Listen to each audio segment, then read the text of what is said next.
sa dibdib mo'y buhay. Upang hilirang buyan ka ng magiting, sa manlulupig di ka pasisiil, sa dagat at bundok, sa simoy at sa langit mong bughaw. May dilag ang tula at awit sa paglayang minamahal, ang kislat ng watawat mo'y tagumpay na nagniningning, ang bituin at araw niya kailan pa may di magdidilim. Lupa ng araw ng luwalhatit pagsinta, buhay ay langit sa piling mo. Aming ligaya na pag may mga api, ang mamatay ng dahil sa'yo. Please take your seats.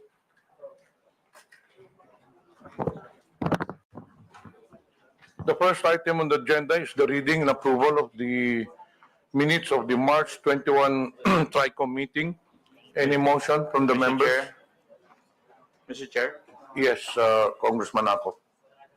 may I respectfully move that we dispense with the reading of the minutes of the meeting and approval of same, which was held on March 21, 2025. So move, Mr. Chair.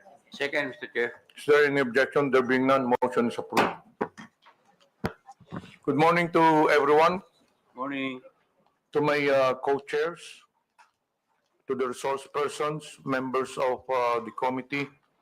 We're gathered here today to continue our hearing on the critical issue of fake news, disinformation, and misinformation. This is the fourth hearing of the TRICOM, and as we convene, we find ourselves at a crucial juncture where digital landscape continues to evolve rapidly, presenting both challenges and opportunities for communication and information dissemination. The rapid evolution of technology and the rise of digital communication platforms have transformed the way we consume information. While these advancements have brought numerous benefits, they have also facilitated the spread of false narratives, manipulated truths, and an increasingly polarized public discourse. Today, we confront the daunting challenge of safeguarding our democracy and the integrity of our information ecosystem. Disinformation campaigns and the proliferation of fake news not only mislead citizens, but they also undermine trust in our institutions, weaponize public opinion, and threaten the very foundations of our democratic processes. Lalong-lalo na po sa panahong ito na kung saan ay naglipa na ang mga fake news laban sa mga tumatabong ngayong eleksyon.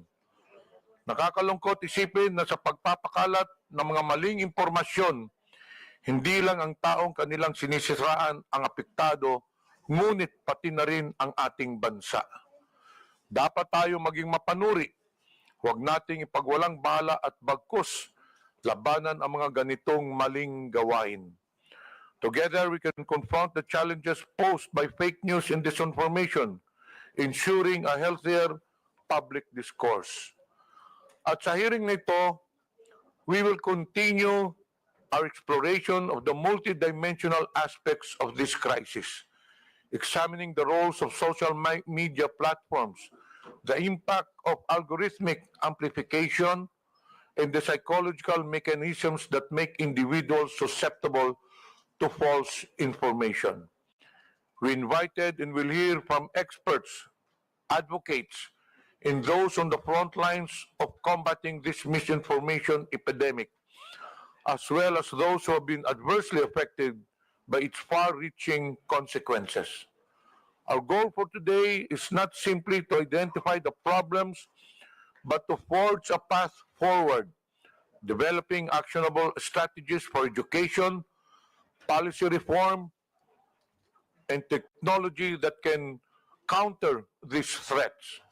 We owe it to ourselves, to the future generations, and to the principles of truth and integrity upon which our society is built. At gaya po ng sinabi ko nung nakaraang pagdinig ng TRICOM, As we engage with our witnesses and panelists today, I urge each and every one of us to approach this inquiry with open minds and collaborative spirit.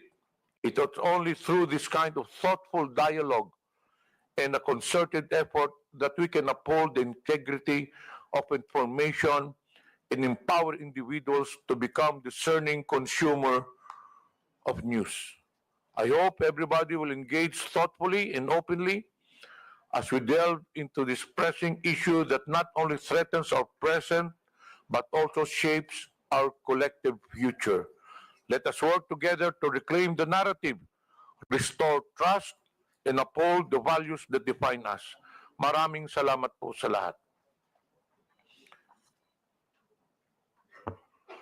May I now call the COMSEC to acknowledge the presence of the members of the committee and colleagues in Congress. Thank you, Mr. Chair. Good morning, everyone, Your Honors.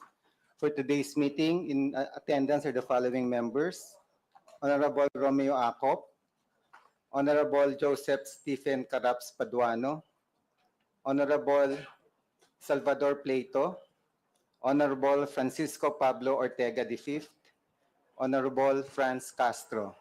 Also in attendance online, we have Honorable Jordan Jesus Romualdo, Honorable Edward Vera Perez Maceda, Honorable Marie Bernadette Escudero, Honorable Zia Alonto Adiong, Honorable Ed Christopher Go, Honorable Ambrosio Cruz, Honorable Edgar M. Chato, Honorable Raul Buboy Tupas, Honorable Ching Bernos, Honorable Sunny S.L. Lagon, and Honorable Celso Resencia. For today's meeting, Your Honors, we're happy to have with us the following resource persons.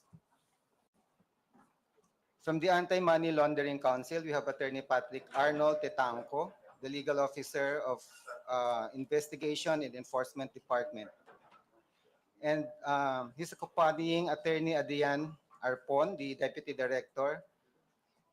From the Bureau of Internal Revenue, we have Attorney Tobias Gavin Arcilia, the Action Attorney for Legal and Legislative Division. From the Commission on Elections, we have Director John Rex Laudanco, the Director for Education and Information Department. And he's accompanied by Attorney Maria Lourdes Fogoso Alcain. From the Department of Justice, we have State Counsel Christian Bautista. From the National Bureau of Investigation, we have Ms. Agrifina de la Cruz, the Assistant Chief of LS Legislative Unit. From the National Telecommunications Commission, we have Attorney Kathleen J. Luz Egipto, the Chief for Consumer Welfare and Prosecution Division.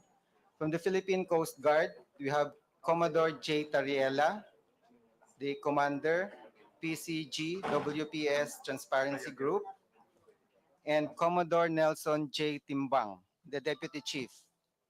From the Philippine National Police, we have Police Brigadier General Bernardo Yang, the Acting Director of the Anti-Cybercrime Group.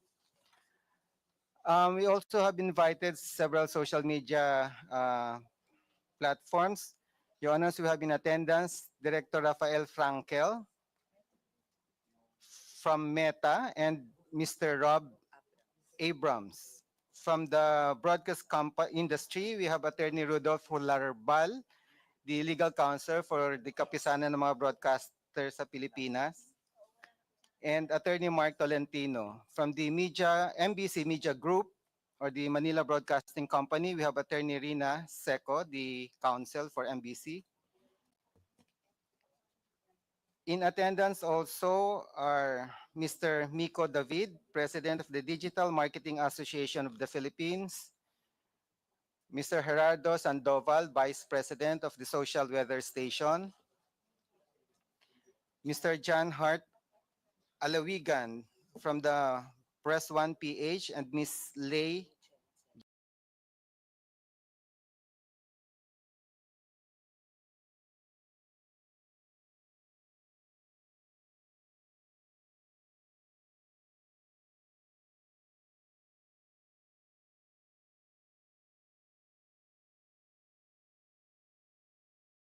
Vivre, Attorney Rose Beatrix Trixie Cruz Angeles, Dr. Ethel Pineda Garcia, Mr. Manuel Mata,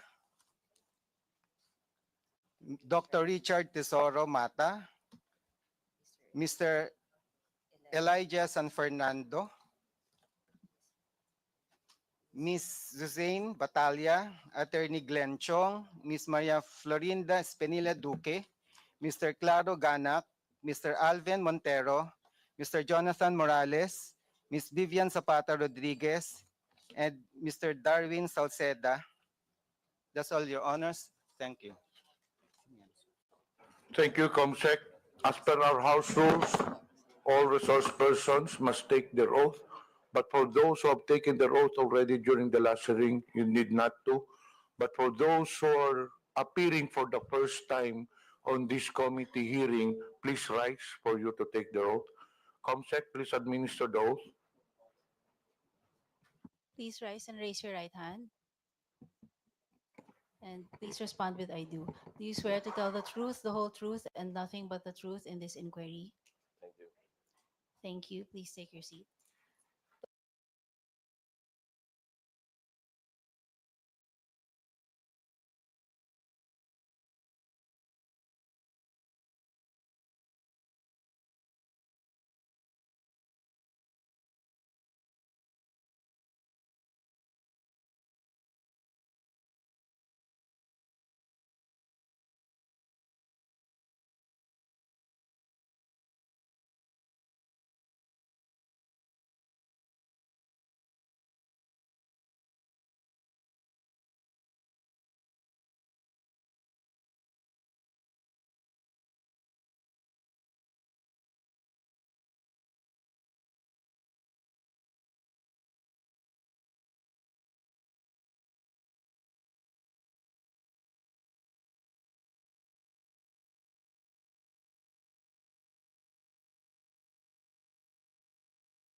For the opportunity to be here today.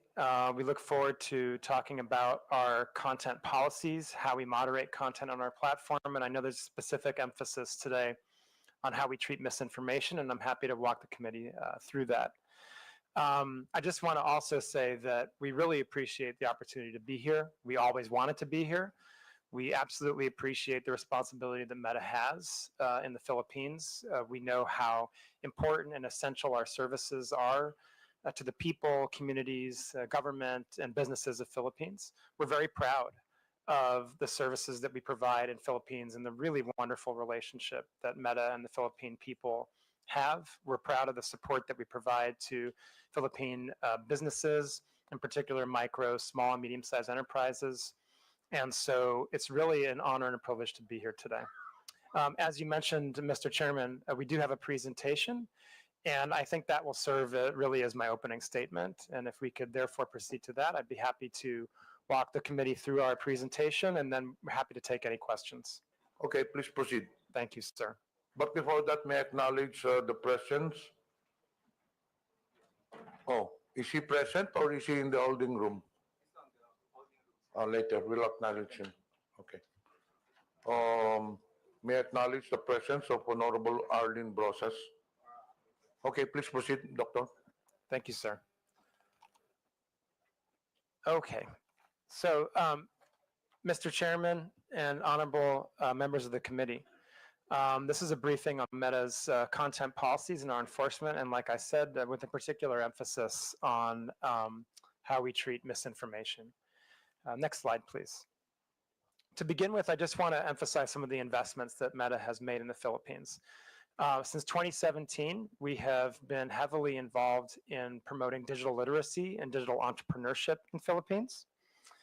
We have a project called Digital Tayo, which we have engaged in with the DICT, the Department of Education, DSWD, and a number of international and local non-governmental organizations in order to train Filipino people including youth, on digital literacy. Mr. Chairman, you mentioned in your opening statement the importance of empowering Filipino people to understand how to interact with and then digest information in this digital ecosystem. And so this is the point of this entire program. And through this program, we have trained over 6.5 million Filipinos in digital literacy, and we are now incorporating into that program elements on AI as well, and we'll get to that in a little bit. The other emphasis we've had here in terms of our training programs has been on digital entrepreneurship. And our digital entrepreneurship training has really been focused on micro, small, and medium-sized enterprises in the Philippines. We give them tools and training programs to upskill and understand how they can better perform in the digital economy.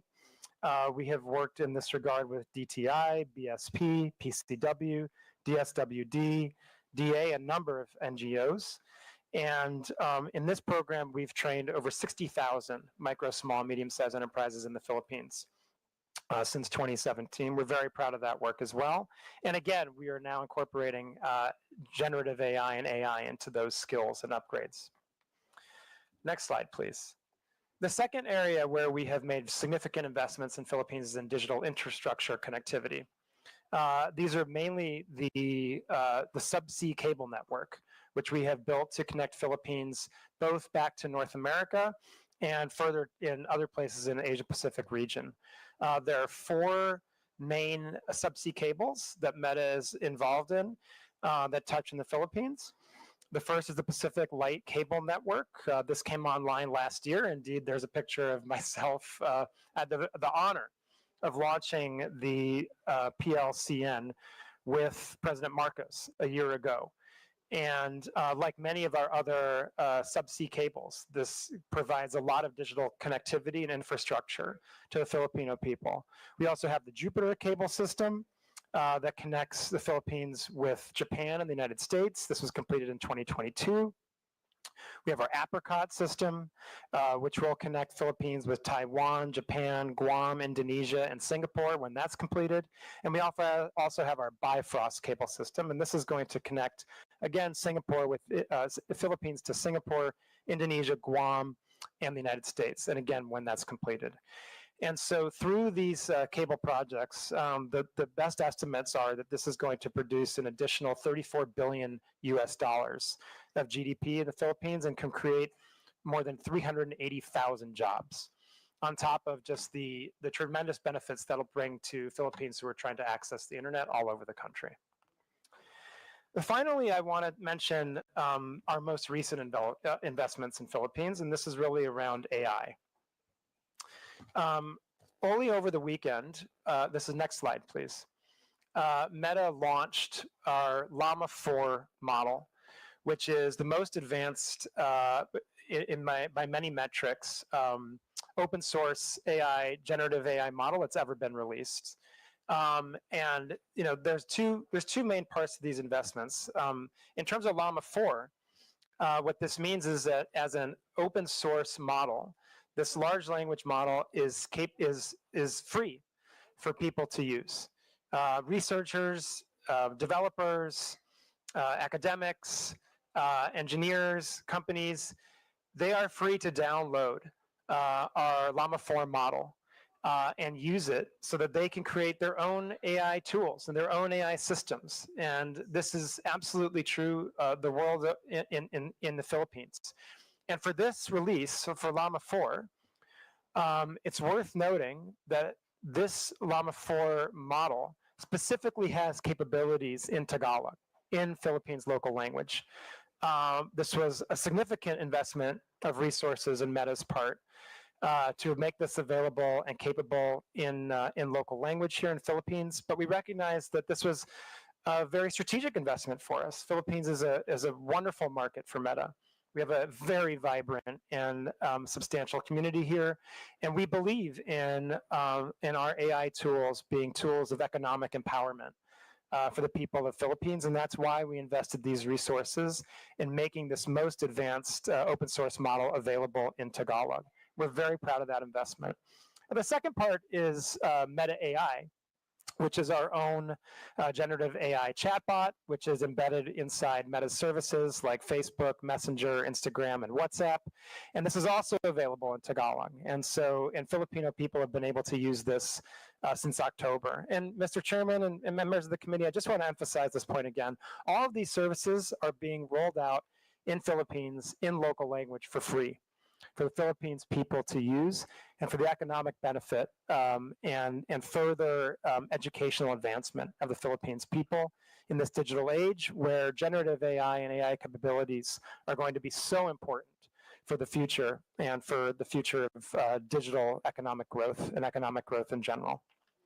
I just wanted to mention those investments that we make in the Philippines before we got to the meat of the topic today, as just a point to show how important of a country Philippines is for Meta, how seriously we take our responsibilities here, and how proud we are of the engagement that we do with Philippines communities, the communications tools we provide free of service to hundreds of millions of Filipinos, and to the Philippine businesses for their economic growth, and indeed to the government. And we all know, I think, that this is being live streamed, this hearing, on our services, and we're proud of that. We're very proud of the services that Meta provides also for the government of the Philippines and the elected representatives of the Philippines to reach their constituents.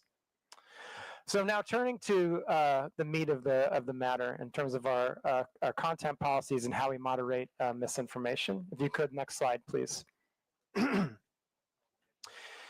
The first and most important place to start is with our community standards. Meta has a single global set of community standards that govern how we moderate content and what is allowed on our platforms everywhere around the world.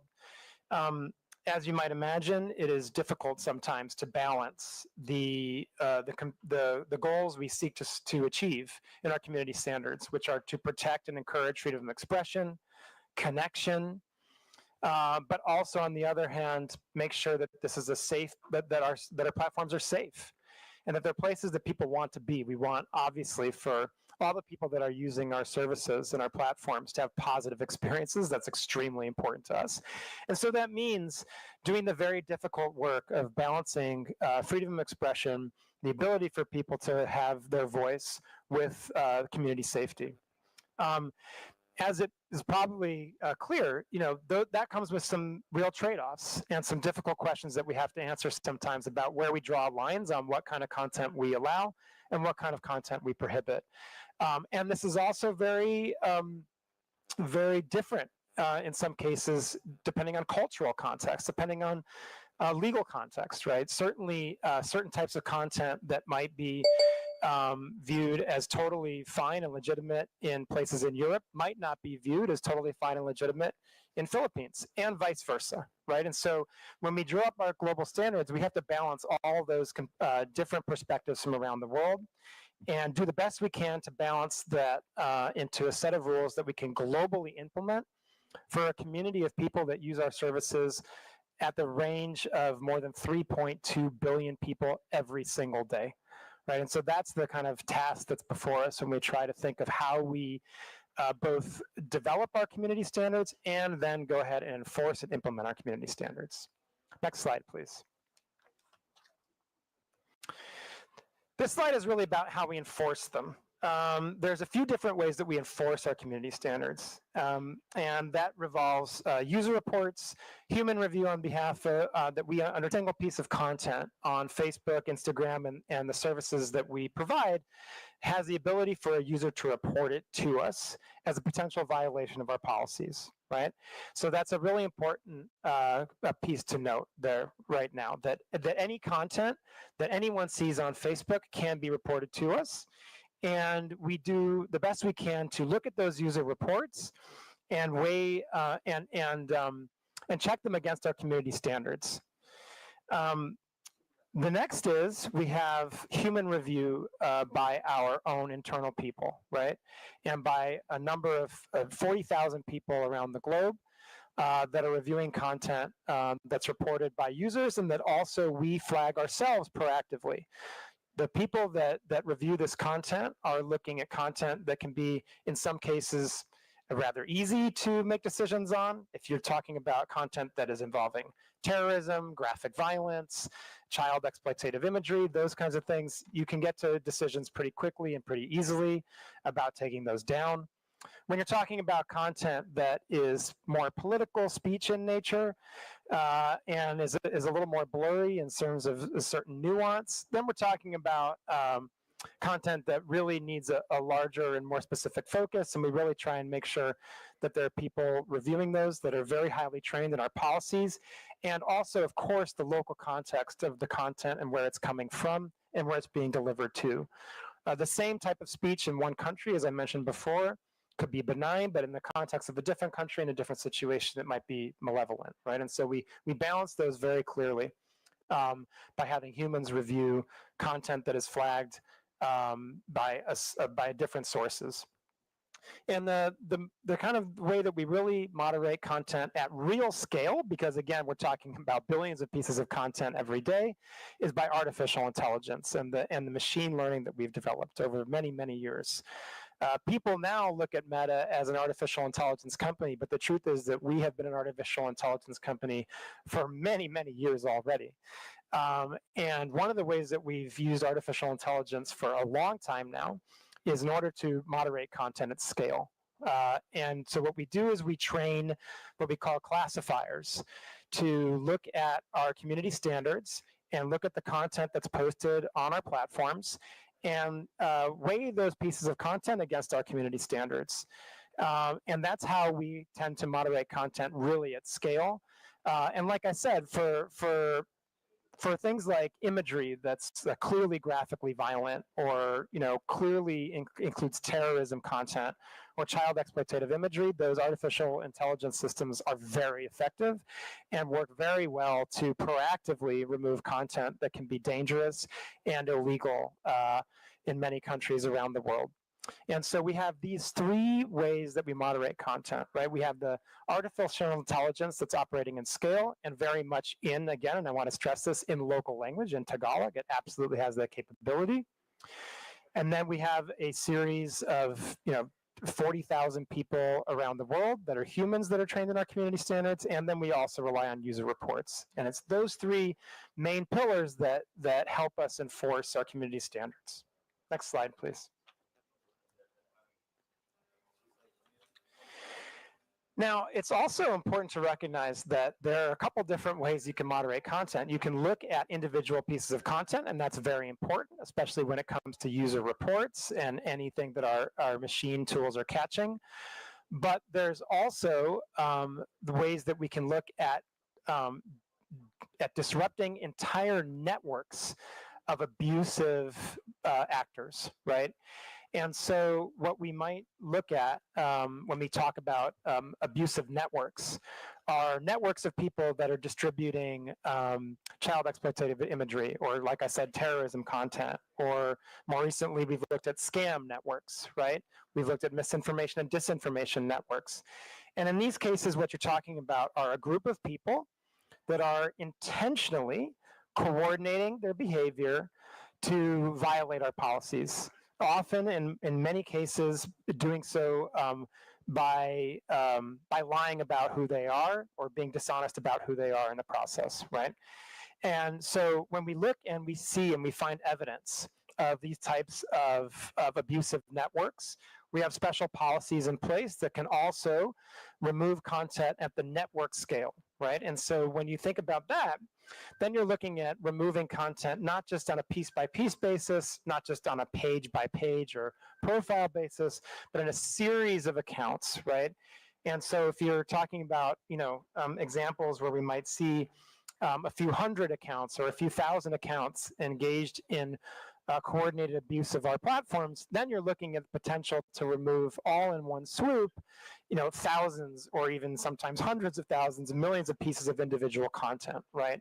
And that's an incredibly effective tool that we use against criminal networks, and also in cases where we find there to be specific misinformation, disinformation campaign and foreign interference networks. At this stage, before I get to the next part about some of that work, I'm going to turn it over to my colleague, Rob Abrams from our law enforcement team. He's going to specifically talk about some of the work that we do in collaboration with Philippines law enforcement and the very close relationship that we have with them. And then I'll continue. Thanks a lot, Rob.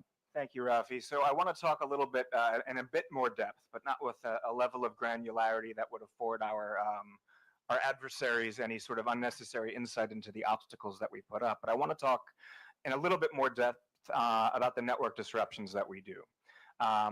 They're very strategic in in nature. They're not merely about scale and taking down, 10,000 accounts at one time. They're about removing a false web of bona fides that these criminals go to great lengths to create so that they can contact people unwittingly by seemingly being friends of friends or having other sorts of connections.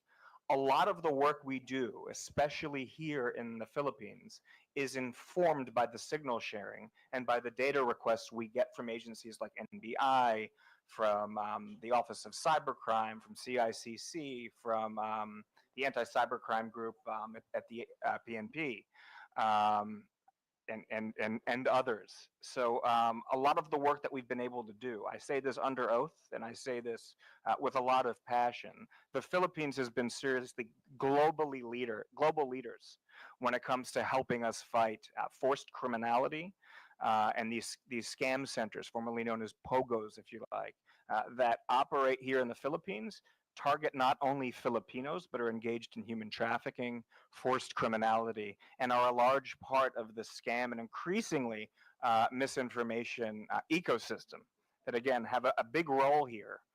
I think there's one advantage that I'd like to point out, and I know it sounds perhaps a bit counterintuitive. Here in the Philippines, we know that scam centers operate, but we also know that law enforcement and the government here takes them very seriously. There are geopolitical black holes that we all know of, where law enforcement has no appetite to actually combat this. But because we have such a good relationship with PNP office, anti-cyber ACG, with the NBI, with various task forces, we are able to ingest signal regularly. I can say again, under oath, there's probably not a day that goes by where I'm not in contact with a member of Philippines law enforcement. So with that, and I'm quite certain I'll receive some follow-up questions and as we go forward. With that, I'll turn back over to Rafi. Thank you, Mr. Chair. Thanks, Rob. And it was just worth noting that Rob himself is a former member of the FBI, and so takes his law enforcement work very seriously. Just correction for the record, sir. Sorry. Homeland Security. Homeland Security Department. Forgive me. So I would just also note that when we're talking about some of these disruptions, what we've seen also recently, and Rob alluded to this, is the rise of scam centers, right? And we've worked on this very, very closely over the past couple of years, both internally with Meta and also with our partners in law enforcement, with the PNP and other members of the Philippines law enforcement that Rob mentioned. It's really worth noting that I think it's kind of clear at this point that what we see are these transnational criminal syndicates that are operating in a couple different countries around Southeast Asia and indeed globally. And they engage in forced criminality, human trafficking, and then, of course, the real horrible element of this is that not only are people forcibly trafficked to these locations, but then they're forced to engage in further crime and scams against other people. And so we've worked extremely hard to take down these networks on our platform to the point where by the end of 2024, we had removed and deleted over 2 million accounts that came from these organized criminal scam centers in Myanmar, Laos, Cambodia, the UAE, and indeed a few here in the Philippines as well. Thanks very much to our collaboration with Philippines law enforcement. I'd also like to just add for the record, the Filipino law enforcement community, as well as the BICAM in general, were among the first globally to flag this as a national security threat. So that has really sort of stepped up the tempo of our work and the investments we're doing around this work. So I just want to publicly acknowledge the law enforcement agencies the military agencies, the regulatory agencies, and indeed members of the BICAM, who have been among the world leaders in flagging this not only as an economic threat to individual Filipinos, but as a national security threat here in the Philippines and globally. Of course, I don't want to get too granular on that, but the law enforcement agencies, and I'm sure your good self, Mr. Chair, are aware of exactly what I'm speaking of. If there are further, more granular conversations that you'd like to have around that, Mr. Chair, I, of course, would be honored to do that in executive session. And we have a great relationship with your law enforcement agencies and CICC. We held a conference in November in Bangkok, largely closed door and held under Chatham House rules. Filipino law enforcement were among sort of the flagship entities that were there. NBI spoke, PNP spoke, the PNP attaché in Bangkok spoke. He's been a fantastic advocate and source of trend sharing. So I just want to express gratitude for helping shape the narrative on how serious of a threat this is to the global infrastructure. Thank you, Mr. Chair. Thank you. And if we can go to the next slide, I'd like to address how we specifically deal with misinformation on our platforms.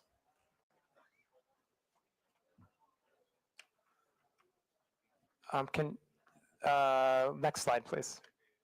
Thank you. Okay. Mr. Chairman, I mentioned earlier how there are some of our community standards which are actually fairly easy to enforce. The bans on terrorism, child exploitative imagery, these kinds of things, graphic violence in some cases. Then there are topics that are much more difficult, right? And much more highly nuanced and very contextual. And misinformation tends to be, not always, but tends to be more in that second bucket of more difficult types of content to moderate. So because of that, and for various other reasons, we have a three-pronged approach to how we treat misinformation. Number one, we remove the most harmful misinformation that can lead to offline physical violence. Number two, we reduce the distribution of misinformation if it is found to be false by one of our third-party fact checkers, and then we will reduce that misinformation on our platforms so that people are less likely to engage with it. And number three is we seek to inform. If people have engaged with misinformation on our platforms, we want them to be informed that they have indeed done so. We want them to know that they have maybe unintentionally shared misinformation. And we want them to have access to authoritative sources of information. So those are our three-pronged processes, right?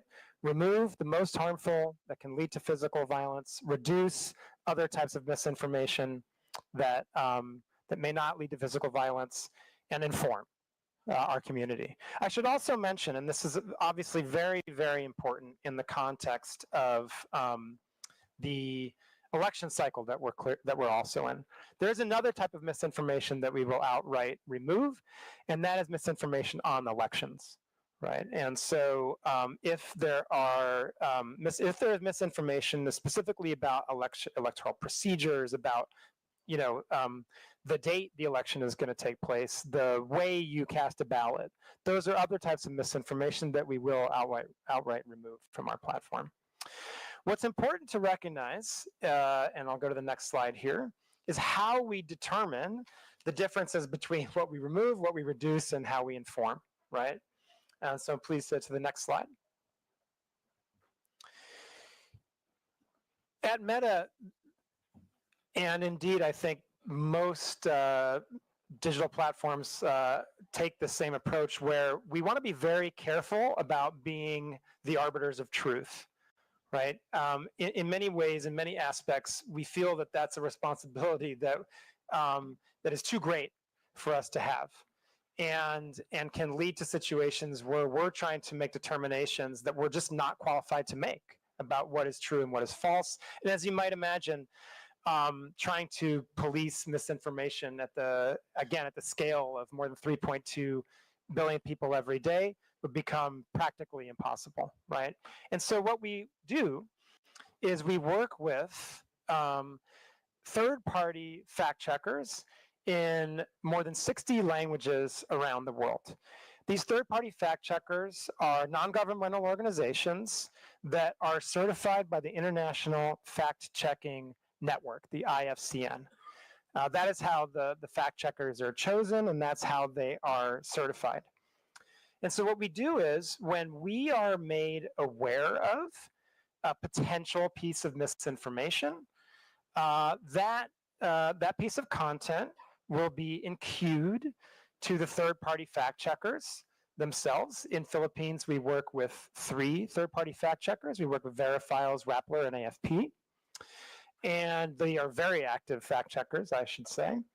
And then we wait for, and while that content is enqueued, then it's up to the third-party fact checker to determine whether that content is indeed false, or there are other cases, right? You can imagine that misinformation isn't just binary. It's not necessarily true or false entirely. There are cases where it can be partially false, it can be misleading, it can be lacking context, right? So there are a number of different ratings that fact checkers can apply on our systems, and those ratings will lead to different actions by Meta's platforms, right?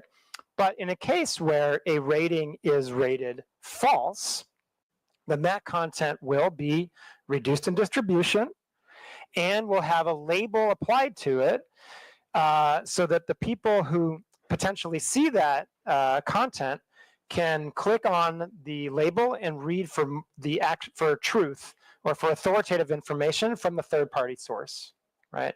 And so that's our general approach to how we would treat misinformation when it would not be specifically physically lead to specific physical violence or lead to to misinformation on the elections process, right? Now, in a case, like I said, where a third-party fact checker not only clarifies that it's false, and we get additional signal that it can lead to violence, or additional signal that this could clearly impact the ability of people to have the access to information they need to properly access the electoral process, then we can outright remove the information. But that is not, those, I just want to emphasize that the outright removals of misinformation are much more limited in scope. I would also just like to note that, if we see that there are repeated violations, or sorry, I shouldn't say violations, if there are repeated instances of misinformation from the same people, from the same pages, then that can lead to overall less distribution of the content by those people and by those pages. And it can lead to other actions such as demonetization, the prohibition on placing ads, and so forth, right? So there are a number of kind of increasing scale of penalties that can be applied if you're a repeat purveyor of misinformation on our platforms. I think we have an example. If the next slide, please. Right. So here's just one example of a fact check on our platform. This was a fact check of a claim that a blogger made that the Philippines had used water cannons against the Chinese Coast Guard. This was false. This was rated false by our fact checkers. And you can see on the left, this is the actual fact check. And on the right, this is how the content would now appear on our platform with a screen over it, right, and a warning along with the label that explains that this is false content, right? And again, this would also be content that is reduced in distribution, and so even getting to that content would be much less likely on the part of any user using our platforms. I think the last thing I would just like to say is on the topic of misinformation is, there can also be misinformation networks that are doing this with intentionality. We put out a threat report, I believe, every quarter, where we go through globally the types of actions we've taken against networks. Right, I mentioned a number of actions we've taken recently against scam networks and transnational criminal networks in 2024. That was included in one of our threat reports. But there it's public information. You can go online and access this information. And we have taken down a number of networks over the years in Philippines for many different reasons, not just because of their misinformation. We've seen scam networks. We've seen we have seen misinformation, disinformation networks. Those are all publicly reported in our threat report. And again, we have done this in collaboration with local law enforcement, so that when we're made aware of, and our investigators internally can confirm that there are misinformation networks that are operating on our platforms, we will take those down. And Mr. Chairman, I've gone on for quite some time explaining our content moderation policies and the basics of our misinformation policies. I think Rob has added to that with some color around the very close collaboration that we have with law enforcement in the Philippines. I know there's a lot of questions that you and the committee want to answer, and I'm very happy to take those now with a lot of gratitude. And I want to emphasize this point: a lot of gratitude we have to you and the committee for giving us the space to be here to talk to you and the Filipino people about these very important issues. Thank you, Mr. Chairman. Thank you, Dr. Rafael. We'll now proceed to the interpellation with regards to the Meta issue. The first to interpellate will be Honorable Franz Castro.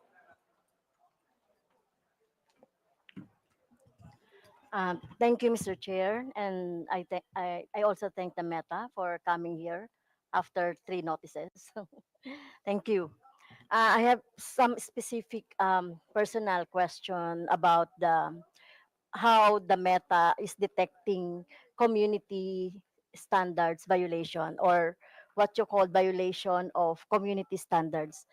When you look at the when you look at your platform, we have here several um, when you report like a content, you will find here several violation like scam, fraud or impersonation, unauthorized political ad, adult content, selling or promoting restricted items, violence, hate or exploitation, bullying or unwanted content, intellectual property, suicide or self-harm, false information, problem involving 18-year-old or someone under 18 years old.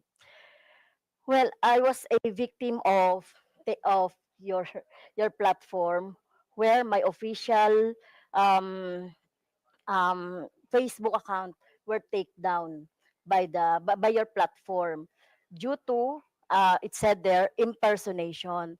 So I cannot understand why do you take down an account due to impersonation. So how does it happen? So how will you determine that really is this um, account is impersonated? Because this account was reported to COMELEC as my official uh, election account for for my daily activities during election. Thank you, Madam Congressman. Mr. Chair, if I may. Madam Congressman, thank you for your question. Certainly impersonation is a violation of our community standards. And there, I can say that I don't know the specifics of your case, but let me talk about a little bit about how we try to deal with issues of impersonation, right? First of all, there can be a number of different reasons that an account might be taken down, right?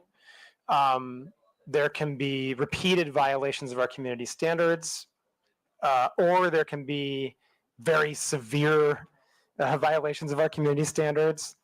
But other times, it can be because someone was able to, unfortunately, gain access to your account. Not your account, but anyone's account, right? It can happen that unauthorized access can take place, right? In those cases, they may, once a hacker has gained access to an account, then, sometimes what we see is they go and delete the account, or then they take over that account to use it for their own purposes. And, and what we do in those cases is we work with the rightful account holder to retake control of their account, right? So we ask for credentials. It could be a government ID. It could be various email addresses or other identifying information that were used with that account in order to regain control of it. I think one thing we've seen and that we know is an extremely effective guard against having accounts taken over by hackers is two-factor authentication.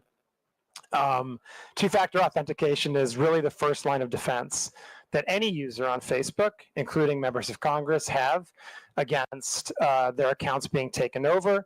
If you have two-factor authentication on, anytime someone would seek to make changes to your account, it would ping you to make sure that you're the right person and you're authorizing those changes. I would urge everyone to make sure they have two-fact turned on their account. I think it's also worth noting that, for government officials, for politicians who are engaged in an election cycle, we have specific channels where we can work together. We have our Meta Support Pro channel that you can access and that we're happy to work with you to make sure you have access to, so that if you have specific issues with your account, other members of Congress, other people running for election can access those channels. I think it's also worth noting, and I didn't really mention this in my opening comments, but I think I should, that that there are a number of different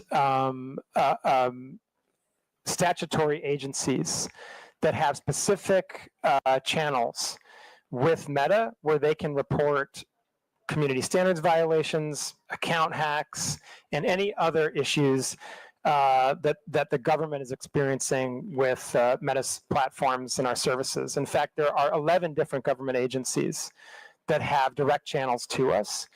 And so those are other channels that can certainly be utilized in cases where members of Congress experience those types of actions. And I would just also say, it does also happen from time to time that we make mistakes. That is also something that happens, and we're sorry for when that happens. We know it's a really poor experience. We don't want that to happen. We take those instances very seriously. We do everything we can to try to minimize them. And so that's also just something that can happen sometimes. So when my account was took down, we complained to we write to the Meta about my account, and then why is it that you are taking down specific account without explanation or without any justification to the subscriber? Like, for example, just take the account and that's it. So no explanation at all. So you will just explain if we will write you on what happened to the account. So there's no, is there a like for example due process in place in your platform? Thank you for the question, Congressman, Mr. Chair, if I may. Madam Congresswoman, again, I'm not familiar with the specifics of your case, but I, again, can talk in general. Users should receive notifications if actions have been taken against their account. That is certainly part of the due process that we have in place, and users have a right of appeal. And in fact, when we see mistakes happen and users appeal those actions, the content in question, if it was a community standards violation, may often be restored. In some cases, the account would be restored. I do just want to highlight, in the specific case of hostile takeover of accounts, or what Meta believes may be a hostile takeover of an account, that can be a more complex process for very good reason. We want to make sure that we are not providing access to the account of someone who shouldn't have it. And so, Madam Congresswoman, I would just emphasize again that if you or another member of Congress is having any types of these issues, we can certainly provide you access to our Meta Support Pro and other channels so that we can solve these problems together. Mr. Chair, may I ask also that Are you familiar with armies? Troll armies, or mass reporting of an account so that it could be take down for any other reasons. Are you familiar with that?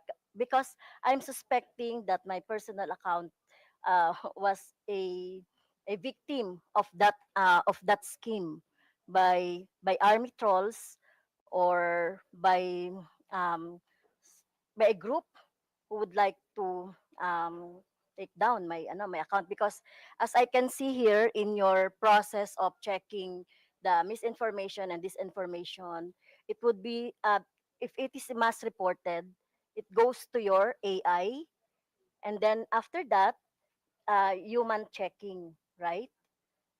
Right, in your graph of how to determine the disinformation or violation of your community standards. So my questions is, are you familiar with that scheme? Mr. Chairman, thank you. Madam Congresswoman, coordinated mass reporting absolutely violates our policies. We have seen that type of behavior before and certainly if we detect that type of behavior, then we would seek to make sure that any decisions that are made about accounts are the correct ones. And then we would also try to go after the people who are engaged in the coordinated mass reporting, because that clearly does violate our policies. And that's the type of abusive network that we would seek to prohibit from utilizing our platforms.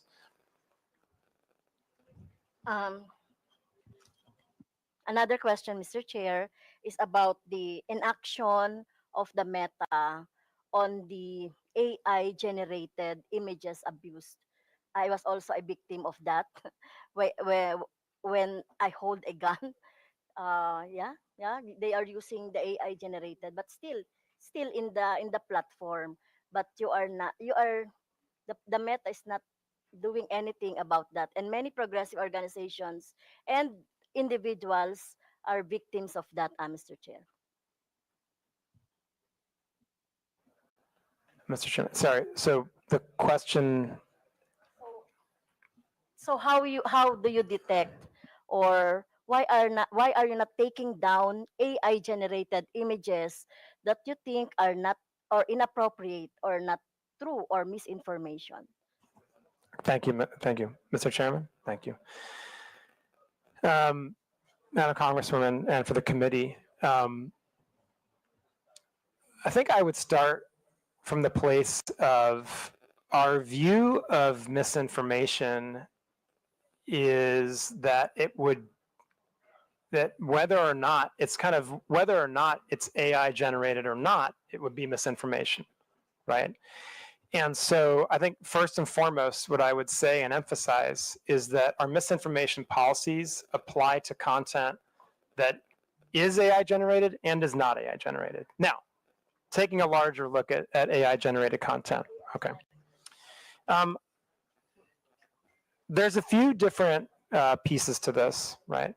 First and foremost, if people use meta AI in our own products to generate for generative AI imagery or the like, we have the ability to detect that, right? And it'll come with a watermark, basically, and therefore a label, and be recognizable as a generated AI image. Now, if people are using other tools, right, then basically it's harder to detect what is generative AI and what is not. This is an area of very significant investment for Meta right now. We're working very hard on ways to detect what is generative AI and what is not. I think that part of the issue that we have here, and this is one where what we need is collective action. At the moment, there's no agreed upon industry standard for watermarking, or for how platforms like ours should go about detecting the difference between generative AI and non-generative AI content. And so that's an area where we really need more focused industry collaboration, and certainly we are trying to drive that. For Meta, we believe it's very important for that type of collaboration to happen between industry, civil society, and governments.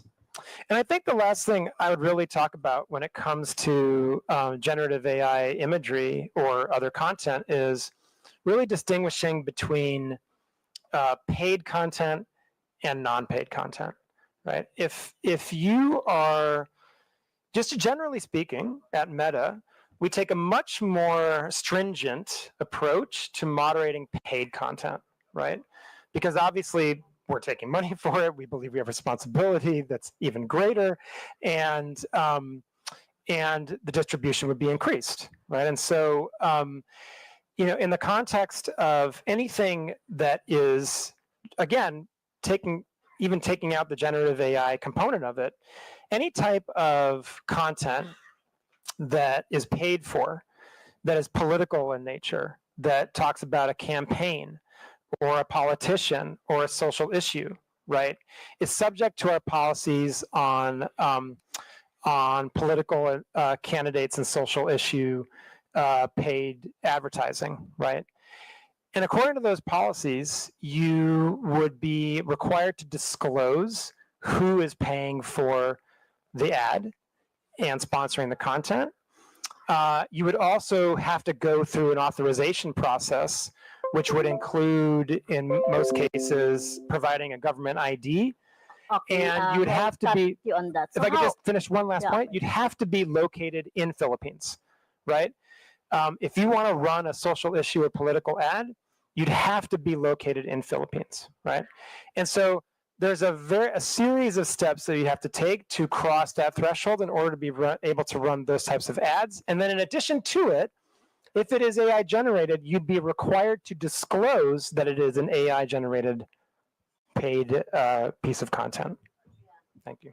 so really, it's very hard to determine because the name of the account is alias, or the name of account is just like for example, Makabayan. The account is using our political organization. That account names Makabayan is using our political organization, but it has this what I saw an AI generated images of mine with guns, with the rebels, etc. I will see I will give you the images later so that you can see. Mr. Okay. Chair, thank you, So- Madam Congresswoman, and I know my colleague also wants to add on to this. Mr. Chair, with your indulgence, Madam Congresswoman, it's my understanding that you reported this content, this image, to Kamalek, Yeah. and we have removed it. Yeah. I would like to also state respectfully for the record that we're not doing nothing on harmful generative AI. In fact, as recently as it was either yesterday or the day before, I personally worked directly with PAOK to remove a harmful piece of generative AI that was promoting investment scams. And what happens when something like that gets reported, it's not just that piece of content that comes down. That informs our ability to enforce across the platforms and across other accounts. So although PAOK reported one specific URL, many others came down as a result of that report. So while I understand, with respect, how painful and frustrating it must be to be a victim of harmful generative AI, please don't think we're doing nothing. But we are not perfect yet, but we always strive to be better. We strive to be better by signal sharing and trend sharing with Filipino law enforcement, legislative, NGOs, civil society, etc. So thank you. Yeah, and I would just emphasize what Rob said about, please, if you believe that there's a piece of content that violates our policies, please do report it through Kamalek, and we'll treat it with the utmost urgency. Thank you. And Mr. Chair, last question. And in your presentation, you have also employed organization or fact checker organization. Can you name those? Do you have an example? The Vera files. You have. What is AFP? Correct. What is AFP? That's a Mr. Chair, if I may. Agence France Presse. Okay. It's a global news organization. Okay. Thank you, Mr. Chair.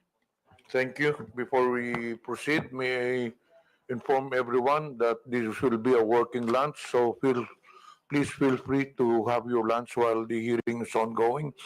Before we proceed with the next interpolator, may I acknowledge the presence of Deputy Speaker J.J. Suarez, Honorable Jefferson Conghon, Honorable Julien Baronda, and present online, Honorable Janet Garin, Honorable Isabel Maria Zamora, Honorable Ramon Rodrigo Gutierrez, Honorable Joe Sobiri, Honorable Drixie Cardema. Next interpolator will be Honorable Salvador Plato. Thank you, Mr. Chair. Good morning, everyone. To our dear colleagues and our esteemed guests. I just want to ask a question to Mr. Abrams. What Mita's stance on government requests for user data? For instance, for example, there is a law enforcement investigation against a blogger suspected of peddling malicious content on social media, and his data and posts are needed for the investigation. Will Mita provide those requested data? What is your policy or misinformation and disinformation? Thank you. Mr. Chair, with permission, I'll do my best to address the concern. So our stance on data disclosure is governed by U.S. law because that's where data is stored. However, this being a rule of law country, we do voluntarily disclose data to Filipino law enforcement on a daily basis, which is in accordance with U.S. law, Filipino law, and our terms of service. I'd like to point out that in order for us to lawfully disclose data to your government, the offense also has to be a crime under U.S. law. That's not a decision me or any American tech company can make. That's federal U.S. law, several of them. So I'm aware of the subpoena that was issued by, I believe it may have been your good officer. It's under legal review right now. But law enforcement agencies here in this room submit data requests to us quite literally every day. I personally and many who work with me worked closely with your government to help pass IATA and the anti-OSIAC laws, which brought the Philippines into a more sort of modern posture, if you like, in terms of not needing a warrant for crimes against children and human trafficking, so we can provide basic subscriber information on those. I was very proud to work with the NBI as the first ever data request under that regime was issued to us. But our stance is governed largely by American law. So if you have follow-up questions, I'll do my best to address those, sir. Thank you, Mr. Chair. Another question is, do you have a system of censorship on posts which are against moral values, especially those which can erode the minds of children? Do you have the power to delete those unlawful, malicious, libelous posts? Thank you, Mr. Chair. So it's hard for me to answer hypothetically, but I can speak pretty robustly about our child safety policies. And we work very closely with your government around those. So bullying and harassment, of course, CSAM and OSIAC and human trafficking, both illegal and against our terms of service. As Rafi mentioned at the top, we're doing a lot on digital literacy so that Filipinos can analyze for themselves or are better equipped to analyze what is harmful content and what is not. But without more specific information, I don't know that I can address those. I do, however, think, as I stated in the Senate last week, we are among industry leaders, if not the leaders, when it comes to our forward-leaning stance around child safety. And we collaborated very, very extensively with the BICAM, both in the formation of the IATA legislation and the anti-OSIAC legislation, as well as the operationalization with the IIR procedures. And we, I believe, were the first to ever be issued a subpoena, and that was by NBI. We continue to get requests like those all the time, Paul. Congressman, if I may add to that,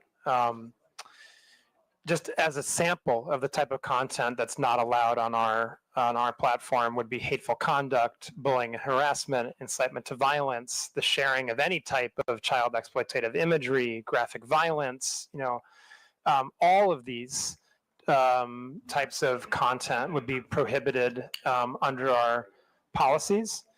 And I would just also emphasize another point. In addition to all the work that the ROB and the law enforcement agencies of Philippines have done over the course of the many years now to protect Philippine children, we have also, as a company, recently developed special, what we call teen accounts, right? So first of all, no one under the age of 13 is allowed to use to use Facebook or Instagram.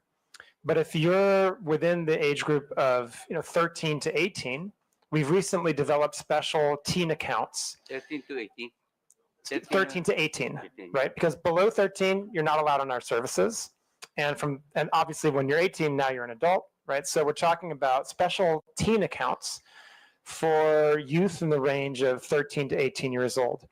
Just as an example of some of the features of those accounts, you would have filters against sharing of nudity. You would have blockers on the ability of people who are much older than you to reach out and contact you. If you're in the range of 13 to 16, there are specific elements of parental supervision and indeed control that are built into those accounts so that parents can really supervise what their teens are doing online. There are provisions to remind teens to basically set alarms for how much time they're actually using the services so that they're not using them too frequently. And those are just a few of the features that we have developed recently with the specific objective of protecting children and making sure that youth on our platforms have a positive experience that really aligns with what parents want and that gives parents really strong tools to understand how their children are using our services and in many cases to supervise the use of our services. Thank you, sir. Last question, Mr. Chair. I was asking, do you have the power to delete this unlawful, malicious, libelous post? Do you have the power to delete? Mr. Chairman, if I may. Mr. Chair, I was asking if you have the power to delete unlawful, malicious, and libelous post. Mr. Chairman? Please. Sir. Sir, I think it's hard to talk about unless we see a specific piece of content, right? But if I can, I'll be happy to talk about our general approach to those types of issues. As I said, we do not allow hate speech, bullying and harassment, incitement to violence as general part of our policies, right? Those types of content are prohibited. In some cases, as I'm sure you may agree, you may have a hard time defining exactly where to draw the line between something that is fair criticism and or libelous or defamatory under local law. I think it's worth mentioning that, there are, we do allow for criticism under local law, criticism under our community standards, especially if it involves public figures. If there's a political campaign and as Philippines is a very vibrant and robust democracy, you have a very vibrant debate about political issues and about candidates. And so I think, we do allow for criticism of public figures, of politicians, of office holders, right? But where we would try to draw the line is where it goes into matters of true hate speech, incitement to violence, threats of physical violence, that type of thing. I would also say that, again, I would just go back to something that Rob mentioned earlier when it came to the Congresswoman's question. If you have a specific piece of content that you believe would violate our policies, that you believe crosses the line in terms of local law when it comes to defamation or libel, then please do work with COMELEC or DICT to send that piece of content to us, and we'll be happy to review it. And Rob. Mr. Chair, if I may just make what I hope is a helpful addition. Sir, you mentioned, we're pretty direct in mentioning the idea of local nuance and our ability to respond to something that is perhaps agnostic to someone who's not familiar with the Filipino context. So just by way of a very recent example, just last week it was brought to our attention that a keyword was being used in association with content that's very harmful to children. It's involved in CSAM and sex trafficking. It was brought to our attention by your government. It's a Tagalog word spelled backwards. If someone like Rafi or I were to look at it, we'd have no idea. But because we have such a good relationship with the government, it was brought to our attention and very quickly we were able to ban it. So in terms of our ability to respond to local nuance, I think we're good at that and we're trying to always improve upon that. It's hearings like these, it's our daily interaction with the operational folks that keeps us sort of hopefully on the cutting edge of all of the local nuance that's continually evolving. Thank you, sir. Thank you, Mr. Chair. Thank you, Mr. Abrams and Director Frankel. Thank you very much. The next interpolator will be Honorable Paulo Ortega. Thank you, sir. Good morning. I would like to, of course, thank Meta for the partnership given with our city and district. The PLC and in San Fernando, La Union, you have created a lot of opportunities and jobs for our locals. With that, Mr. Chair, I would like to zero in on a few questions, mostly on the political context. The presentation has shown us a lot of different contexts, but I was looking for the political context side, but have a few questions directly about this. During the question and answer with some of the members, we've seen that you have taken already you have noted and you have done some actions to ensure that there is moderation with the content, especially politically. Are you hiring Filipino moderators? Do you hire Filipino moderators, or like your previous statements, you have partnered with the IFCM? Mr. Chairman, if I may.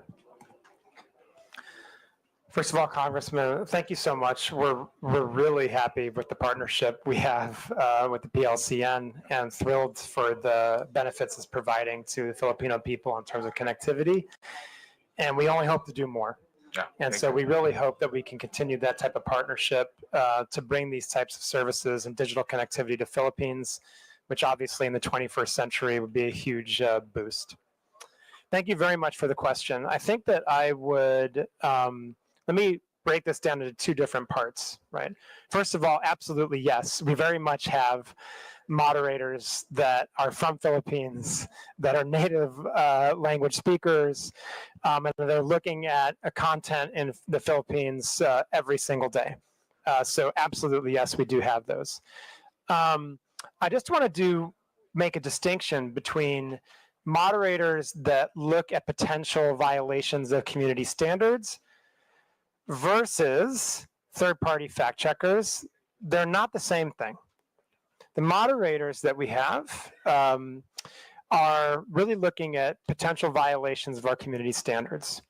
The third-party fact checkers are looking to determine if pieces of content are misinformation, right? But to be clear, those are also local, right? We work with 3 third-party fact checkers in Philippines, Verifiles, Rappler, and AFP.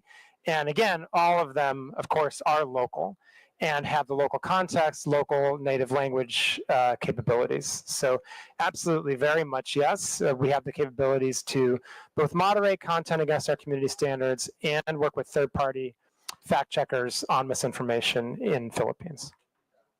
Mr. Chair, can I add, do you think they have the capacity for real-time review, or is it a taller task than it is? Mr. Chairman, if I may. Congressman, again, I would like to break these because they're two different things, really. And I think we do have to make sure we're just being distinct about how we talk about our general content moderation versus the misinformation. So starting with our content moderation and our community standards moderation, what we do is we prioritize the most severe harms first. it is not necessarily a first in, first out content moderation system. What we do is we prioritize the most harmful pieces of content first. So, for example, if we see that there are reports of child exploitative imagery, that's going to jump all the way to the top of the queue, right? If we see reports of terrorism content, incitement to violence, right? Those types of things. Those are going to jump ahead because of their potential to cause harm, right? And then that's the type of process we use so that we ensure that we are acting in a timely fashion against the most severe harmful content. Now, when it comes to misinformation, again, different, right? What we can do is we can ourselves send content for the fact checkers to check, or the fact checkers can do it themselves. They have the ability not to wait for us and to actually check content on their own. And what we see in the Philippines is they are very robust. I think we have some of the most robust fact checkers in the world active in the Philippines, and very active in terms of many of the political and types of content trends that we're seeing on our platforms today in Philippines. So Mr. Chair, you're saying that you are prioritizing real-world harm, something that would really harm a specific place, a community, or even other countries, same country you're in. Is that how I understand it, sir? Mr. Chairman, if I may. Yes, I mean, there's some nuance here, but in a basic sense, yes, right? I mean, certainly if there's content out there that can lead to real world, offline, physical harm, then yes, that's going to, generally speaking, jump to the top of the queue. Yes. So if I'm reading your presentation correctly, may I ask what type of accountability does Meta have in the Philippines when these things go south, or even if we tend to go to something a lot worse than regular trolling, regular misinformation? I would like to be clarified on that, sir. So, Mr. Chairman, if I may. So, just to emphasize again, I want to be really clear. These systems are operating in parallel. Our ability to remove content that has a potential to cause offline harm has no impact on our ability to work with third-party fact checkers on misinformation. Those are operating in parallel, right? So I think, is that the answer to your question, or are you asking something different? Yeah, it is actually, but I would like a sense of something more accountable coming from the company's sense towards a local like the Philippines.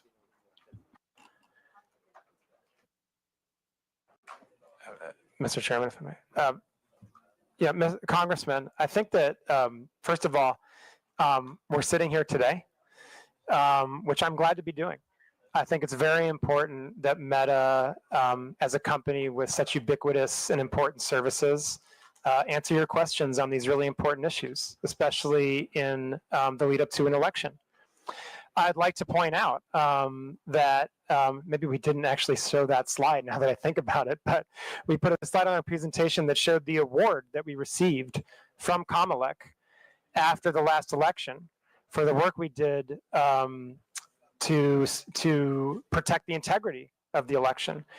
And so, and we intend, and we are in the process of doing that same work now with the midterm elections that are around the corner.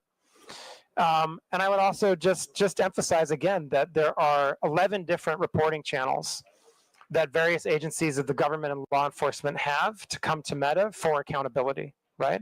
And on top of all that, we also publish our transparency report every 6 months, where we demonstrate in a very transparent and open manner the content that we've removed based on violations of our community standards, the content that we have restricted due to local law, data requests that we have acted on based on law enforcement, and a number of other metrics that really show kind of how Meta is approaching our responsibilities in the Philippines, and I believe my colleague Rob would also like to add to that.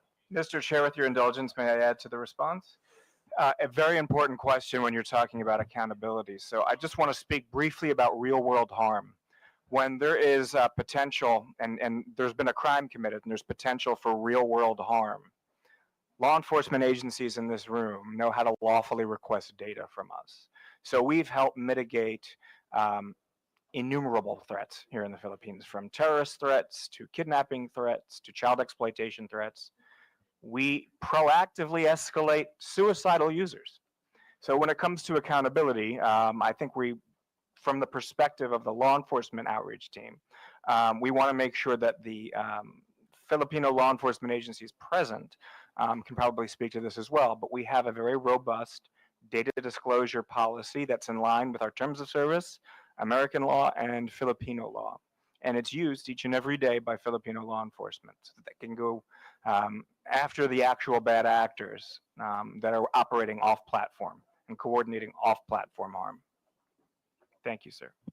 And lastly, Mr. Chair, to drive at my point, would Meta support Philippine Regulatory Committee for social media platforms so that they can partner and help out the same regulatory committee if it was formed? I believe that your presence here would be a big help and a good sign to this inquiry. But again, we are aiming towards a regulatory committee that would help us, especially combat fake news and others. Mr. Chairman, thank you so much, Congressman. I'd be more than happy for Meta as a company to engage with the Philippines government and Congress on any type of regulation that you're considering when it comes to these issues. I think we have now many years of experience in terms of working with governments around Southeast Asia, Asia Pacific, and indeed globally, to come up with modalities and regulations that really can help protect users, but also protect freedom of expression, that try to properly balance freedom of expression and safety, and that, of course, account for local nuance. It's really important that countries have their own solutions, and we're happy to share what we feel like works, what's been more challenging, and what doesn't work. And we'd be very happy to engage Congress further on that issue. And I'd appreciate the opportunity, and thank you for it. Thank you, Mr. Chair. I'll reserve some of my questions for the second round. Thank you, Honorable sir. Arlen Brosas is recognized. Yes, thank you, Mr. Chairman. I have a few questions also, Mr. Chair. Mr. Chair, how many websites or applications are under the Meta umbrella? Okay, so Mr. Chair, if I may, we have Facebook, Messenger, Instagram, WhatsApp, Threads, which is a part of Instagram to a sense. We have our Quest devices, which are virtual reality devices that also have application, and we have specific application for our Meta Ray-Ban glasses that we are now producing together with Ray-Ban. There's a specific application for that. And then, of course, we have the various websites that also operate these platforms, including now Meta AI. Thank you, Mr. Chair. If you'd like a very complete, thorough, total list, I'm happy to provide that for you in writing. Thank you, Mr. Chair. Mr. Chair, my next question is, do you have for example, a study of which is the most to have a content of disinformation and fake news? Which of these, the websites or applications have the most? Is it Facebook? Mr. Chairman, if I may. So thank you. Congresswoman, that's a very tough question to answer. Again, I'll just go back to the kind of place where I started with, which is how do you determine what's misinformation, right?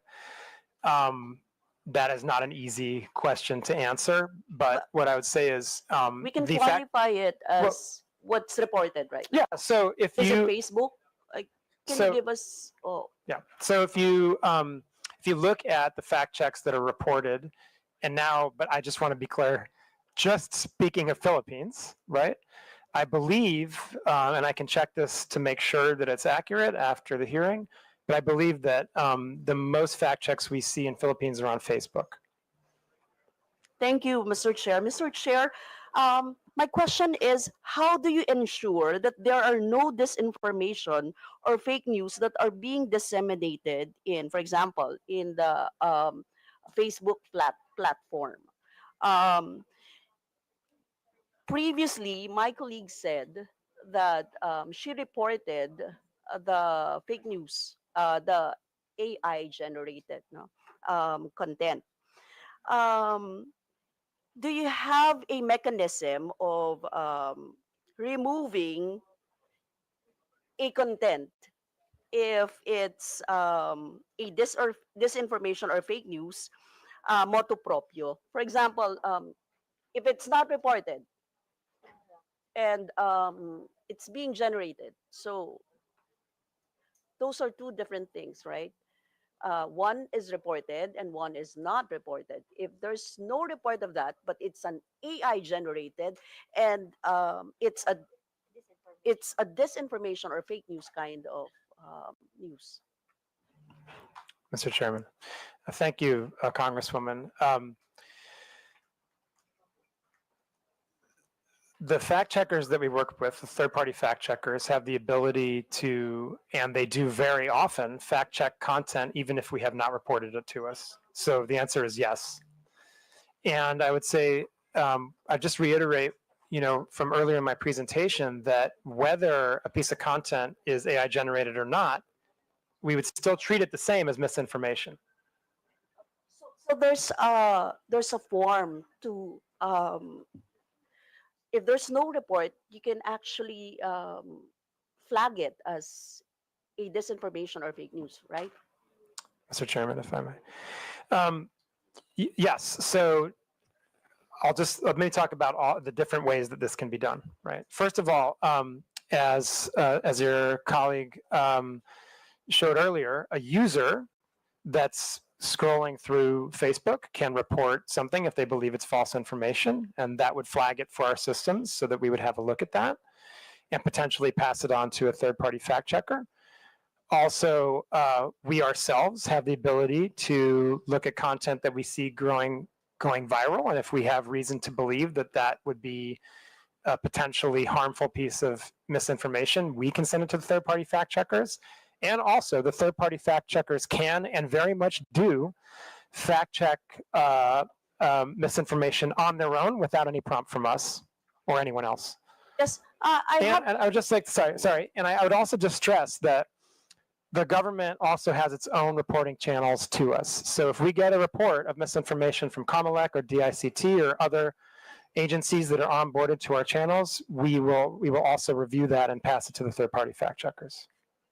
Thank you. Mr. Chair, I have here an example of the fact check. Example of the fact check image.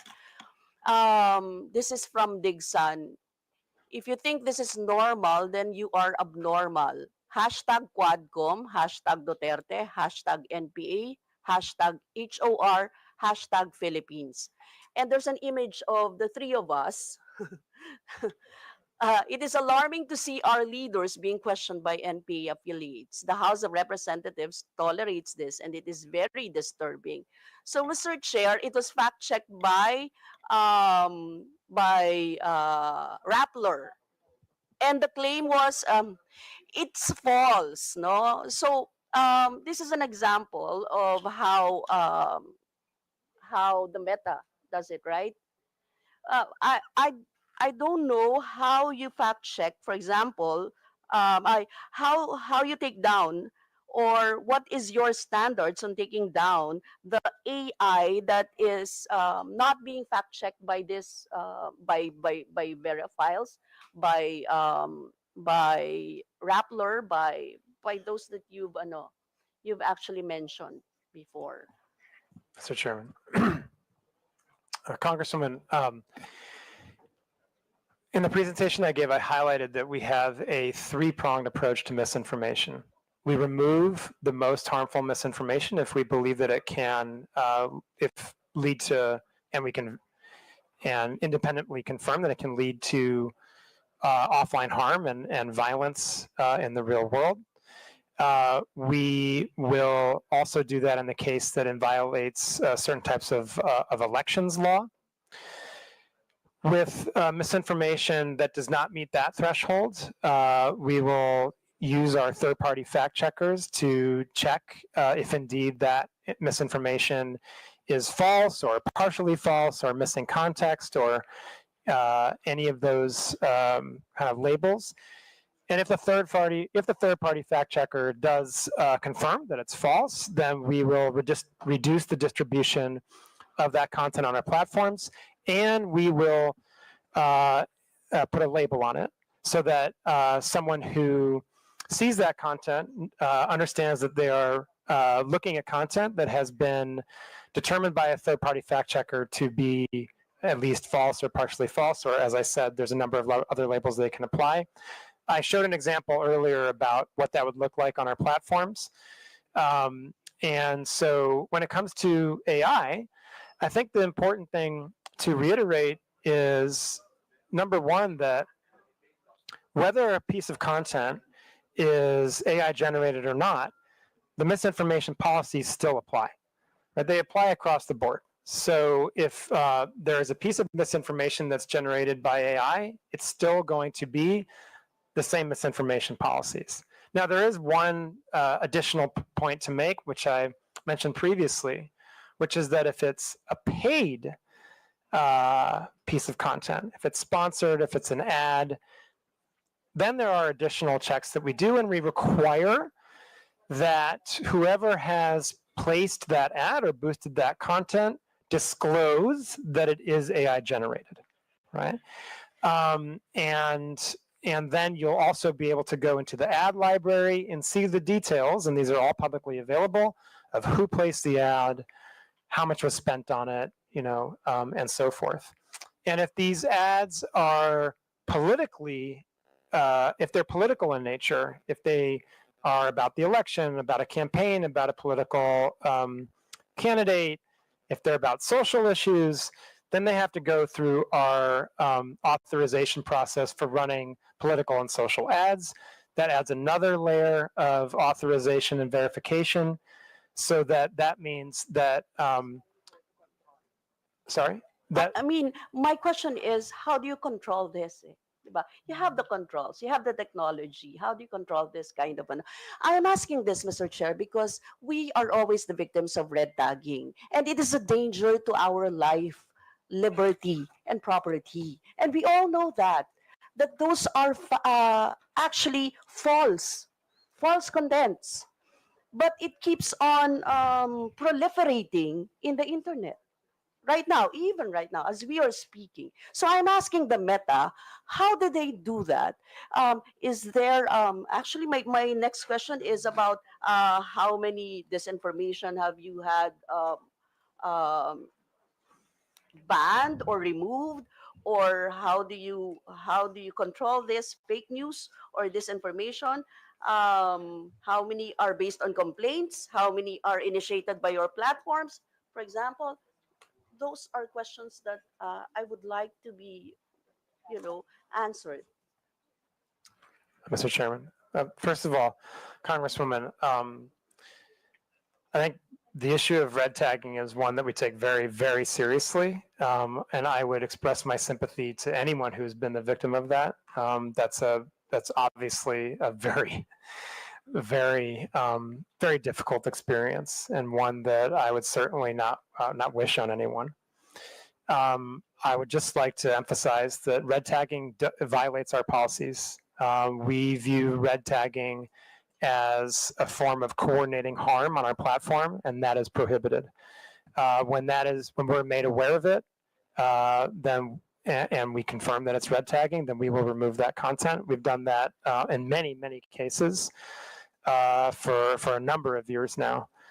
And I would just emphasize again that that does violate our policies, and we will remove it when it's reported to us. So I would encourage you or any other victim of red tagging to send a report to us via Comelec, via DICT, or the other channels that we have with the government.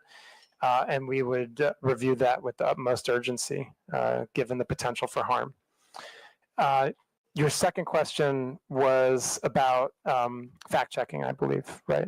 And I would just say that when it comes to fact checking, there's a publicly available library, and we can share that with the committee of the different types of fact checks that have been placed on our platform. Just recently, I think we've seen a number of different issues that have been covered by our fact checkers in Philippines. And again, I think those are all publicly available, and be happy to share a list with the committee, but anyone can find that also, as they're all online. Thank you, Mr. Chair. Just to be clear, in terms of red tagging, you act through complaints. For example, you mentioned the ICT, you mentioned Comelec. So if there's no complaint, you don't act on it. Mr. Chairman, if I may. Congresswoman, we would act on it if we were, in any case that we're aware of it. If a member of our internal teams finds it, they would act on it even without a report. So I do just want to make that clear. I think that we do very much benefit from the reports we get. I mean, it is hard. I think one of the things that we know about red tagging is that, and I kind of mentioned this before, there are different types of content. When we look at violations of our community standards, there's the type of content that very clearly violates, it's not even close, it's a clear violation of our community standards. The really obvious examples are child exploitative imagery, terrorism, graphic violence. I mean, it is much easier to moderate that kind of content. When we get down to the level of speech, and red tagging is one of these issues, it sometimes can be nuanced, right? Now, it doesn't mean we don't take it seriously. We take it very seriously, right? You have guidelines on that. We do absolutely have guidelines on that. We absolutely have guidelines on red tagging. Red tagging per se. Sorry? Red tagging. Do you have guidelines for that? Yes, we have guidelines on red tagging. Rob, do you want to add anything on this point? Just say in general, red tagging often involves doxing, which puts people at risk. So that would be a red line, for example. But I think, again, to emphasize, as Rafi has made clear, this is often very nuanced. But that's why we have what we call the trusted reporting channel. So when we get information from DICT, from Comelec, from your good office, from law enforcement and others, they're treated with great deference and treated with great priority. But doxing, putting people's lives in danger, that's obviously a red line for us. Yes, thank you, Mr. Chair. Mr. Chair, knowing how bureaucratic and to an extent slow the processing of legal actions in the Philippines, we are more concerned on your mandate and mechanisms as Meta, as a multinational technology conglomerate, in terms of taking action on these matters, no? From fact-checking and ensuring the veracity of contents and users, taking down posts and banning users that proliferate disinformation and red tagging, up to instituting protections to users so as to allow for a healthy and humane interactions and discourses on your platforms. That is what we're expecting. Mr. Chair, thank you so much, Congresswoman, for the opportunity to discuss these important issues. And we absolutely share the objective of making sure that the platforms that Meta operates in the Philippines are safe ones. And so that's why we're here. That's why we're having this conversation. And we're always, always happy to take more feedback, to look at things that if the Congress believes we can do better, we're happy to take that back and see what can be done. And I think, as Rob said, I would just emphasize, please do utilize the reporting channels that we have established that are very well functioning. with the government, with the ICT, with the law enforcement, with Comelec, to address these issues. Anything that can lead to the potential for physical harm, we treat with the utmost severity and urgency. So And Chair, maybe they can help us in the data. For example, how many complaints have they received? How many are initiated by their platform? For example, the total numbers, at least, no? If we can have that idea of how they actually took an action on those complaints. How But many? that would be a substantial number of complaints. I don't know if you'll be able to submit the data to this committee. I mean, well, maybe as far as the Philippines is concerned. Mr. Chairman, thank you. We do put out transparency reports that look at how we have handled government requests. And so those are readily available. I believe the last one we have out right now would be for H1 2024. I can check on when the next one is coming. But beyond that, I'm happy to discuss with the committee, I think more in private, about how we can potentially share additional data around how we have acted on government requests. Mr. Chair, with your indulgence, might I just add to that response? I really like the fact that you said, I believe, was it humane and fair? I think that's very, very well put. I want to make it very clear that we are not in a reactive only posture when it comes to the upcoming midterms. We've been having weekly huddles with meetings that are very multidisciplinary and cross-functional at our, at our headquarters in Singapore. That is largely staffed by our Filipino colleagues. We are firm in our belief that the Filipino election is for Filipinos, and we're doing everything we can to keep it free, fair, and free from interference. And to your point, Madam Congresswoman, humane as well.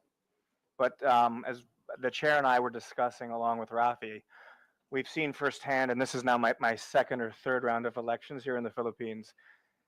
It's a very vibrant, bare knuckle democracy here. So yeah, it can get pretty rough and tumble.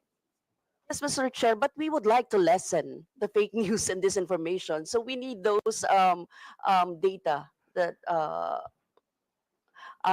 we really need those data. Would you for us to- allow releasing that data? Would it be proper if this committee would write you an official communication to access those data?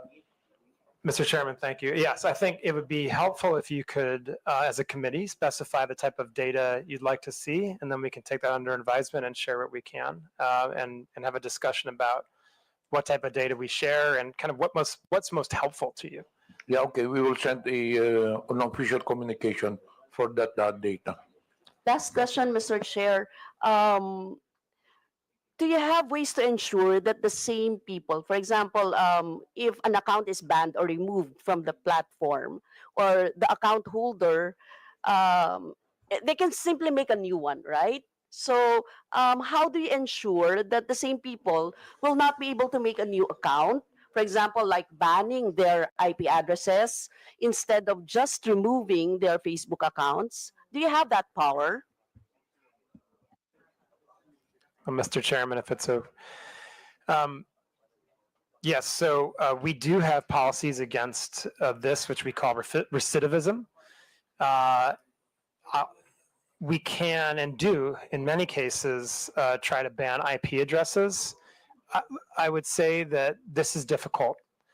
It's a difficult space because That's it's in CSAM, right? In the Yes. in cases of child pornography and OSAIC. Yes, absolutely. For those types of very high severity violations, those people would be banned from our platforms. And we do our best to keep people off once they have been deleted. But what I would say is what we encounter are various levels of adversarial behavior. There are some people, including very well-financed criminal organizations, who are very determined to maintain a presence on our platforms, and that is a hard battle that we fight. We do our best. We continue to fight that battle every day. We do it with the help of our law enforcement colleagues in Philippines and around the world. But it's not always easy. We try to do our best we can. We have also new technology that we use. AI is incredibly helpful and a remarkably helpful tool in helping us kind of try to. It, yeah, we've talked a lot today about some of the potential harm of AI, but I think that what I would emphasize is that AI is also the best shield in many cases, right? We've developed AI technology to help moderate our platforms, both at the content level and, as you were talking about, the user level, for many, many years. We're able to delete literally billions of accounts, like the ones you're talking about, because of AI. And so those are capabilities that we have. They're always turned on. They're always active. Again, our transparency report does go into the numbers of the billions of accounts that we delete from people like that who are trying to get back onto the platform, even though they've been banned, or they're creating spam accounts, or many other reasons, right? And AI is one of the best tools we have in our arsenal to act against that type of work. We're also in the process of looking at other technology, as we long have. For recidivism, you referenced IP blocks. It is something that there are cases where that's possible, but that's again difficult because there's technology that very well financed people can use to even evade that, right? So this is an adversarial space in some cases, and we do the best we can working with our partners in government and law enforcement to keep people off the platform once they've been removed. Rob, do you want to? Sure, I'd be happy with the chair's indulgence to add some additional context to that. So when we're talking about the use of AI for detection for harmful content, the reason that north of 99% of child exploitation material doesn't make it onto our platform is because of things like machine learning, AI. The reason that the investment scam generative AI issue that was brought to my attention by the Presidential Anti-Organized Crime Commission the other day is no longer allowed on our platform is because we have fed that into our tooling so that it's no longer available. The reason it's a very big step for us to take an entire device offline is because here in the Philippines, there are still places where families share a single device, where internet cafes share a device. So we want to make sure we're still providing voice to people who are lawfully using the same device. We do, however, to your point, have certain absolute red lines. So a terrorist-related piece of content, CSIM, human trafficking, there's no warnings given to users on that. Their accounts are disabled when something like that happens. Or when they post content of that nature is what I should say. Thank you, Mr. Chair. Mr. Chair, may we be furnished a copy of the red tagging guidelines na lang? And for the guidelines that they use for determining fake news and the specific timelines for the violations, for example, of the community standards violation, how long does it take? Is that being addressed to Meta? Yes, Mr. Chair. We'll include that in the official communication. Thank you, Mr. Chair. May I remind the interpolator, I think this would be the last interpolator because before we proceed, may I acknowledge the presence of our co-chair, Honorable Joe Aquino, and Representative Benya Abante. The Meta representatives will have to take their flight at 3 p.m. So can you make your questions concise? The next interpolator would be Honorable Roger Gutierrez. Thank you, Mr. Chairman. I understand the busy schedule that our resource persons have. I'll try to make it quick. Good afternoon to our dear resource persons. I'd like to direct my questions to the Meta while they're here. Mr. Chair, just very briefly, I hope you can bear with us. It's been it could be confusing for us, especially. Ideally, we would be tackling this together with Google and TikTok. However, understandably, due to schedule concerns or for whatever reason, you've appeared separately. So we'll be going through this all over again. I hope you could bear with us. Before we begin, I'd just like to verify. So, Dr. Frankel, is it, Mr. Chair, to the Honorable Chairman, Can you tell us what you do in Meta? Mr. Chairman, Congressman, I'm the Director of Public Policy for Southeast Asia, And you are based in where? Singapore. In Singapore. And you are part of Meta, the American company. So I'm an employee of Facebook Singapore PT Ltd. Meta Platforms is the American company. Meta Platforms is American company, the Singaporean company.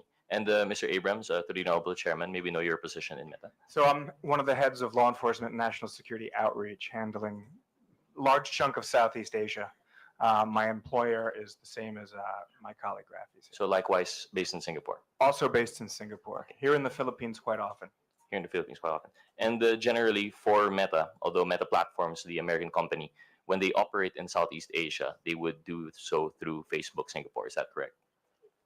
Every country, sorry, Mr. Chairman, if it's okay. Congressman, every country has a different legal structure. Here in Philippines, we have a representative office of our Singaporean company. It's important to note that that representative office is not in charge of business or operations. It does not do anything involving content decisions, right? Those are really, again, those are undertaken by Meta Platforms. Mr. Chair, I'm glad you brought that up, and actually that would be my next question. So if you are representing Facebook Singapore, and you are doing these regulatory work in behalf of Meta Platforms through Singapore, I assume for Southeast Asia, what is it that Facebook Philippines, what do they do? If it's not anything to do with the support services or content regulation or the actual business of Facebook, Meta Platforms, sorry. It's actually it's very much about the business of Facebook. So we have sales and a very robust sales and support team. Our public policy team, who's based here, while not involved in takedown decisions and data disclosure decisions, do work very closely with COMELEC and with DICT and with many NGOs. I think what we're trying to emphasize is that no decisions are made here. Those decisions are undertaken by our parent entity in Singapore or in the US. So this is really a sales and support office that exists here in BGC. I'd also say there are various programs that we run that are supported out of our Philippines office, including some of those I talked about earlier, which revolve around digital literacy. The digital literacy programs with Digital Tayo that we've used to train over 6.5 million people. The digital entrepreneurship programs where we've trained over 60,000 micro, small, and medium-sized enterprises. Those are also examples of the type of work that our local team here has undertaken, and so forth. There's other examples. And Mr. Chair, just for the record, respectfully, sir, it's Meta Platforms, Inc. that controls all of our platforms. Okay. If that's helpful, Paul. Thank you for that clarification. And in fact, it is more helpful, so we have a better idea now. So Facebook Philippines is mostly in the business of, well, the business, which is sales, and I would assume this is advertising? Yeah, we're an ads-based business. So it's advertising. How about Facebook Marketplace? Is that also within the purview of Facebook Philippines?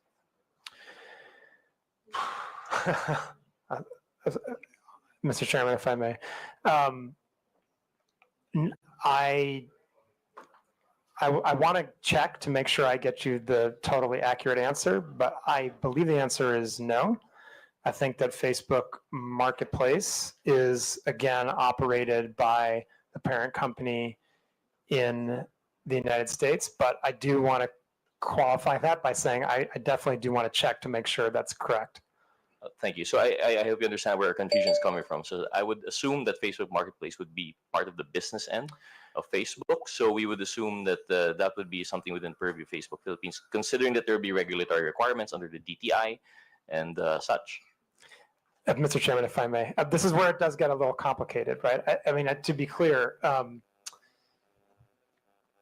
so there, there's no commerce that's taking place on Marketplace, right? And so but it doesn't mean that we don't comply with local law, right?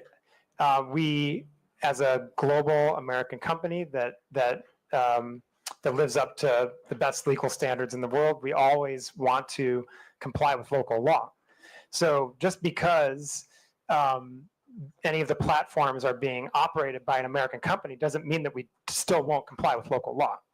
Yeah, Mr. Chair, absolutely agree with you, and we are not implying any, disregard for local law. But precisely, I think if you've been listening to our fellow colleagues here, what we're driving at is accountability, which goes beyond just the legal requirements. So I hope you understand where we're driving at with this and why I'm asking these questions.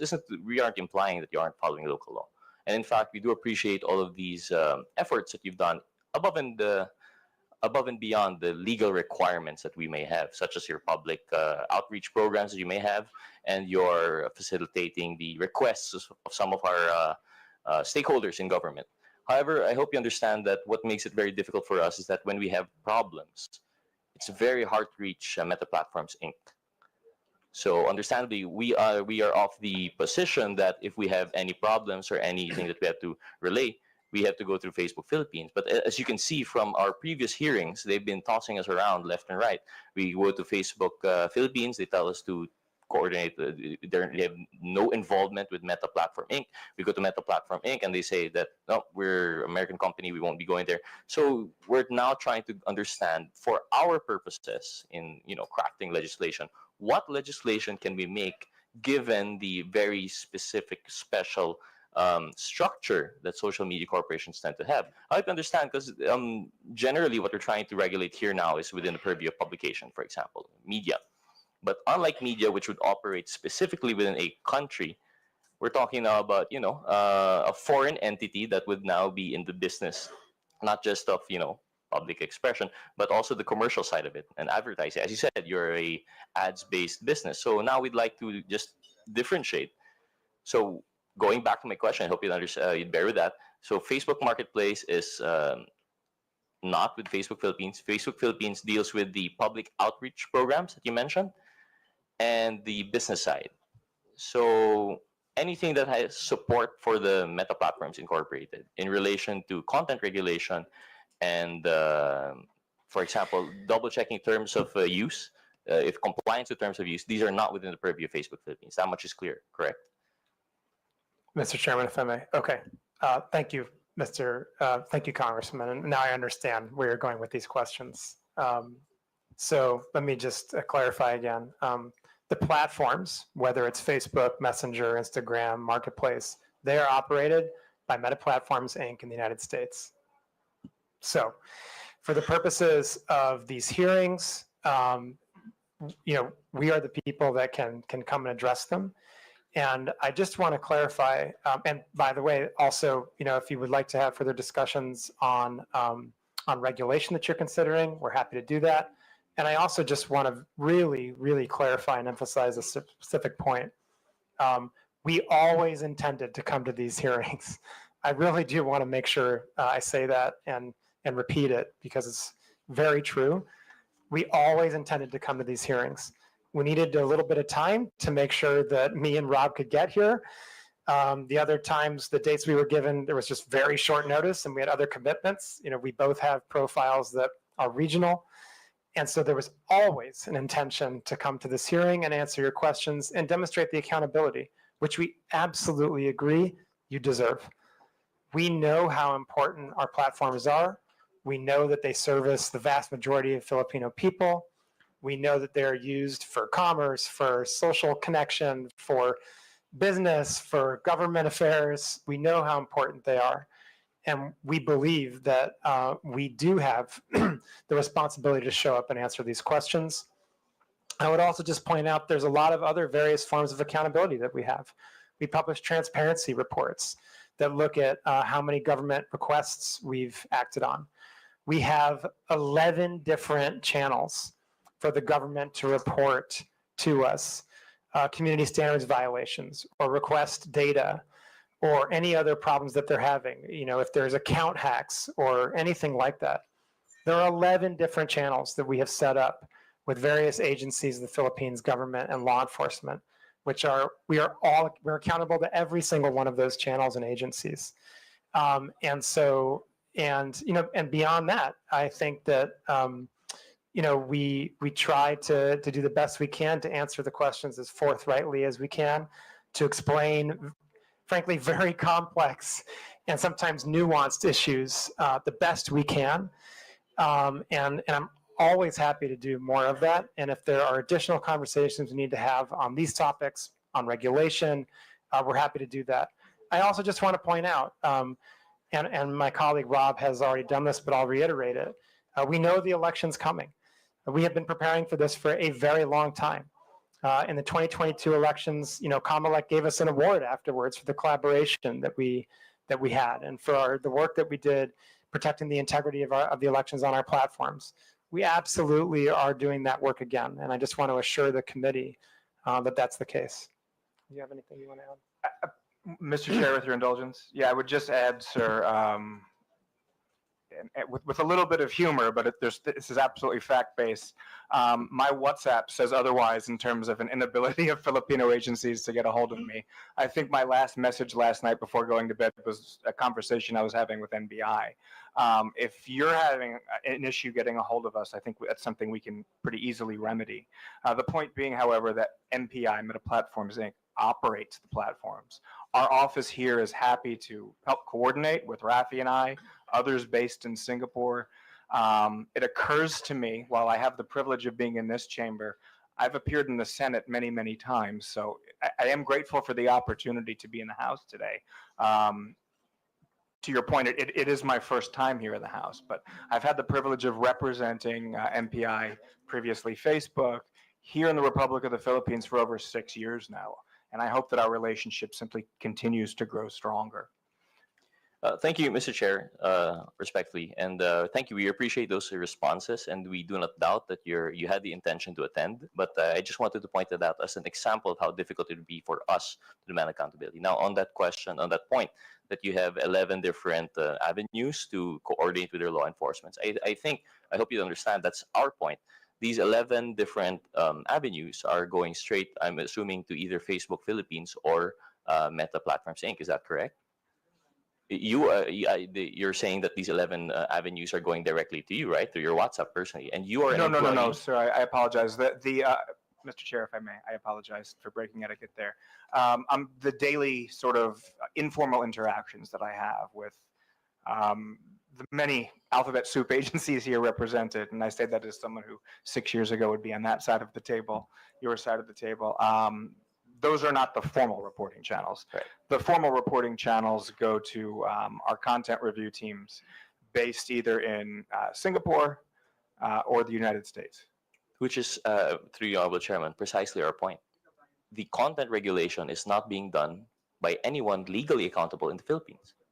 All of these avenues of recourse that you're giving our law enforcement agencies, they have to go to either Facebook Singapore or Meta Platforms Inc. Or in fact, Facebook Singapore will only serve as a coordinating office to Meta Platforms Inc. if I'm understanding this correctly. So can you just correct me if for this statement that if Facebook Philippines does not control the platform, there is no Meta affiliated entity directly accountable in the Philippines? Mr. Chairman, if I may, we're specifically talking about content, then again, the platforms are operated by Meta Platforms Incorporated in the United States. Precisely. So there is no Meta affiliated entity responsible for the content regulation in the Philippines. Correct. There. Thank you. Thank you for that. Thank you for clarifying, because it seems to us that for us to craft meaningful legislation, we have to take into consideration the fact that there is no legal entity here. Mr. Chairman, if I may, Congressman, I just want to, I would, if I could, take a step back here. I think that what future conversations that we should focus on are, what are the objectives you're trying to achieve that you don't feel like you're achieving now? I think that we have seen similar requests in other countries, which emphasize a similar point that you're making here. But, I think we've proven through our collaboration that Rob has with law enforcement, through the collaboration that my teams and our other teams have with the government, with the ICT, with Kamalek, that we are extremely responsive, that we get to the important things quickly, that we act on reports from the government and good faith trusted partnerships that we have in the country. And so I think that, you know, as a global platform, we have to have global systems in place. There's no other way we can operate it at the scale of 3.2 billion people every day. So if there are specific issues that you feel like we need to address and do better, let's absolutely collaborate to address those issues. But I can say, and I feel very confident in saying, there's an immense amount of connective tissue between Meta platforms and all the platforms we operate and the companies that are incorporated under Meta platforms and the Philippines government as a whole. And that relationship that is broad and deep, both, has produced very strong results in terms of collaboration and in terms of removing harmful content, in terms of addressing misinformation. And as I mentioned before, when it came to the last round of elections, it even produced an award from Kamalek. And so I think we feel pretty confident that we have the right structure in place. But if there are specific issues that you'd like to address and specific regulations that you'd like to work on, we are very happy to sit down and talk to you about those. Thank you to the Honorable Chairman. We appreciate that response. But as we mentioned, what we're trying to come up with here is meaningful legislation to curb fake news and misinformation. So while we do appreciate that Meta Platforms Inc. and Facebook Singapore are very responsive, what we're trying to do here is to come up with, of course, you have to understand, we're not only dealing with Meta, we're also dealing with Google. We're also dealing with TikTok, ByteDance, right?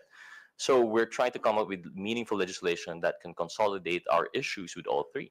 So while we do appreciate, again, it bears repeating that we appreciate the responsiveness of Facebook Singapore and Meta Platform Inc. through your respective offices, it doesn't skirt the issue for us that there is no baseline legal responsibility within the Philippines. There is no Meta-affiliated entity within the Philippines. And that's what I believe makes it hard. To just drive that point, perhaps, Mr. Chair, I'd like to make a quick side question to maybe one of our officials from the CICC, for example.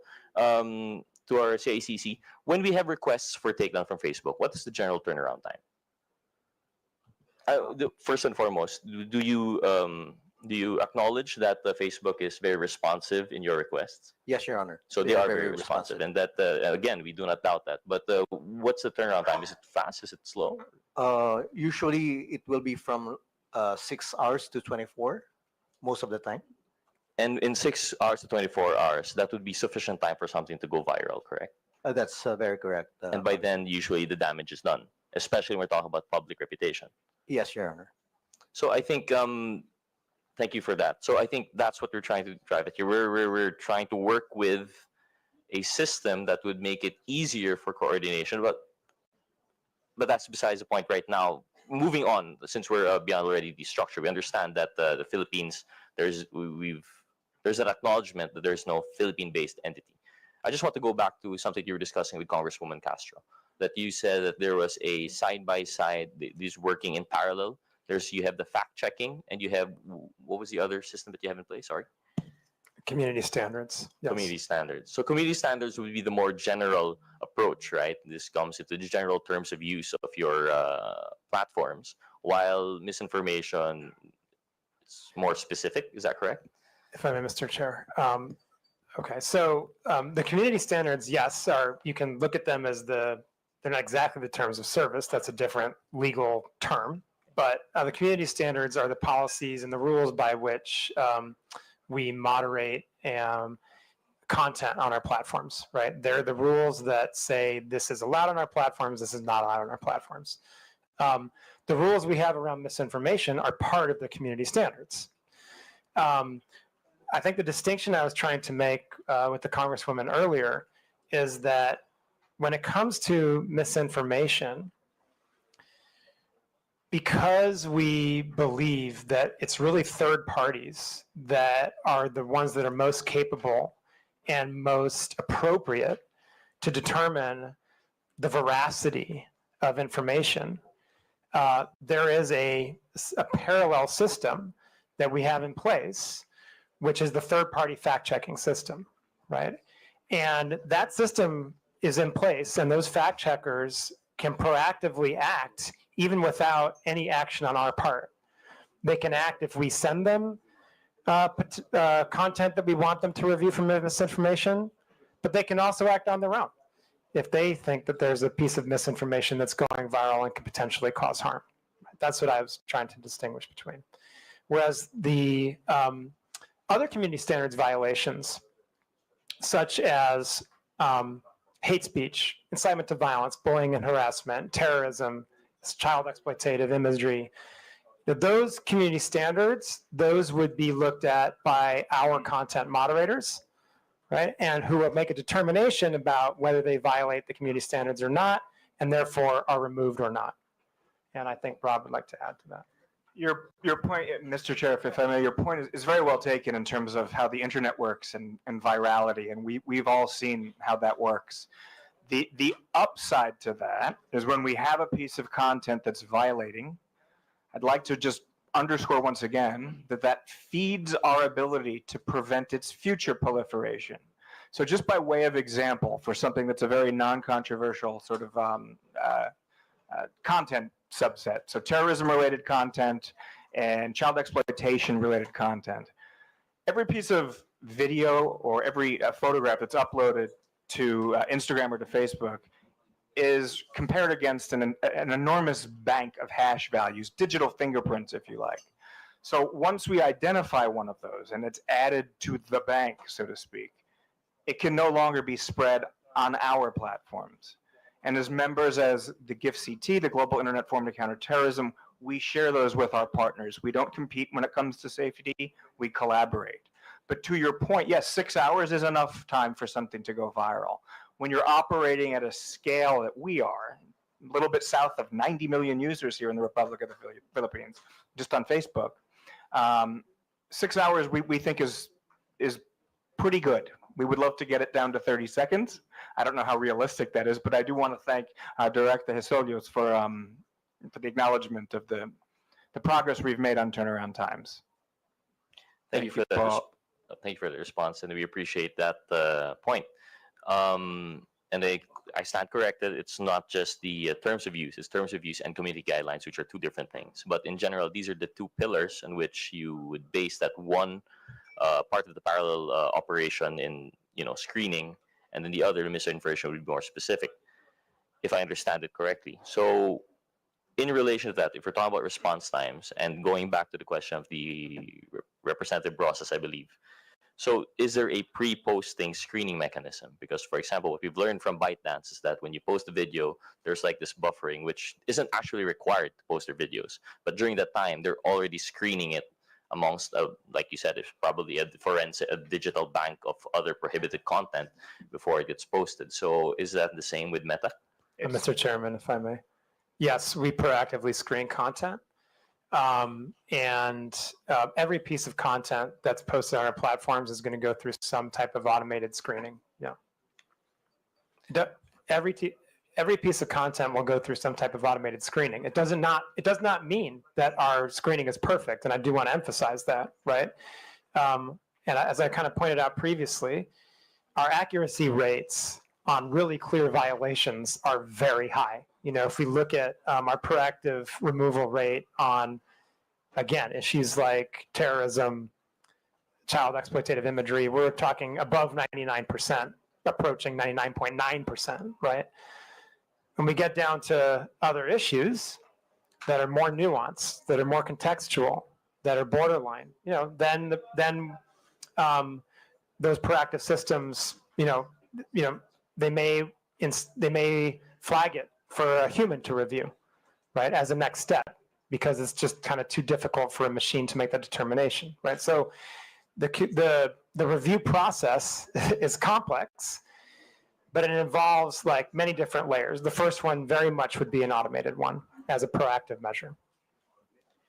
Thank you for that response. So generally, the automated pre-posting screening would be very effective for those that are obviously wrong. Like you have hate speech, child pornography, terrorism, and the likes. And when it comes to the nuanced parts that we have difficulty, right? Which would include the point of this committee hearing, the fake news and misinformation. We understand it to be pretty difficult. And that's where, if I understand correctly, that's where the fact checkers come in. In addition to that, we came across a piece of news that Meta was actually dropping fact checkers in favor of something. I think it was community notes mechanism. Is that correct, or is that not being rolled out globally? Mr. Chairman. Just one thing I want to point out. In the list of violations, you mentioned hate speech. Hate speech sometimes can be obvious, but other times it cannot. And so that one's a little more nuanced than terrorism, for example, right? Okay, yes, turning to our global fact-checking program. As of, I believe, yesterday, if I'm not mistaken, in the United States only, we have moved to a system of community notes as opposed to our third-party fact-checking system. But everywhere else in the globe, the third-party fact-checking system is the system we still use. Could you please enlighten us as to why the United States has dropped that fact-checking mechanism? And were there difficulties on their previous review system? And do you foresee that this difficulty would actually be the same all around the globe? Mr. Chairman, if I may. Congressman, the fact-checking system in the United States, I think what the determination by our global leadership was that we saw that it had become in some way politicized, and that they believed that there was the potential to improve on that system using the community notes system, right?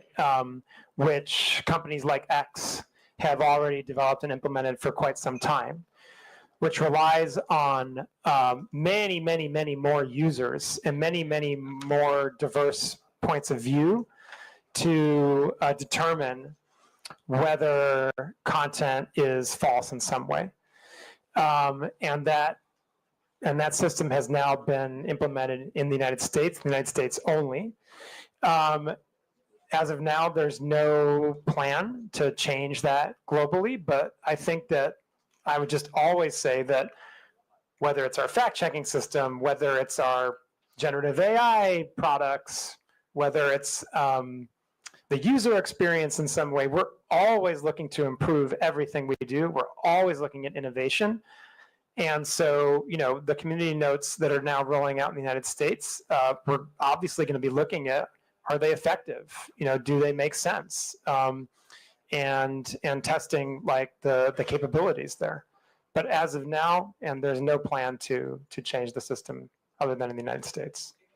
I still have quite a few. I have a lot of questions actually, but I understand that there's a time constraint for our resource person, so I'll just stick to one or two questions to conclude. Just based on that point, I'll leave the others out. So when they drop the fact checking, I know it doesn't apply it here, but we'd like to know the possibility of if that were to be implemented here. We'd want to know what we're working with for our legal framework, right? What laws that we might come out with in relation to that. So if you are dropping fact checkers and it's community based, this would now be more in line with the reporting system that you already have. So it's going to be it's going to be based on user feedback. And how do you differentiate authentic user feedback from, for example, what we're really fighting here are the trolls? I mean, that's one thing that we can agree is very morally wrong and misleading. So when they're purporting to be other people who they're not, and they're not voicing actual, personal opinions, and they bloat their numbers per capita. Instead of just one voice, it appears to be hundreds of thousands. How do you now balance that when you drop the fact checkers? Mr. Chairman, if I may. Congressman, first of all, any type of inauthentic behavior is prohibited on our platforms. Any type. You have to be your authentic self on our platforms. And it's especially, and I would say that in the case of any kind of coordinated inauthentic behavior, that can rise to the level of what we would call network disruptions, with my colleague Rob described earlier in our presentation, and how we treat those types of abusive networks. To your question specifically about community notes, I need to be very honest. This is a very new program that we are running, and I just don't feel qualified to completely answer the question about how it works, as it's only rolled out, I believe, yesterday. I feel very qualified to answer a lot of other questions about these issues, but on that one, I think we just have to come back to the committee. If you have specific questions, I think that the chairman and the committee are putting together a list of follow-up questions, and we'll be happy to try to address that one as well. Thank you. Just the one last question to the honorable chairman, if there are resource persons who could oblige, because you already mentioned that in Facebook you only allow your authentic self, but anecdotally that isn't the case, especially here in the Philippines. I don't know if it's the same outside the Philippines, but if you've been monitoring, one of the issues that we have are these massive troll farms in which people purport to be other people, and precisely to bloat out their public in order to shape public opinion and sentiment. So what measures do you have to ensure that? Is it possible to implement something in which truly not just currently, if I understand it correctly, the closest that Meta has come to identifying authentic users would be phone numbers, by requiring phone numbers as a two-factor authentication. Ideally it's 1:1, but we've passed the SIM registration bill. It's now a law.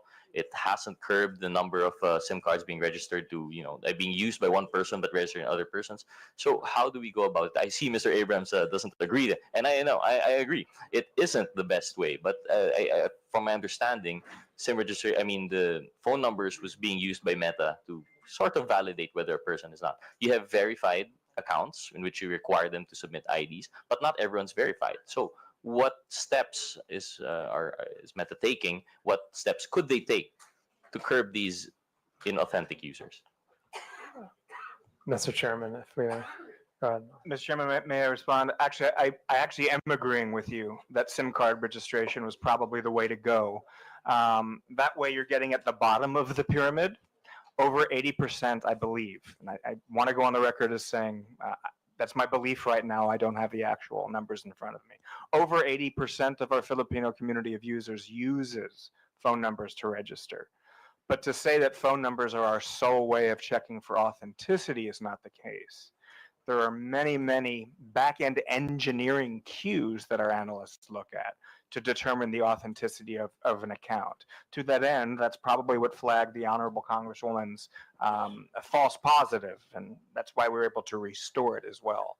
But to go into too much granularity as to the cues we use would give bad actors an advantage. So perhaps an executive session with your good office would be in line for a further discussion on that, Paul. I would just if I may add, the inauthentic behavior.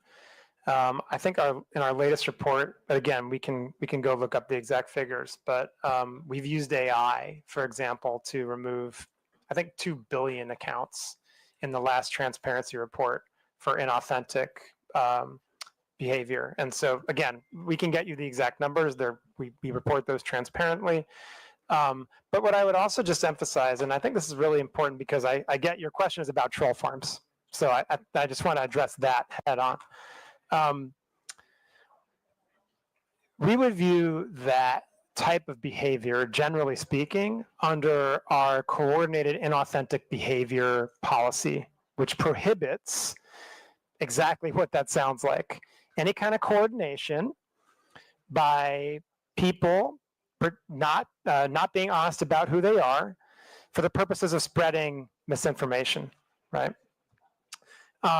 And we have very stringent policies on that, where not only if we find someone engaged in that kind of behavior, we don't just take down that account.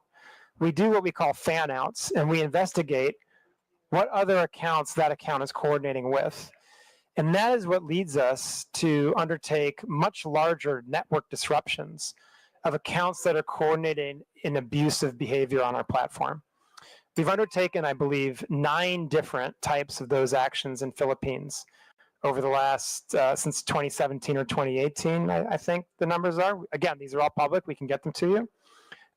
And I think it's really important to point out, this is where our relationship with law enforcement really comes into play. A lot of those come from leads that we act on from law enforcement. And the intel sharing goes both ways. And so I would emphasize to you, I'd continue to emphasize to law enforcement, although they already know this, and other members of this committee, if you have reason to believe that there are accounts that are engaged in that kind of behavior on our platforms, please do send them to us. And we will do everything we can to investigate to see whether they are engaged in that kind of coordinated abusive behavior. Thank you. Thank you, to the Honorable Chairman. Actually, if you had the time and you stuck around with us, I think you'd see through our other resource persons in questioning later on that it is, while we do appreciate that you have the guidelines and the protocols in place, it doesn't seem to be all that effective. I understand the scale that you're operating, perhaps it's very difficult, but at least in the situation here in the Philippines, you'd see later on that it's very difficult. But I understand with the time constraint, I actually still have more questions, but given that we wouldn't want you to miss your flight, so I'll be yielding to the next interpolator. I'd like to thank Dr. Frankel and Mr. Abrams for their time today. Thank you very much, Mr. Chair. The last interpreter on the meta issue, Honorable Romeo Acop, you have the floor. Thank you, Mr. Chair. Before I proceed, Mr. Chair, I'd like to briefly manifest that the absence of a clearly accountable and empowered meta entity here in the Philippines is a crucial issue. And I hope the meta people would agree with that. As we have heard, Facebook Philippines does not control the platform, nor does it handle content regulation or policy enforcement. This makes it difficult for Filipinos to seek timely and effective recourse when harm occurs online. That is why we are exploring the idea of requiring accreditation or registration for social media platforms operating in this country to ensure that there is a readily accessible, responsible point of contact that understands and complies with our laws. It's a matter of accountability, Mr. Chair, not just for regulation, but for the protection of the Filipino people. And may I proceed, Mr. Chair? I'll touch on accountability, which was a little bit touched by the Honorable Gutierrez. May I ask, Meta, are you aware of the number of Filipinos who use Facebook and Instagram? Are you aware of the number? Mr. Chairman, if I may. Congressman, I assume you're referring to here in the Philippines or globally? Philippines. Yes, I think the last numbers that we've reported were over 90 million. 90 million. Over Filipinos. 90 million. Okay. And would you agree that you have a responsibility to these users to keep the space you provide them free and open? You have that responsibility, would you agree? Sorry, do we have the responsibility to keep our platforms free and open? Yes. Sir? I think we have the responsibility to do the best we can to balance the rights of Filipino people to free expression, but also the rights of people to have a safe space on our platforms. I believe that's what you're getting at. Yes.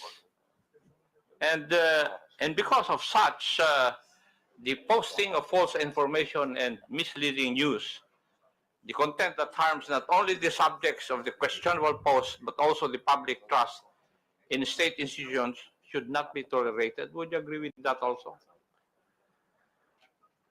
Mr. Chairman, if I may. Well, the answer is yes or no. I think, Congressman. Would you agree with that? Congressman, when I want to answer this question carefully. May I know why you are going to answer it carefully? Sir, yes, absolutely, sir. I want to say that when we come to topics like misinformation, there are different interpretations of that.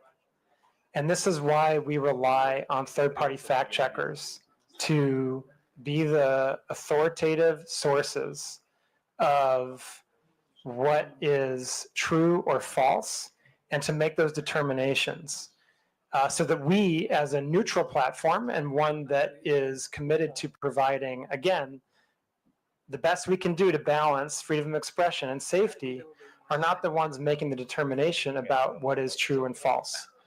So I believe that we have the proper system in place where we rely on third-party fact checkers that are internationally certified to be the authoritative sources on what constitutes misinformation. And from that point, we have the responsibility to act on the findings that those third-party fact checkers provide to us. And if they provide us the finding that that's false, then we do have the responsibility, and it is in our community standards, to make sure we've reduced that distribution of the content and properly labeled it. So anyone seeing that content knows that they are viewing something that is false, and that they can access the authoritative source of information so that they can understand what the real situation is. And I think that that's the way that we do our best to make that proper balance of providing freedom of expression, but also safety for the people of Philippines and indeed our global community. And again, I just want to emphasize, even then we will go as far as to removing misinformation if it's clearly false and can lead to physical violence or violates elections law, right? In those cases, we will remove it. And I think that that's the best that's the best system we've had over many years of dealing with these issues around the world, to kind of balancing to the best that we can those dueling objectives of freedom of expression and safety. Thank you, Doctor. But my question was very simple, whether the posting of false information or misleading news, content that harms not only the subjects of the questionable post, should not be tolerated. It's answerable by yes or no. Should this not be tolerated by platforms? Yes or no? But, Mr. Chairman, if I may. But Congressman, again, I want to just emphasize the point that people disagree. We're in a world right now when people disagree on what's true and what's not true. Are you trying to tell this committee that you do not agree with that?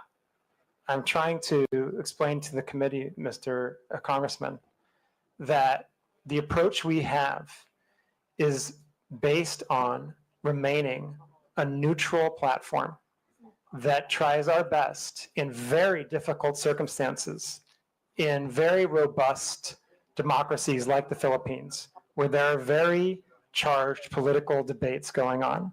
We do our best to balance freedom of expression on the one hand and safety on the other, and that our view on the best way to do that is to rely on third parties to make the determination when it comes to true or false or somewhere in between. And we think that that's the best way forward. And Mr. Congressman, actually, I would say, I don't think you necessarily want us to be the ones that determine what's true and false. I don't think you would want us to undertake that kind of that kind of power, basically. I think that, this is, in a democratic system, this is kind of the best balance we can possibly strike when it comes to how to moderate these types of issues on our platforms in the type of context that we have in the lead up to an election, for example. And I would just note again that we take our content moderation very seriously. We take our fact-checking program very seriously.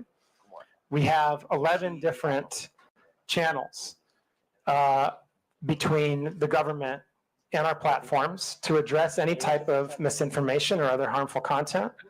We undertake network disruptions if we see that there's a coordinated abusive pattern when it comes to misinformation or disinformation or any type of foreign interference. And as a result of that, and I would just, again, in the last election cycle, we were given an award by Comelec for this work. And so I just have to continue to lean on that posture and on that approach as the best way that we can support the community that we have here in the Philippines. Thank you. But as we have discussed earlier, that there are systems and controls in place to remove posts that violate community guidelines. So we can both agree that some posts do not belong on the platform. Yes, we can absolutely agree. We can absolutely agree on that. Yes. You can agree with that If already. there are some posts that don't belong on the platform, yes, absolutely. And as the platform itself, you would take action to remove this post? Yes, sir, that's correct. And if they therefore, violate our community standards, we would remove them. yes, thank you. And therefore, it's fair to say that the platform has a duty to prevent the spread of such posts because they can cause harm. Would that also be correct? And Mr. Congressman, we have a duty to act on content that violates our community standards, and in some cases, specifically if it violates local law. No, That- Doctor, my point is that you have a duty to prevent the spread of such posts because they can cause harm. That's the gist of my question. We have a duty to remove posts that we're aware of that violate our community standards. Yes. Thank you, Doctor. Now, could I say that you recognize that Meta bears some responsibility for what is shared and posted on Facebook or Instagram? Mr. Chairman, if I may. Sir, every individual user bears the ultimate responsibility for what he or she posts on our platforms. I think that it's important to underline that That's point. a given. That's a given. Okay. Now, Right. what As I'm long- asking is whether Meta bears some responsibility for what is shared and posted on Facebook and Instagram. That's So- my question. Yeah. So what I would say is we absolutely. Do you? Yeah, sir, if I may, we very much believe that we have a responsibility to provide a safe platform for our users around the world, including in Philippines. That's your obligation. But my question is, would you bear some responsibility for what is shared and posted in your platforms? Yes or no? It's a very simple question. Sir, I just want to be really clear about this again, okay? Our responsibility is to make sure that we are doing the best we can to balance between voice and safety, okay? And the ultimate Mr. Chair, responsibility, Chairman, for the people, Chairman, for the content posted is the I people think that post the it. doctor is evading the answer to my question. Any Tom, Dick, and Harry will say that it's answerable by yes or no. Mr. Congressman, the ultimate responsibility lies with the user who posts the agree. content. But what I'm asking is if Meta bears some responsibility. I'm not asking whether you are the primordial entity to be responsible. No, I'm not asking that. My question is whether you bear some responsibility. Mr. Congressman, if I may, I believe I've answered the question that I think the user bears the responsibility for what they post on our platform. Now, we have a set of community standards that we do our best to uphold because we want everyone to have a positive experience on our platforms and a safe experience on our platforms. And that's what our community standards are for. That's what our fact-checking programs are for. That's why we take these hearings very seriously. That's why we have the 11 different relationships with the government agencies in the Philippines so that harmful content can be reported to us. And I think that's how we do our best, like I said, to ensure that people have a voice and the freedom of expression while also a safe experience. But as I said, I think the ultimate responsibility for content lies with the user that's posted it. Mr. Chair, the questions I would be asking would depend on the answer of Dr.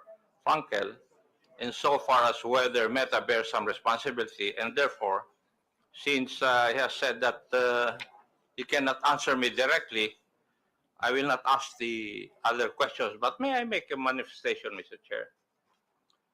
It seems from our discussion that social media platforms are making some effort to curb the spread of fake news in this country. However, I disagree with the impression that acting merely as host of user-generated content exempts these platforms from any liability for the harmful content they allow to be exhibited. As part of our legislative duties, I think it may be time to revisit the current legal framework regarding these social media platforms, if only to incentivize them to further crack down on these types of illegal posts. Now, may I go to another issue, Mr. Chair? Yes, Mr. Chair. Regarding monetization. Doctor, can you confirm whether Facebook or Instagram allows content creators in the Philippines to earn revenue directly through the platform? Yes or no?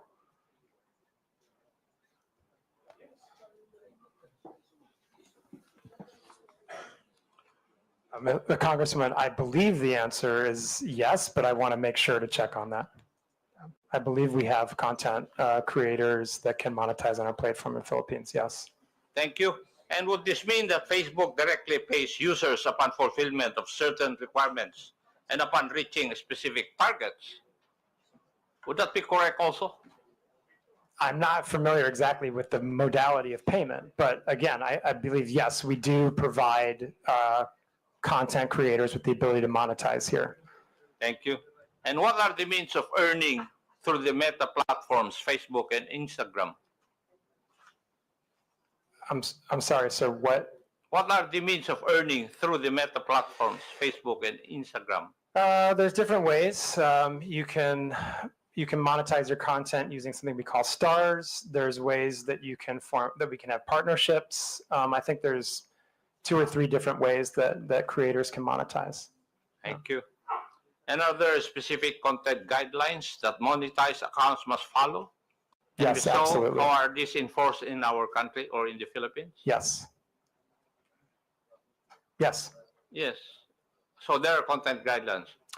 Creators, like anyone else, must abide by our community standards. Now, is there a process also for demonetizing content that is later found to be false, misleading, harmful, or otherwise violative of the community guidelines?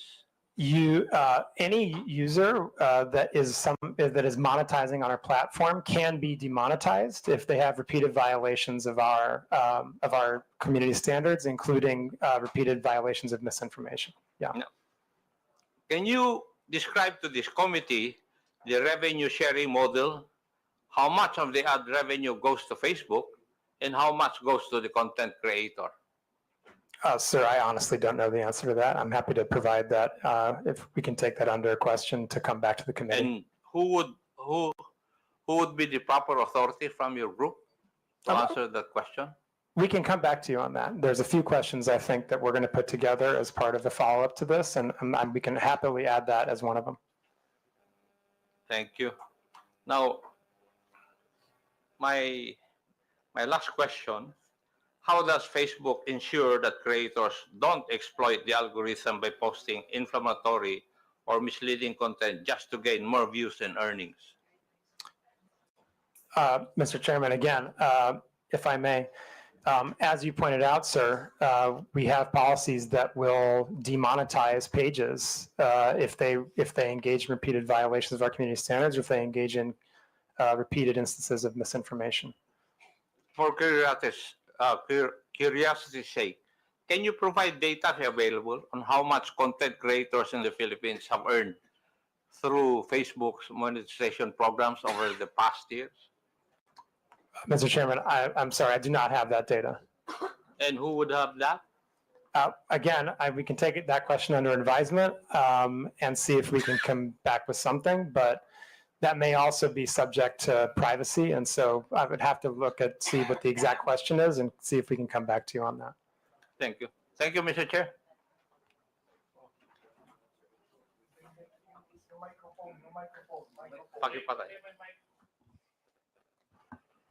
Thank you. Okay, for a last manifestation, you're given 5 minutes, Honorable Abante. Mr. Chair, thank you very much. I really would like to ask some questions, but I'm not going to ask any questions anymore. But as I listen to your explanation, I begin to realize, and I don't understand what Meta actually is. All right? I have to admit I'm ignorant of what you're trying to do. But I would think, Mr. Chair, that Meta is a self-regulatory agency because you have community standards. Content and accounts that violate our community standards, including harmful misinformation, and you remove it. And you're not telling us that you have, in a way, a responsibility to do it. You have, because you are a self-regulatory agency of your company, of Facebook. Now, Mr. Chair, I'd like to ask if Meta could be able to provide us a data of whatever your community standards are, because we don't even know. We'd like you to give us a data of what you mean by harmful this misinformation. I'm not going to ask this question anymore because I know you're going to answer us with a lengthy statement, but just give us a data. What do you mean? Guidelines. What do you mean by community standards? What do you mean by harmful misinformations? Just give us the guidelines for that. Can you do that, Mr. Chair? Mr. Chairman, if I may. Congressman, our community standards are publicly published and available in Tagalog. Mr. Chair, I'm asking that you give us the data. Not being able to see it on public. We would like to ask you to give us the data. Anyway, Give us the guidelines for your community standards.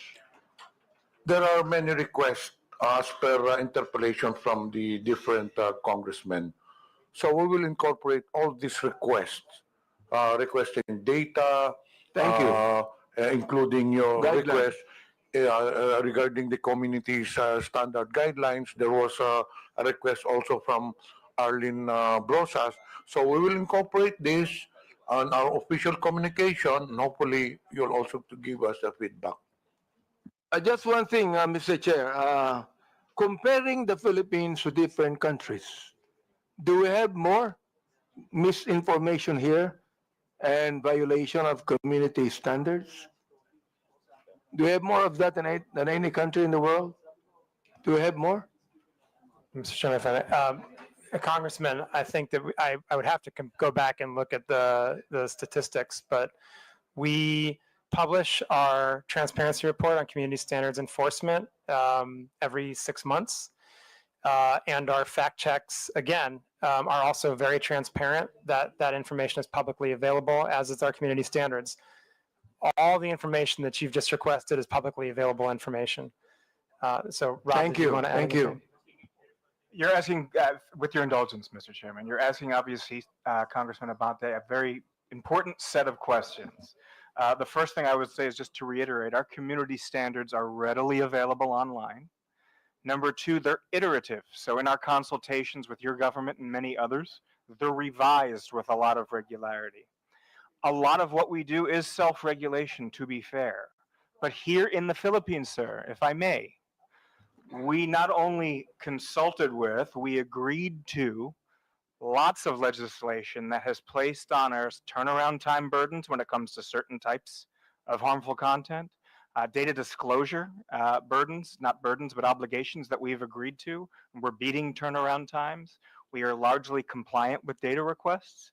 I would hope, and I wouldn't dare speak for the law enforcement community here, but I would hope that they would agree that we are amongst, if not the most forward-leaning when it comes to protecting our Filipino community of users. And I absolutely think I understand that we're in the middle of an election cycle. Things are heated here at the moment, but that does not distract me or my team from our constant everyday work in battling off-platform harm for our users. And not everything we do is self-regulating. We do a lot to follow local law. And reasonable people like myself in your good office, we're going to have disagreements along the way. I think the point is to keep these dialogues open. So with that, I do want to genuinely thank Congress for allowing us to be here today. Maraming salamat po. Thank you. Thank you for that. Yeah, I would just emphasize, Mr. Chairman, we heard a lot of questions today, and very good questions, very fair questions. I hope that the answers we provided in the presentation were educational, informational, and I hope that we demonstrated, as Rob just pointed out, the very strong collaboration we've had with many different parts of the government, different administrations, Congress, on developing regulation and laws, implementing them, living up to our legal obligations here in Philippines. And again, being a platform that is a positive social net good for Philippines because it helps people build their businesses. It helps the economy grow. It helps people connect to their loved ones for free. It helps people learn about the world and gain new skills. And of course, with the election coming, we're absolutely determined to protect the integrity of the election on our platforms. And I hope that we can have more of these conversations. Congressman, we're very happy to sit down and collaborate on additional regulation if you feel it's necessary. There's a number of different examples of how we've worked with Congress over the years. Most recently, for example, on the Internet Transactions Act. There's also the digital VAT. I mean, these are just two very recent examples of collaborations we've had on law and regulation here in the Philippines with Congress and with the administration, and absolutely happy to continue that. And I do hope, as Rob said, that our responsiveness to the government and Filipino community's concerns has come out clearly today. And we remain very determined to be a great partner to the people, businesses, and the government of Philippines in the future. And thank you so much for the opportunity, Mr. Chairman, to present this today and to speak to the committee and the people of the Philippines. Mr. Chair, thank you for your statement, Dr. Frankel and Mr. Abrams. This is the very reason why we have this hearing, so we could be able to craft laws about what is happening right now. I'm so glad you said that you be compliant to every legal thing we have in this country. And thank you very much for that. And Mr. Chair, I'd like to assure Dr. Frankel that Mr. Abrams that we will, in my own capacity, talk to you about many of these things. Thank you very much. Actually, we still have many questions to Meta, but unfortunately, because of time constraints, we cannot do so. So in behalf of the committee, Dr. Frankel, Mr. Abrams, would like to thank you for attending the hearing. You are now excused. It's already 1 p.m. You go direct to the airport. You might miss your flight. Thank you very much. Thank you, Mr. Chairman. Thank you, committee. The chair acknowledges the presence of Senior Deputy Speaker Aurelio Dong Gonzales, Honorable Ernesto Junicio Jr., and present online, Honorable Arjo Ataide, Honorable Jonathan Flores.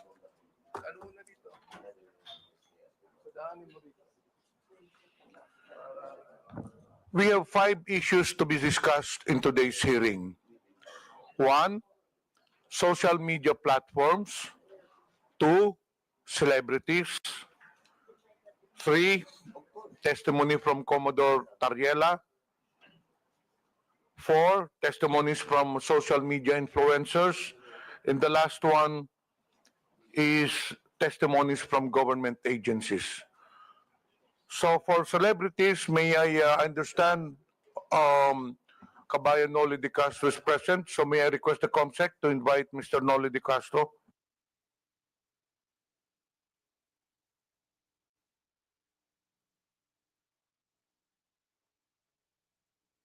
COMSEC, pwedeng maimbita natin si Mr. Noli de Castro so that we will have an orderly hearing and a smooth flow of discussion.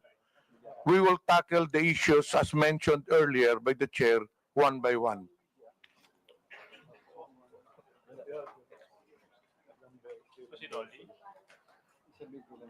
COMSEC, I understand, I was informed earlier that Mr. Noli de Castro is in the holding room. Yes, sir. This one is waiting. Okay. Can we invite them?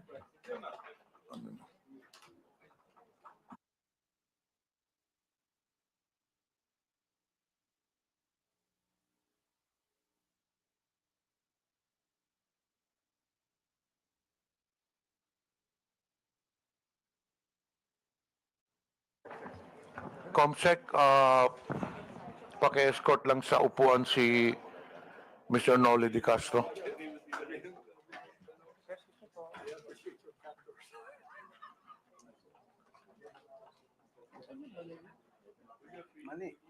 Thank you, Kabayan Noli, for attending the hearing. We will give you an opportunity if you would like to make an opening statement.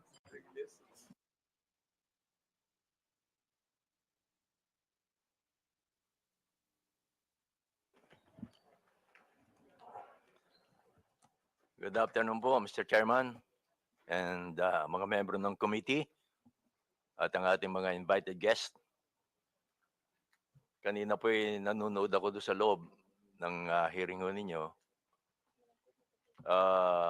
At sinusuportahan ko po itong initiative ninyo na labanan ng mga fake news. Kasama ho kami dyan. Yung mga misinformation at saka disinformation. Kasama na rito po ang deepfake. Naging biktima rin ho ako niyan. Marami sa aming mga broadcaster. Bunso din po ng Gen AI at ang iba pa mga advanced technology po ngayon. Hindi natin mapipigilan ho yan. Kanina, I'm sorry, hindi ninyo napag-usapan sa Meta yung advance ng technology. Kasi hindi ho talaga mapipigilan. Yung pinsala na dulot nito ay hindi lamang po sa aming mga personalidad and even to you, Congressman, kundi pa sa pangkalatan sa publiko na nakababasa, nakakita at nakakapanood po nito. Kailangan ng sabayang pagkilos para sa education ng publiko at sa aming media practitioners para mamulat to ang mas nakararami tungkol sa masamang epekto ng fake news sa ating bansa at sa demokrasya. Kami ho sa media ay alam ko malaki rin ang responsibility sapagkat mas mabilis kaming ma-check ang mga fake news. At the same time, ma-check kaagad namin ang fake news.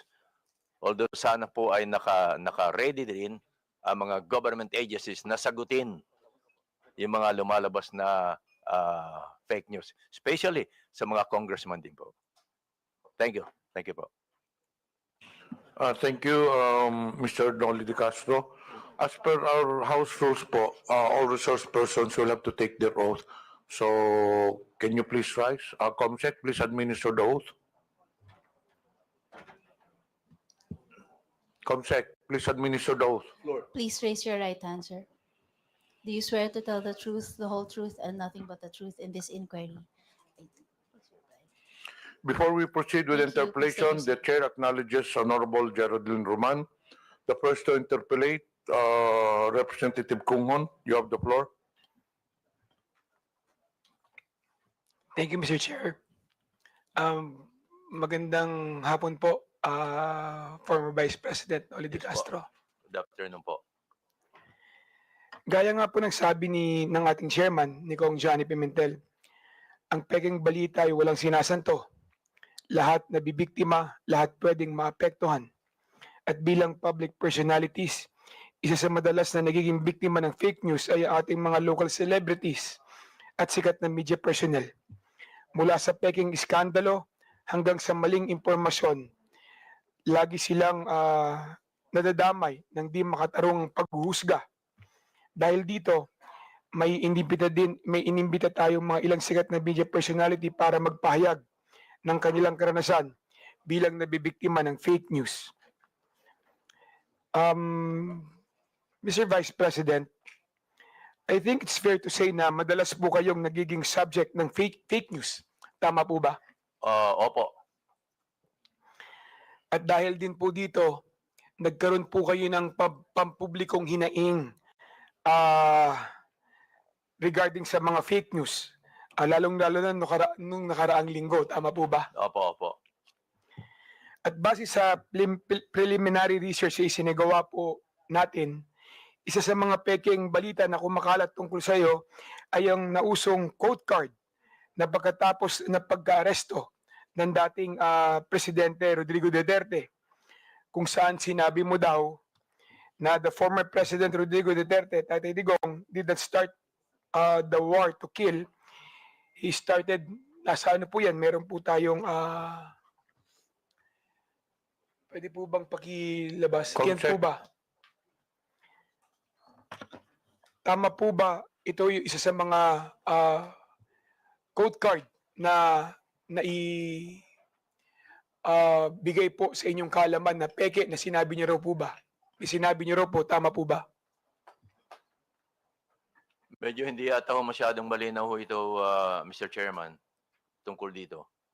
Ang nakalagay po doon, sir, is former President Rodrigo Duterte did not start the war to kill. Okay. He started to save lives. He gave drug addicts a chance to change, to surrender, to choose a better life.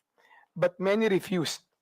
They kept using, kept selling, kept killing innocent people. So what a leader should do, let criminals destroy families or take actions to stop them. One addict lost is tragic, but thousands of innocent lives saved, that is justice. Duterte made the streets safe. Yan po yung mga nakalagay sa quote card na na-attribute ko sa inyo. Opo. Pero hindi ho lahat totoo eh. Kaya kami ho, fortunately, kami sa media, sa mga broadcaster, nakokorek agad ho namin on the air. On the air. Once na lumabas yung fake news, nakokorek agad namin. In my case, meron po akong IG na ginagawang ko kagad doon ng word na malaki na in bold letter na fake. Tapos nakikiusap po ako sa aking mga kaibigan na may Facebook din, may IG, and other form na ipakalat naman nila na yung lumabas na ba na news item ay fake. Yun ang mga ginagawa ko para mabilis na nakakakalat yung information na that item ay fake. Thank you, Mr. Vice President. Mr. Vice President, nakikita niyo po ba yung nakalagay sa screen natin ngayon? Opo. Ito po ay galing kay ito po ay pinost, no? Ni JM, di ko alam kung paano i-pronounce itong Almine o Almine o Almine. Ayan, JM Almine. Nakalagay po dito, sabi niyo raw po na di ko binoto si PRRD dahil gustong-gusto ko talaga si VP Lenny. Familiar po ba kayo sa napabalita ang sinabi niyo daw po? Opo. Alam ko ho, fake ito. Kaya gumawa kaagad ako ng version ko at nilagyan ko ng in bold letter na fake. Mr. Vice President, kilala niyo po ba si JM Almine? Hindi po. Hindi ko po siya kilala. Sinubukan niyo po bang kilalanin kung sino yung nag-post nito? Hindi na po dahil baka mamaya hindi tunay na tao ito eh. Uso ho ngayon yun. Ano po ang naging reaksyon niyo na nakita niyo yung post na ito? Well, sanay na ho ako sa mga lumalabas na ganito eh. So ang first reaction ko ay gumawa ng paraan para may pakalat ko na fake nga ito. Lagyan ng bold letter na fake. Kumisano, ginagawa ko pa, naka-flash yung fake. At makiusap sa mga kakilala ko na may mga Facebook, IG at iba pa, na ipakalat din nila para marami po makabasa. Nung nakita niyo po ito, ano po yung personal na naramdaman ninyo? Dahil karamihan po sa nakabasa nito, naniniwala na sinabi niyo raw po ito. Well, of course, ang iba maniniwala ho, lalo na kung hindi ako kilala. Pero sa newscast, nako-correct naman ho namin ito eh. Itong ganito. Kaya madali lang ho eh. Hindi ho ako masyadong naapektuhan kapag ganito. Maswerte lang ho kami dahil mga broadcaster ho kami. But kung pag-uusapan ho yung pangkaraniwan tao, yun ang madaling maapektuhan. At wala silang means, wala silang source para makorek agad yung lumabas na fake news. Mr. Vice President, pagkatapos po kumalat itong mga fake na quote card na ito, madaming organisasyon ang nag-post at nag-fact check din ng balita na ito. Alam niyo ba kung ano-ano yung mga organisasyon na ito tulad ng ABS-CBN Fact Check, Opo, meron po Verifies, kami ganon. etc.? Opo, meron po kami ganon. Ang ABS-CBN may fact check at inilalabas po namin yan sa TV Patrol. Yung mga fina-fact check po namin.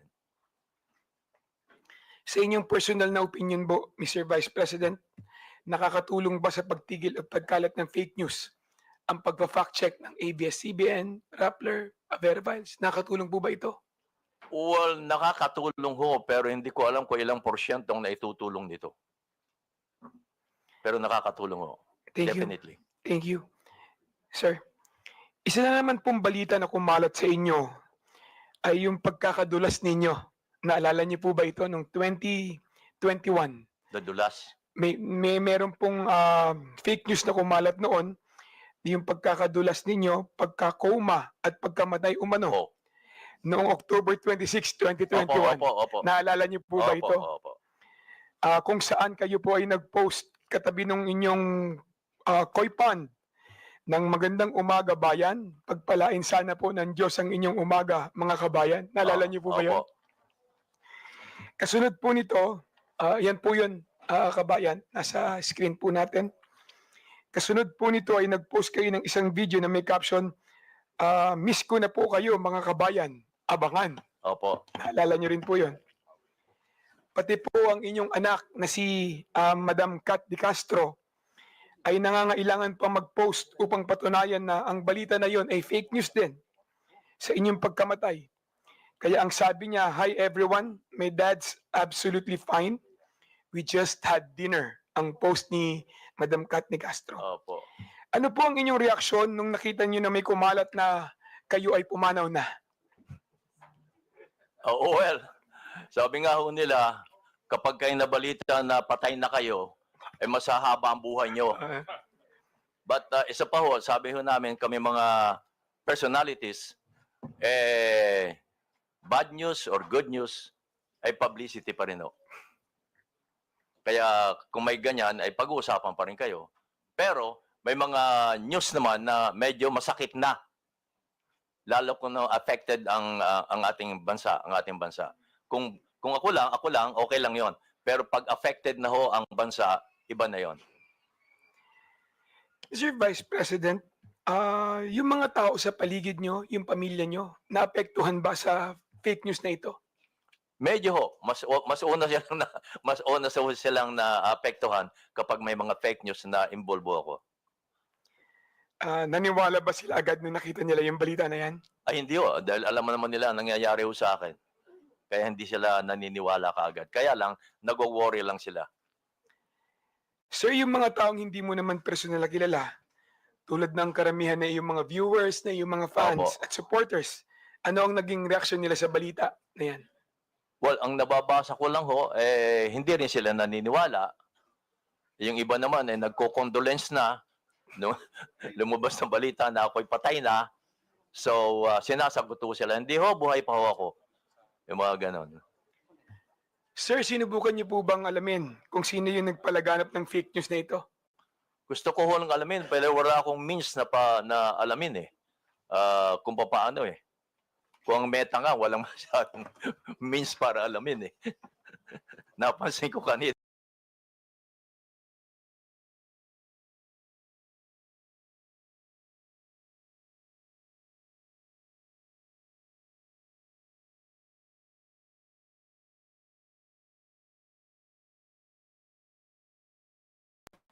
Na kinakailangan pa palang i-report mo para umaksyon mo sila.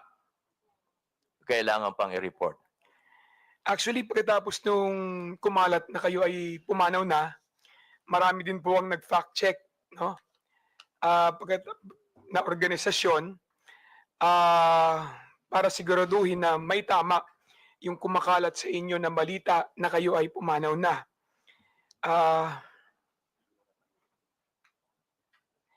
Paano naman po yung mga social media website, no, Mr. Vice President, kung saan kumalat yung mga post na ito, may mga gumawa ba sila na paraan para matigil o matulungan kayo para i-correct, no, yung mga ganitong klaseng fake news? Meron po bang mga tumulong na mga website? May mga tumulong po bang mga individual para kayo'y matulungan na pagsawata itong mga Well, fake news na kumakalat sa inyo? Again, may minso kami para maharang kaagad yung mga fake news na yan because nakikita nila ako sa television na nagbabalita pa rin ng live. So that means yun ang patunay na hey, buhay pa pala si kabayan eh. Nagbabalita pa ng live. Yun ang sinasabi ko na kami ay maswerte pa ng katulad namin personality. But ang kawawa ay yung walang means para maharang kaagad nila mga fake news na lumalabas against them. Kanina tinanong po ni Congressman Acop kung may responsibilidad ba ang Meta at Facebook sa mga ganitong klaseng kumakalat na fake news. Tingin niyo po ba, kabayan, merong responsibilidad ang Facebook at Meta sa mga ganitong klaseng fake news na lumalabas at nakakaapekto, lalong-lalo na sa buhay ng mamamayan? Opo, naniniwala po ako doon. At naniniwala din akong negosyo ito eh. Pati na po sa mga vlogger, kaya sila naingganyong mag-vlog ay dahilan sa kumikita rin sila. Aminin natin, huwag na tayo maging hipokrito dito. Pati ang Meta, alam naman nila yon, negosyo nila yon eh. So, tingin niyo po hindi lang sa content creator o nag-post ang sole responsibility pagdating din po sa mga post na pinopost nila, pati rin po ang Meta. Opo. Meron tingin niyo meron din pong responsibilidad Yes patungkol po. sa mga post na ilalagay sa kanilang platform. Mahalaga po yon. Dahil silang means eh, para may pakalat yun eh. Wala namang iba.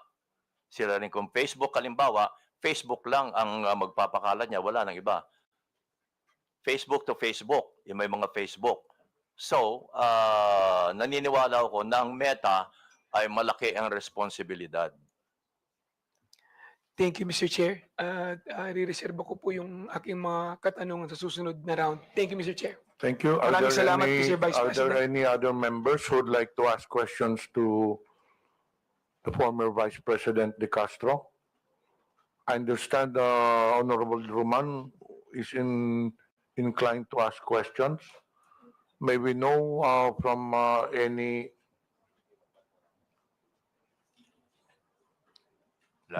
Nagpalista po si si General Honorable Roman. But it seems that Lumabas.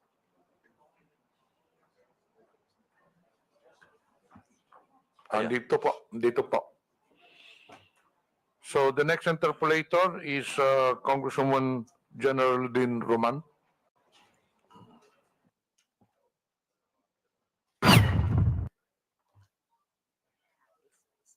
Ay.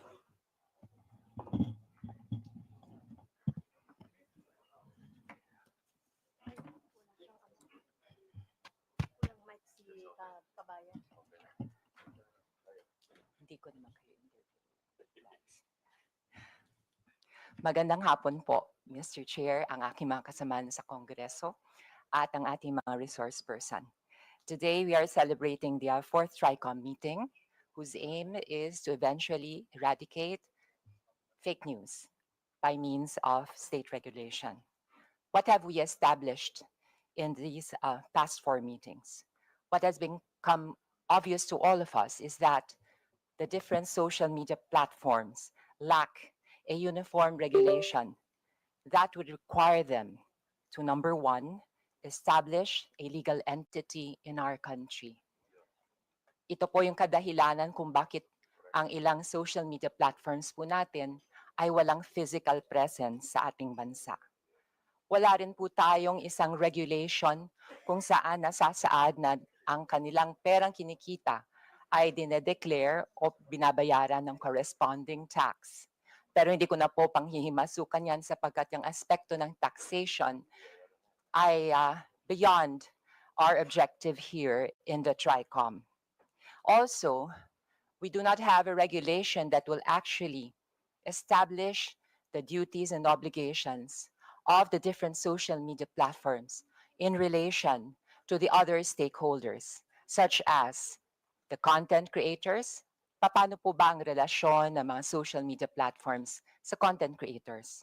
Also to the advertisers, digital advertisers, also to the government itself. It is this void that I think that our committee can be most useful to regulate the social media platforms. I know I am thinking ahead, but this is how we work. We look at the problem, analyze it, while toying with the possible solutions that come up from a different members. So we can regulate social media platforms. But to actually regulate the area of content creation is potentially and most probably unconstitutional. In my research, I have discovered that any kind of state regulation over content creation should pass the strict scrutiny test that will be actually applied by the Supreme Court or any corresponding court if the constitutionality of this state regulation is questioned. So from a pragmatic point of view, rather, mas mabuti pa sa puntong pa lang ito, alam na natin kung ano ang haharapin kung tayo ay magkakaroon ng state regulation over content creation. Why? Because content creation is the expression of our fundamental right to free speech. And this is guaranteed by the Constitution. We cannot regulate opinions. We cannot regulate how and what content creators should produce. But we can regulate social media platforms by empowering them and requiring them to act as gatekeepers by establishing guardrails. To give you an idea kung ano po ang magiging problema kung tayo ay magre-regulate ng content creation, ayun ho, mangyayari, magdedemanda to, question sa Supreme Court. At by default, actually, it will be considered as unconstitutional. Dahil automatically, we are dealing with a fundamental right, the right to free speech and the right to expression. And the government will have to state and prove and establish a compelling reason, which is rather difficult.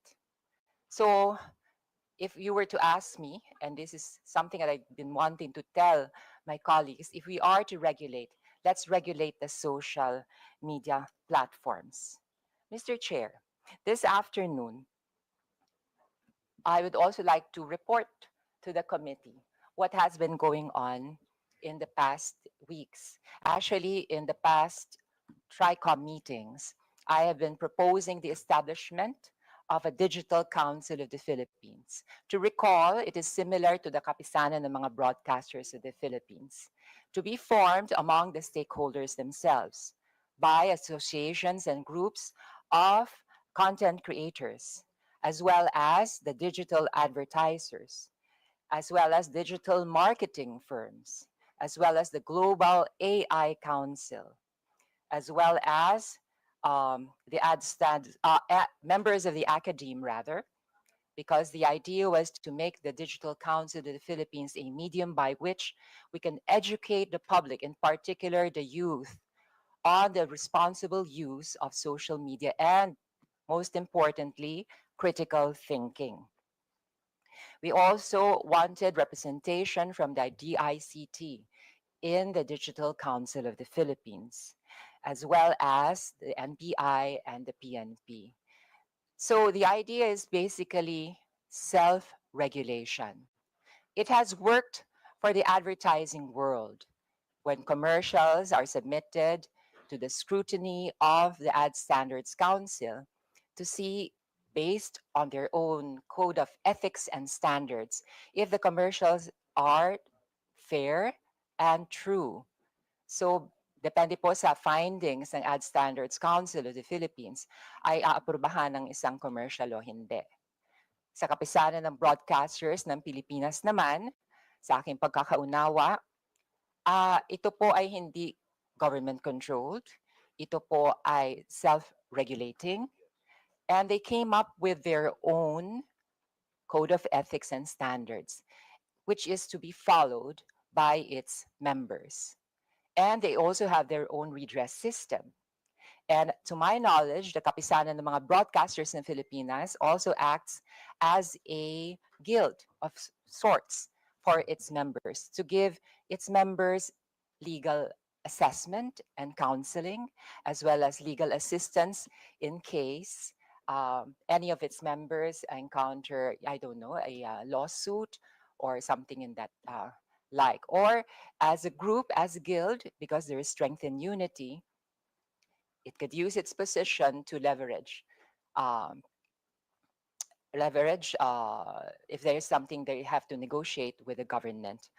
So going back to the Digital Council of the Philippines, in the past weeks, I have met with the CICP, I have met with the Global AI Council. I also met with the Digital Marketing Association of the Philippines. And they are all in agreement that they would rather that they form their own council and that they come up with their own code of ethics and standards than being regulated by the government. Now, you may ask me, para pa tayo entonces nag-investigation? Well, as I said, the regulation should come with regards to the social media platforms. Okay. Kasi mukhang interesado si Vice President Noli de Castro, I will briefly explain kung anong functions itong Digital Council of the Philippines. Yun na nga, unang-unang kailangan meron siyang ma-formulate na code of ethics and standards to be followed by its members. Number two, ito po ang mag-serve as a vehicle to address complaints of victims of fake news.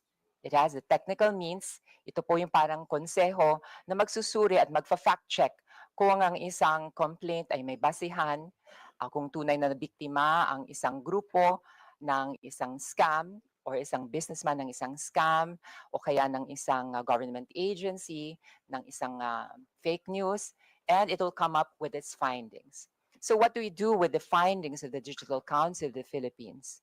Pag nalaman po niya at napagtanto ng isang piece of information ay walang basihan at fake, ito po ay ifa-flag niya at sasabihin doon sa social media platform. Para po, by law, ang social media platform will be obliged and required to flag a certain piece of information as fake or to take it down, which is already being practiced by TikTok, to my knowledge, and also by some other social media platforms that have community annotations, community notes, no, na nagsasabi itong information na to ay lacking information o ito ay walang basihan. So this is a way of administering justice without stepping on the constitutional right to freedom of speech or expression. Kasi sa laban po sa fake news, ang kalaban po natin talaga dyan, syempre, of course, is the piece of news itself. Ako po ay naniniwala kapag ang isang piece of information ay walang matibay na pundasyon na nakapatong at nakasalalay sa katotohanan, ito po ay babagsak. Pero kailangan nga lang ho ay mag-cooperate ang ating mga social media platforms. Maaring tanong po ng iba dyan, paano mo ma-ensure na lahat ng content creators ay magiging miyembro nitong Digital Council? Pero hindi po ito ang pangarap ng Digital Council of the Philippines. Kahit hindi ikaw ang miyembro ng Digital Council of the Philippines, kapag ang isang piece of information na generate mo ay nireklamo dahil wala itong batayan, ay mafa-flag ito at madedetect ng Digital Council. At eventually, if we pass a law that would require social media platforms to adhere to the findings, recommendations, and instructions of the Digital Council, ay ma-flag ito as fake and it could be taken down. At syempre, kung ako naman ang content creator, kung sa 10 pieces of information na gine-generate ko, siyam ay na-flag as fake, edi parang humukay na rin ako ng sarili kong libingan as a content creator. I shall have lost my credibility and whatever is left of my moral authority to actually express my opinion over social media. So, Mr. Chair, may I be given the chance to interpolate some of our resource persons? Congressman Geraldine, I thought that you're going to ask question to Noli. Okay. So may I ask we you? are tackling the issues one by one. The fourth issue will be the social media influencers. So May I I think you reserve your question dun sa social media. The resource person that we are now asking question to is former Vice President Noli De Castro. May I have the pleasure of interpolating our former Vice President and fellow journalist, Yes po. Noli De Castro. Kumusta po kayo, Mr. Mabuti Vice po, President? mabuti po. Yes. Kayo po bilang isang mamamahayag, gaano nyo pinahahalagahan ang ating constitutional right to free speech and expression? Of course, kami yung mga broadcaster, kami tayong mga broadcast journalists, mahalaga po siyempre ang constitutional rights natin to free speech, freedom of speech. Number one ho yun. Pero as a broadcaster din po, sinabi niya sa kapisanan ng mga broadcaster ng Pilipinas, during our seminars, way back, ang ini-instill sa aming utak ay maging responsible journalist. Responsible on the air. That means ang sasabihin namin ay may batayan, may source, sabi nga ninyo, ay titindig yung mga balita. Kahit sinong komisyon ay nakatindig yung mga balita, may mga patunay. So, yun, responsible journalist. I remember that. I cannot forget that. Be a responsible journalist. Mr. Chair, maidagdag ko pa po. Kayo po ba ay kasapi ng kapisanan ng mga broadcaster ng Pilipinas? Yes po. Automatic po yun. At meron po ba kayong sinusundang Code of Ethics and Standards sa loob po ng KBP? Meron din po. Maliban doon sa Code of Ethics namin sa ABS-CBN. Okay, meron din sila sa ABS-CBN. Opo. Ngayon po, sa inyong karanasan, meron na ba kayong na-encounter na isang kasapi ng KBP na hindi tumalima sa inyong Code of Ethics and Standards? Well, unang-una ho, hindi na kinakailangan dumaan pa sa KBP pag may ganon. Yung mismong station ang nagdidisiplina sa kanya tungkol diyan. Kasi kumisan, inaamin ko rin naman na may mga broadcaster na may mga political leanings. Lalo na ho ngayon, malapit ng eleksyon. So, meron ding mga broadcaster ang nagagamit ng ilang mga, well, of course, kandidato dahil sa malapit ng election for monetary reason. Yes po, Opo. Mr. Chair. Kung sakali po, yung mismong radio station ay kakonsyaba noong, I don't know, ng isang politiko, paano yon? Ina-apply po ba sa ganitong instance Iyon lang yung ho. Code of Ethics at saka standards ng KBP? Iyon lang. Baka ho mamaya ay utos din ng istasyon. Opo. Pero po, ang sabihin ko, doon po, meron po bang in that case, i-apply ang KBP? Meron dapat to magreklamo ang isang kandidato sa kapisanan ng mga broadcaster ng Pilipinas. Okay po. Mr. Chair, nais ko rin tanungin si Vice President Noli De Castro at ito ay related sa kanyang karanasan bilang mamamahayag.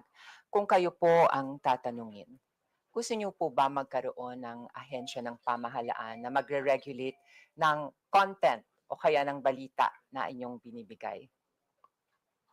Medyo pumapasok ko doon yung freedom of expression freedom of speech. Doon pumapasok. So, sa madalit salita po, Mr. Chair, hindi kayo sang-ayon? Hindi ho, pero pwedeng i-regulate to in some sense.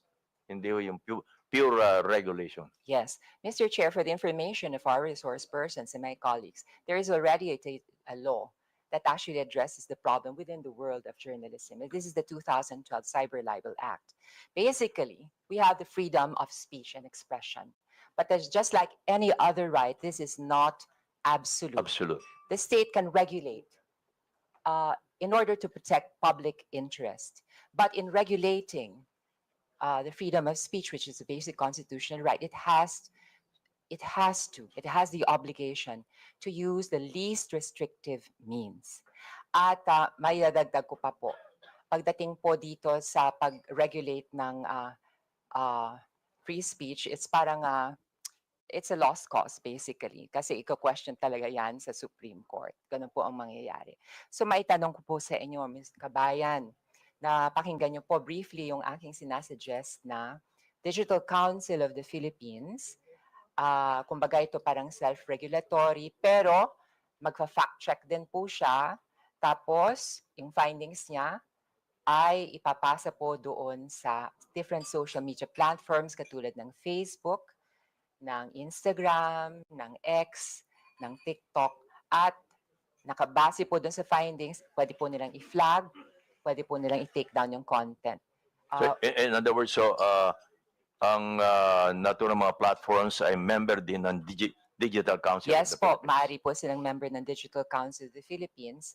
At yun nga ho, sinasangguni ko na maaari po tayong magkaroon ng isang batas para obligahan itong mga social media platforms na i-flag itong mga pieces of information na matutuklasan na fake. Opo, dahil malaga po ang sa hearing ho kanina at yung mga guests mula sa Meta, importante talaga ho yung mga platforms na sila ang mag-control, ika nga, or mag-monitor ng mga lumalabas sa iba't ibang platform nila. Yes po. Mr. Chair, matanong ko rin po kay Kabayan Noli de Castro, naobserbahan niyo po ba na depende kung ano yung social media platform, ay maaaring silang magkaroon ng parang community guidelines sa isa na kakaiba doon sa iba. Kumbaga, Facebook meron siyang sariling guidelines, ang Twitter may sarili siyang guidelines. Sa inyo pang karanasan at obserbasyon ay nakikita niyo po itong ganitong sitwasyon? Well, nakikita ko dito halos pare-pareho lang ang mga ang Twitter, ang Facebook, ang Instagram, pare-pareho din ng nilalaman nila. Opo, ang content po nila and the way they disseminate Oo. information, Mr. Opo, Chair. opo. But for the information of everybody, in the past 3 TRICOMs, we have already established na minsan, katulad ng TikTok, meron siyang redress system. Pwede po niya i-take down yung news. Minsan nakakalusot nga lang ho. At yung fact-checking, hindi naman po ginagampanan din ng Facebook. Parang i-report po ang isang piece of information. Paramihan po ng report. Kahit totoo na po yung news, pero natalo sa dami ng trolls ng kabilang kampo o kaya ng kabilang bando, iti-take down ito. So it's not really on the basis of what is true or what is fair. This is on the basis of gaano karami kang magre-report, di ba? Parang popularity contest. So ito po ang problema nga natin. So with that, Mr. Chair, I would like to conclude by asking, would you agree to the idea of a digital council of the Philippines? Yes po, Congressman. Itong Digital Council of the Philippines, just like kapisanan ng mga broadcaster ng Pilipinas, ito ho ang maaring, kasi sabi nga ninyo ay hindi ho tayo pwedeng maglabas ng batas dahil makikwestiyon hanggang Supreme Court. So itong Digital Council of the Philippines, ang pinaka mabilis na maaring kumestyon sa mga content providers na lumalabas, lalong-lalo na ang mga fake news. Maraming salamat, Mr. Chair. I would just like to conclude by reiterating my stand against fake news. It is really alarming. It is appalling. Yes, of course. Appalling is an understatement, in fact. Nakakainis na po talaga. It's really annoying. Especially na ngayon, Maraming political developments, it's election time, iba-ibang paninira. And I have also observed, it is also, katulad ng isang araw lang, meron akong isang constituent na halos mabiktima ng perang scam. Ginamit ang deep fake ni Mr. Ramon Ang as well as ni Katunying. And they were actually trying to sell this pyramid scheme. And alam nyo naman, not everybody can exercise or has the ability to exercise critical thinking. At minsan, dahil sa kahirapan na rin ng buhay, ay kumakapit sa patalim, sinasakyan nito mga scam, gine-give up ang kanilang at nawawala ang kanilang hard-earned money.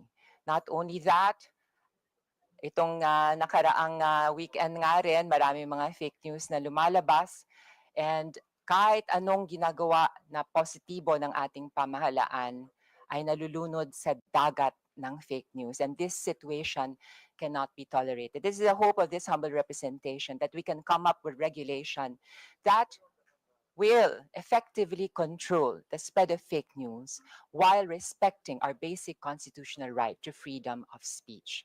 Maraming salamat po, Mr. Chair. Honorable Franz Castro is recognized.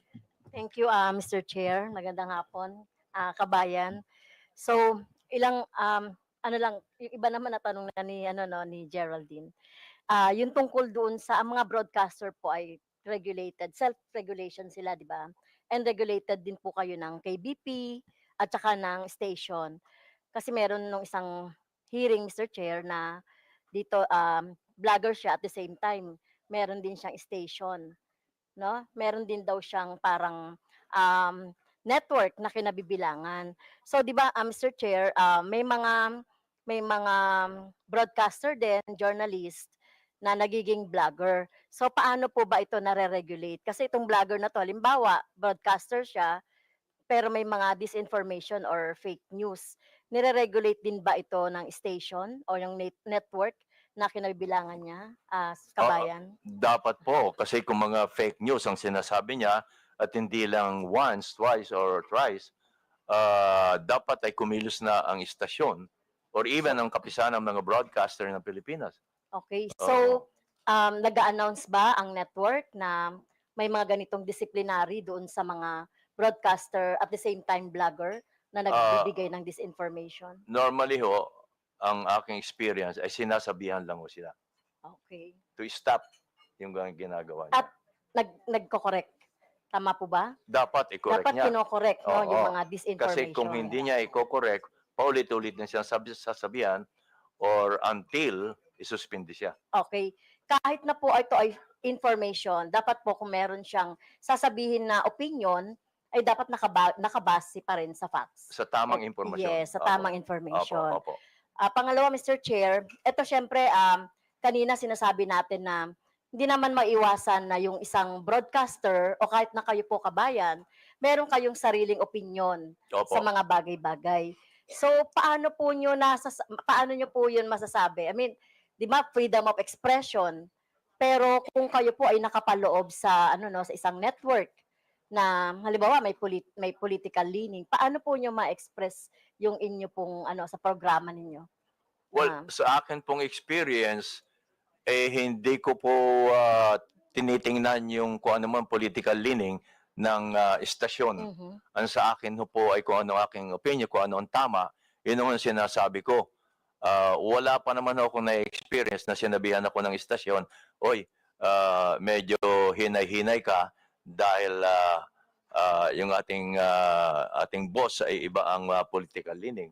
Wala pa naman akong ganong experience. Dahil ang human being po, Mr. Chair, ay socially and politically charged. Siyempre, meron siyang sariling opinion. So, naniniwala kayo na among broadcasters, journalists, wala naman talagang sinasabing neutral. Tama po. Kasi meron din kayo talagang sariling choice, political opinion, etc. Opo, talagang meron ho kami. Okay. So, gusto ko lang sabihin, Mr. Chair, kasi katulad din sa teacher, experience ng teacher, na yung mga teacher kasi, minsan, minomonitor yan ng mga kanilang superiors.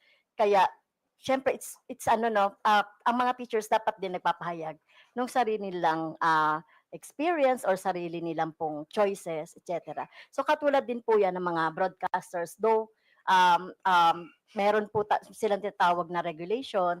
So ano pa rin po, Mr. Chair, no, above all pa rin yung freedom of expression. Thank you po. Maraming salamat, Noro Franz Castro. Mr. Vice President, mukhang wala na yatang magtatanong na congressman. Pero bago po kayo umalis, meron lang akong katanungan out of curiosity sake. Hindi pa niyo sinubukang alamin kung sino ito mang nagpakalat ng fake news sa inyo? Hindi na po, Mr. Chair, eh. Kasi karaniwan naman hindi tunay na pangalan na ginagamit nila eh.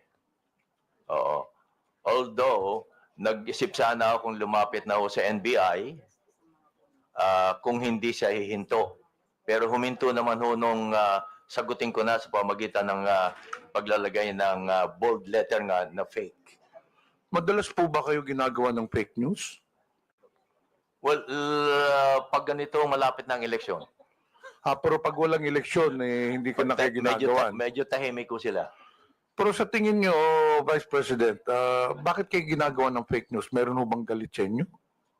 Hindi naman no, siguro being a radio and television personality, nakikita nila na kapag akong ginamit, mukhang sisikat sila. Yes, parang gano'n no.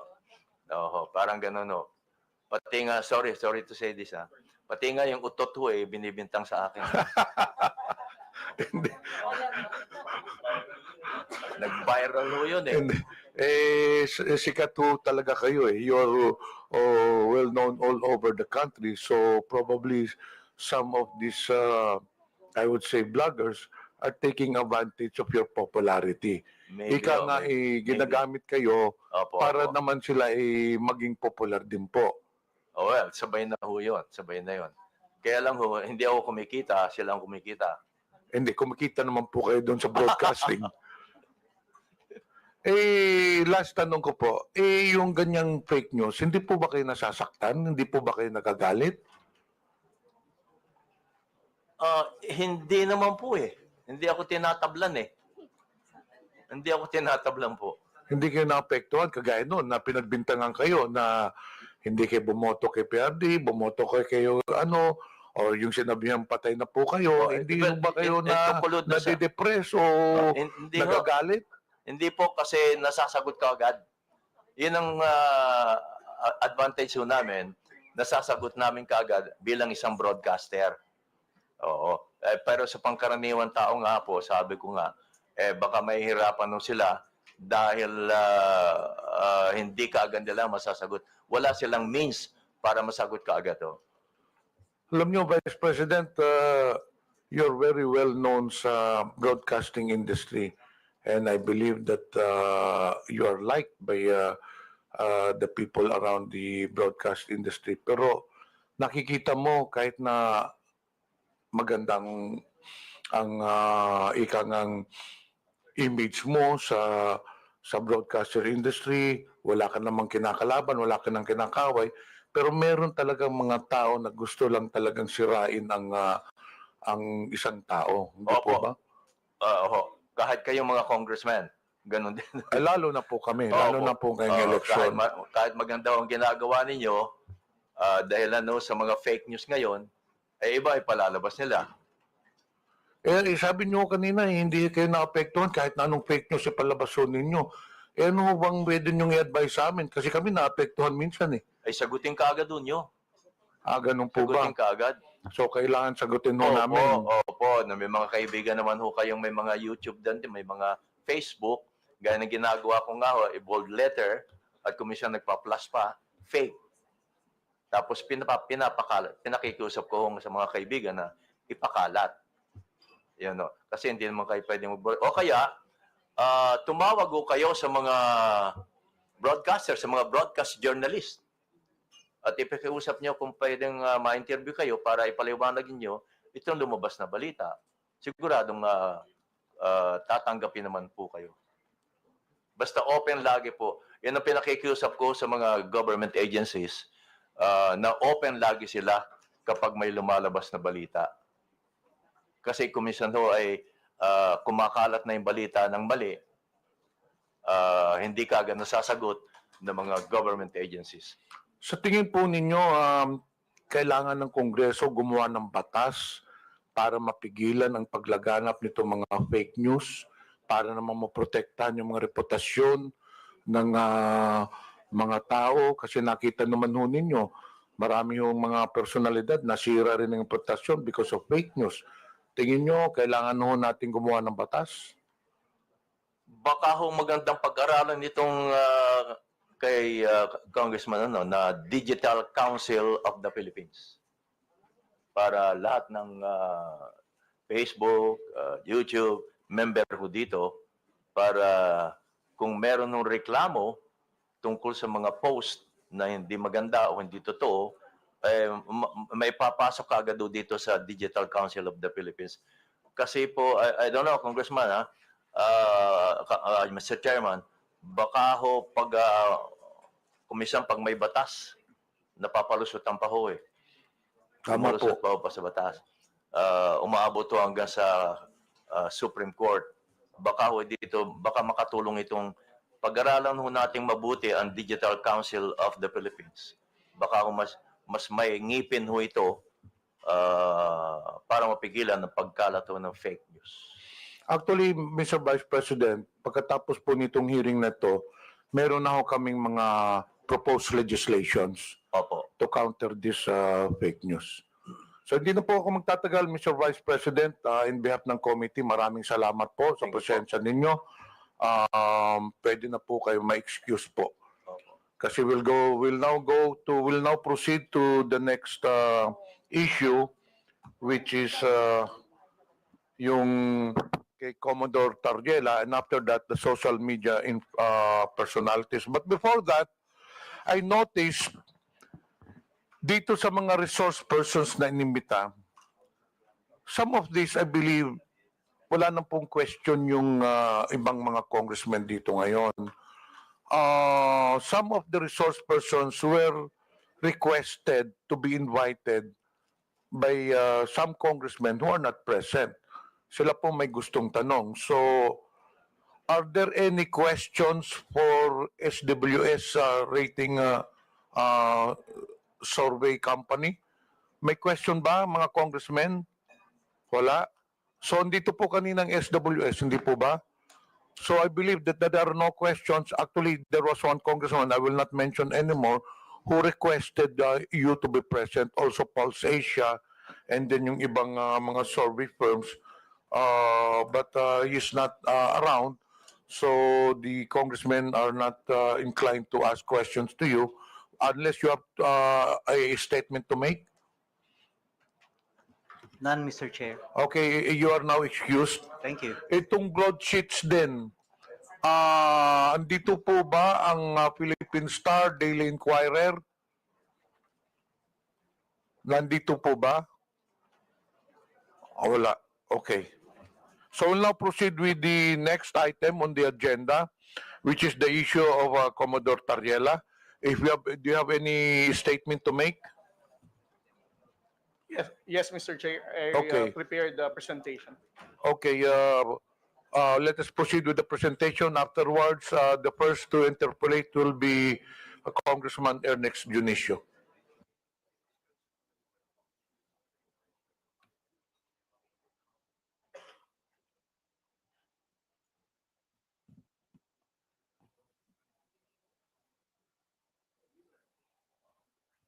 Mr. Chair, can I proceed?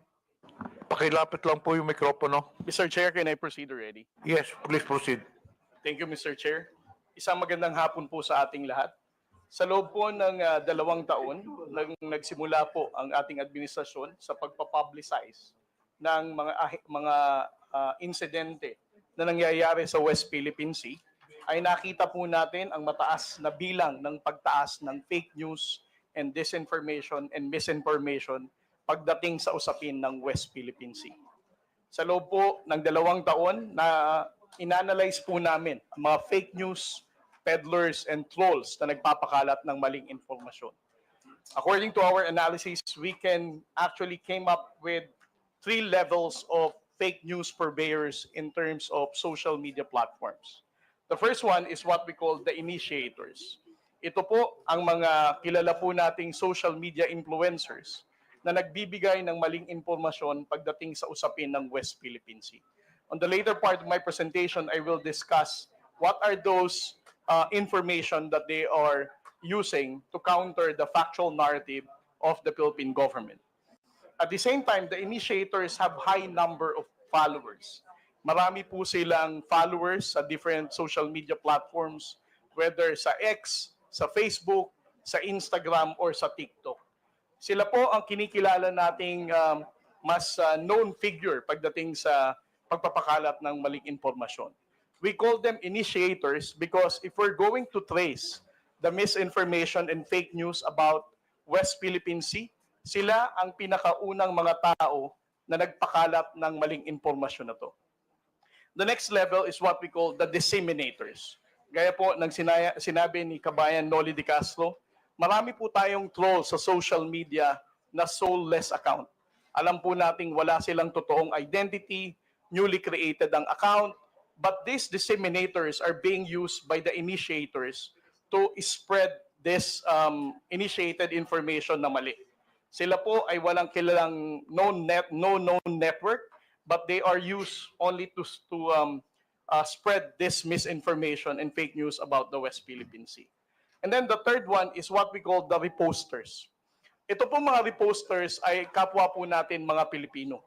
Maaaring sila po ay sumusuporta lamang kay initiator o meron silang sinusuportahan na politiko na umaayon dito sa narrative na ito na mali naman. And then the last level is what we call the general public.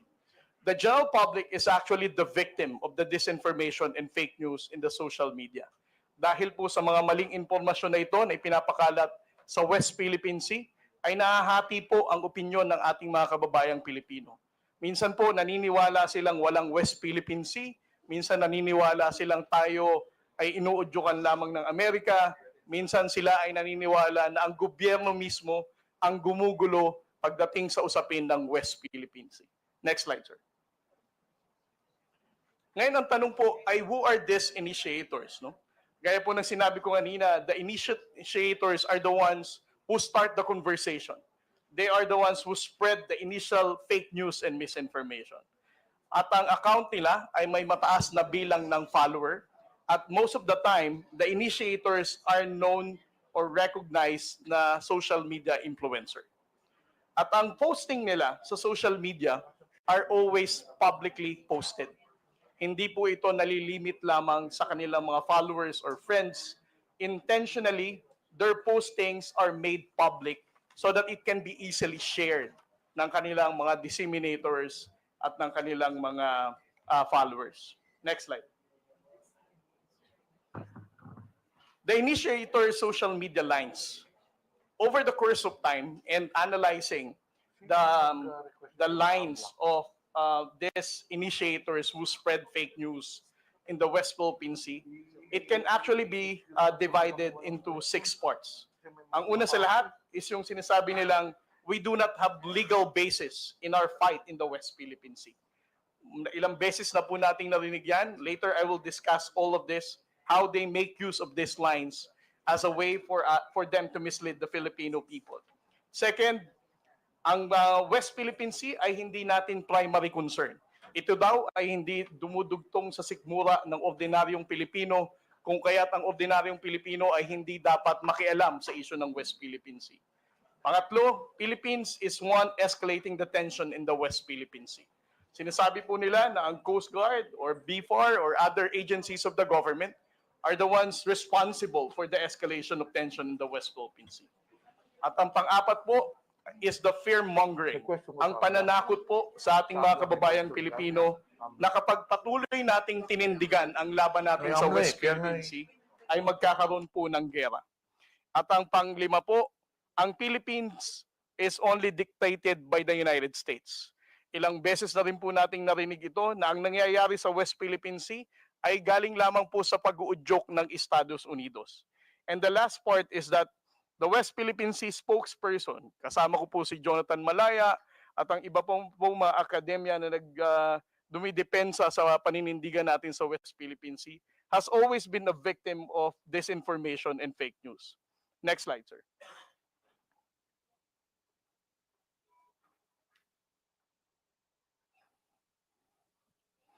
For their line na we do not have legal basis, paulit-ulit po nilang sinasabi na ang West Philippine Sea is just a fiction. Ito po ay gawa-gawa lamang daw nung panahon ni Pangulong Noynoy Aquino at wala naman daw po tayong basihan. Secondly, they always downplay the 2016 Arbitral Award. Hina-highlight nila na despite of the 2016 Arbitral Award, which is internationally recognized as a landmark victory for the Philippine government, they always downplay this, saying it is very difficult for this current administration to get the support of the international community because it cannot be reinforced. The second one is, we're the one escalating the tension. Kung makikita po natin ang mga posting ng mga tao na to, lagi nilang ang sinisisi ay ang Philippine Coast Guard. Kami daw po ang bumangga sa China Coast Guard. Kami daw po ang dahilan kung nagdala ng mga isda doon, kaya nagkaroon ng gulo sa Baho de Masinloc. Instead of criticizing the aggression and unlawful activity of the Chinese Coast Guard, Philippine Coast Guard po ang nilalagay nila sa kanilang mga posts trying to distort the reality of what's really happening in the West Philippine Sea. Next slide, sir. At ang narrative na ang Pilipinas po ay inuudyukan lamang ng Amerika. Ito po ay paulit-ulit din nilang sinasabi, ang West Philippine Sea ay gawa-gawa lamang daw po ng Amerikano. Ang Amerika din daw po ang nagdikta ng naratibo natin pagdating sa usapin ng West Philippine Sea. At ang kanila pong favorite line, the transparency initiative of the Philippine government is actually dictated by Mr. Ray Powell, na paulit-ulit din binabanggit ni Mr. Mark Lopez sa kanyang social media post. And then the next one is West Philippine Sea spokesmen are pro-US and accepting bribes. I have been a victim of disinformation and fake news. Sinabi nilang CIA ako, sinabi nilang pro-US ako, sinabi nilang pumunta ako sa bahay ni Speaker at meron daw akong 3 black bag. Sinabi rin nilang tumatanggap ako ng $4 million as part of my talent fee sa US Embassy. Panglima po, WPS is not our primary concern. They are confusing the Filipino people by saying poverty is the main issue of the Filipino people and not the West Philippine Sea. Kanila pong binibigyan ng confusion uli ang mga kababayan natin para sabihin they should not care about our fight in the West Philippine Sea. And then the last one, sir, is fear-mongering. There will be war. Ilang beses na po nating narinig ito sa ating mga social media trolls. Sinasabi nilang kapag patuloy na pinanindigan ang ating laban sa West Philippine Sea, ay maraming mamamatay na Pilipino, hindi kaya ng Armed Forces of the Philippines na tindigan ang pakikipaglaban sa China. Pero simula po na naging Pangulo si Pangulong Bongbong Marcos, for almost 3 years now, he has been standing firm of not surrendering a square inch of our territory to any foreign power. Pero wala naman po tayong digmaan na naririnig pa. And then the last one, sir. Next slide. Next slide. Kung makikita po natin ang posting netong tinatawag nating mga initiators, there are actually 3 intersection points na common sa kanila. Una, they always counter our position in the West Philippine Sea. Secondly, kung titingnan din po natin ang posting nila, they also defend Alice Go and the Pogo. Third, they are also denying the presence of Chinese spies na nahuli ng NBI noong mga nakaraang buwan. Just to give you an example, I would like to share with you the posting of certain Miss Ana Malindog Uy. I'm not saying that she is the one really managing this expose because I don't know her personally, but this is actually a public post. She said, with regard to Pogo, ano daw ang sabi ni DASA, upgraded ang Pogo seriously? Last August 6, 2024. She also commented, investigasyon ng Kongreso sa issue ng Pogo, nakakahiya. And then when it comes to the issue of the spies, last January 29, 2025, she also posted, do we really think that a superpower like China would send someone unqualified to spy on the Philippines. And when it comes to the harassment of the Chinese Coast Guard, she also said, study the footage carefully and draw your own conclusion. Note the time that when the collision happened, according to the reports and based on the footage, the Philippine Coast Guard ship MRB 4410 suddenly turned right and rammed into the Chinese Coast Guard. Again, she is actually narrating a narrative that it is the Philippine Coast Guard who rammed the China Coast Guard vessel. Miss Ana Malindugoy, I don't know her, but again, these are public posts. And I would also like to share to the honorable committee the article written by Mr. Ado Paglinawan. He also wrote about Tarlac Mayor Alice Guo, suggesting that she is being disgracefully grilled by the senators. And when it comes to the spies, he also wrote an article 2 months ago saying that it's a mistaken identity is a result of sheer incompetence. And when it comes to the issue of the West Philippine Sea, publicly posted last February 27, he said the West Philippine Sea lunacy continues as China Coast Guard simply ignores our cheers. These are the types of the issues that I would like to present to the honorable committee, sir, to highlight that the issue of disinformation and fake news is actually countering our own position in the West Philippine Sea. Thank you very much, Mr. Chair. We'll now proceed to the interpellation. Ernest Dionisio, representative, is now recognized. Thank you, Mr. Chair. Thank you to our colleagues. Commodore J. Tariela, magandang hapon po sa inyo, and thank you very much for the detailed presentation. Actually, marami po akong tatanungin sa inyo, supposedly, but it was already answered by most of the questions na tatanungin, nasagot na po ng presentation ninyo. Commodore J, alam ko yung laban nyo sa West Philippine Sea eh. I would see you in the news, yung mga fake news naman na kayo yung dinidiin pa na masama. Yung masakit kasi dito, Mr. Chair, kung sino na yung nilulusob, sino na yung inaargabyado, yung pa may kasalanan. This has to stop. So, Mr. Chair, just like to ask a few more questions kay Commodore J. Commodore J, ito bang ano bang talagang diferensya sa opinion ninyo yung pagkakaiba ng opinion sa fake news? Mr. Chair? Well, para sa akin po, Honorable Congressman, sir, no? Ang usapin po ng West Philippine Sea should not be subjected to your own opinion. Actually, as part of the transparency initiative of the Philippine government, we have been disclosing factual reports, no? Incidents that really happened, supported by photos and videos to show the Filipino people what really transpired. So if you are a blogger or a social media influencer trying to counter such narrative, I think we should understand everybody's entitled for their own opinion, but disclose countering a factual narrative of what really transpired with regard to our own national security is really a concern.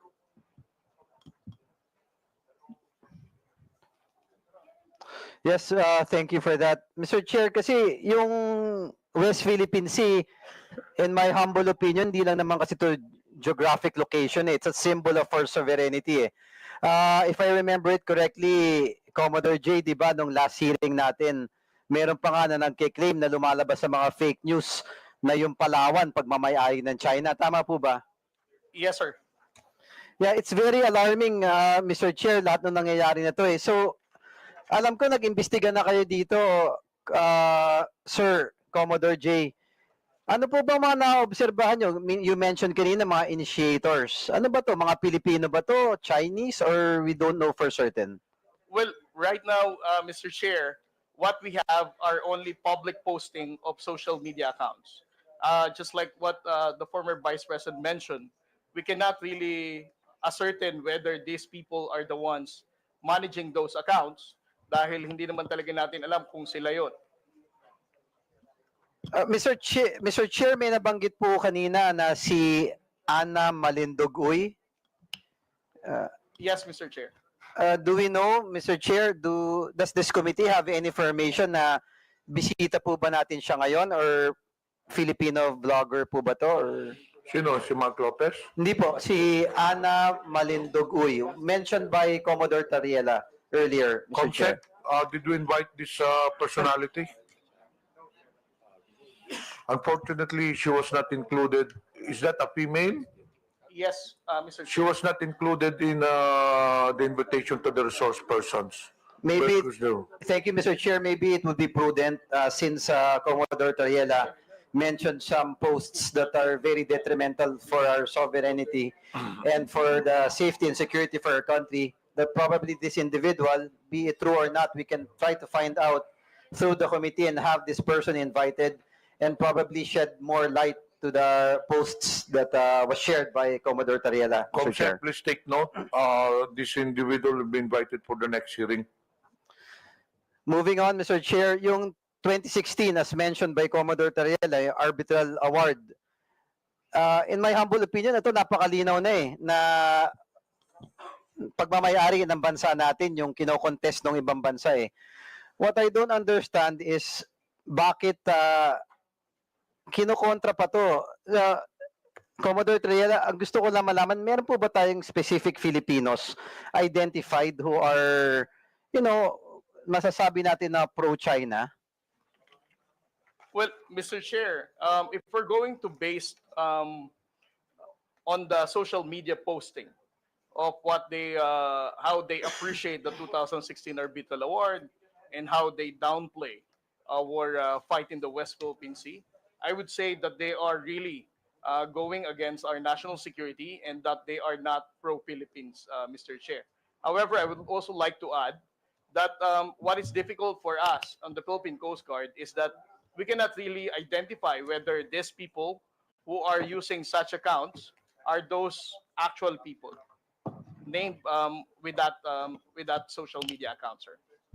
Thank you. Mr. Chair, I'd like to request that all the information that has been presented by Commodore Tariela, also yung mga vloggers na hindi naman natin ma-determine kung tao ba o Pilipino ba, baka makuha natin yung mga handle nila and maybe NBI or someone from our government can really check. Mr. Chair, this has to stop. We have to find out who these people are. Okay, baka mga Chinese to o hindi man, baka mga Pilipino na napinagkakalulo yung bansa natin. This has to stop. This is the reason why we have this hearing, to shed light and to stop the fake news na nakaka-apekto na sa sovereignty ng ating bansa, Mr. Chair.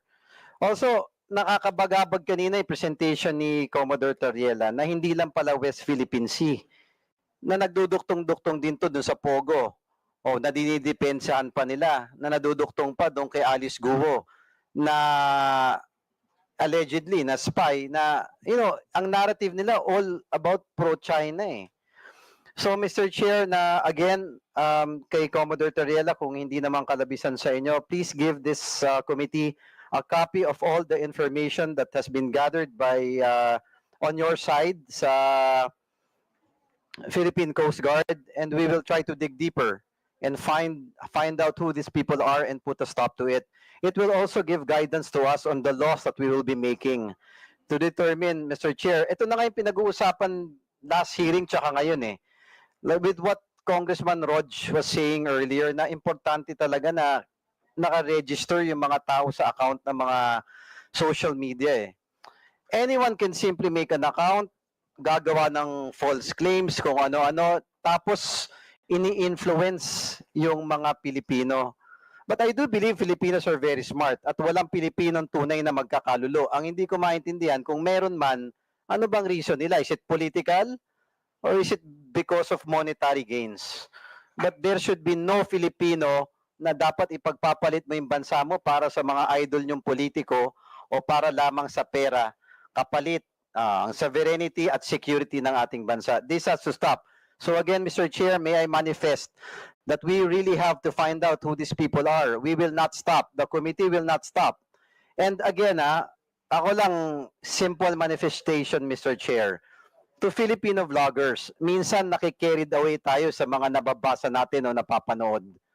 Last hearing, tinanong ko yung mga vloggers natin. Sinabi naman nila na walang naniniwala sa kanila na ang Palawan, parte ng China. Yun ang pinapakalat online Ako yayayain ko lang yung ibang vloggers natin, no? I know masipag kayo mag-post o gumawa ng iba't ibang content. Why not do a content that will protect our country? Why not do a content, meron kayong mga following meron kayong mga taong naniniwala sa inyo. Isn't it prudent enough for a Filipino na kung gagawa ka na lang ng content mo, it's to fight for our country. Sometimes nalulungkot ako kay Commodore Tariela, tinitira pa ng ibang tao na tuta daw ng Amerika. Tapos yung Amerika minsan tinitira na yun daw may gusto ng gulo. No. Let's try to dig deep. Sino ba nang gugulo sa Pilipinas? Sino ba ang pumapasok? Sino ba ang agresor? Mr. Chair, enough is enough. Kami sa Tondo, mga batang Tondo, hindi kami papayag sa mga taong ganyan. So Mr. Chair, again, I appeal sana sa mga kaibigan nating vloggers, if you are true Filipinos, let's all work together. O i-prove natin na maka-Pilipino tayo at makabansa tayong Pilipinas. Labanan natin ang negative news ng China and let's stand for our country. One flag, one country, and one Filipino. Thank you, Mr. Chair. Thank you. Mr. Chair, Honorable Pamante. gusto ko lang pong tanungin si Commodore Teriela kung sino yung mga vloggers niya. Can you identify those vloggers now? Isa lang ba o meron pang iba? Can you identify them? Well, Mr. Chair, I cannot attribute it to the person, but what I can quote are the name of their handle account, social media handles. I cannot attribute it to a person, but I can attribute it to a social media account. So, ano mong ibig sabihin? Because as I said, Mr. Chair, hindi naman natin alam kung sila talaga yung may-ari na account, but alam ko na yung pangalan na account. Like for example, si Mr. Rugando Sasot, we don't know whether it is really him who is managing his social media account. The same thing with Ana Malindog Uy or Ado Paglinawan.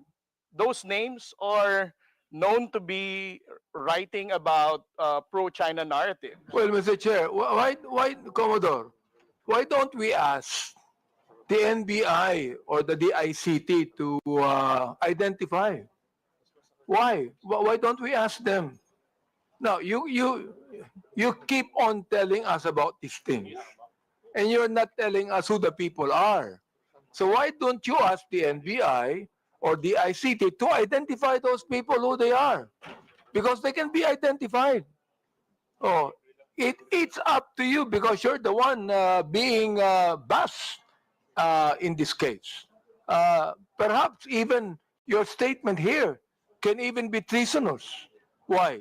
Because these are Filipinos who are actually siding with China. Oh, saying things that are against our own sovereignty. So, Mr. Chair, I would like to ask to Commodore Tayela to ask the NBI and the ICT to finally identify these people.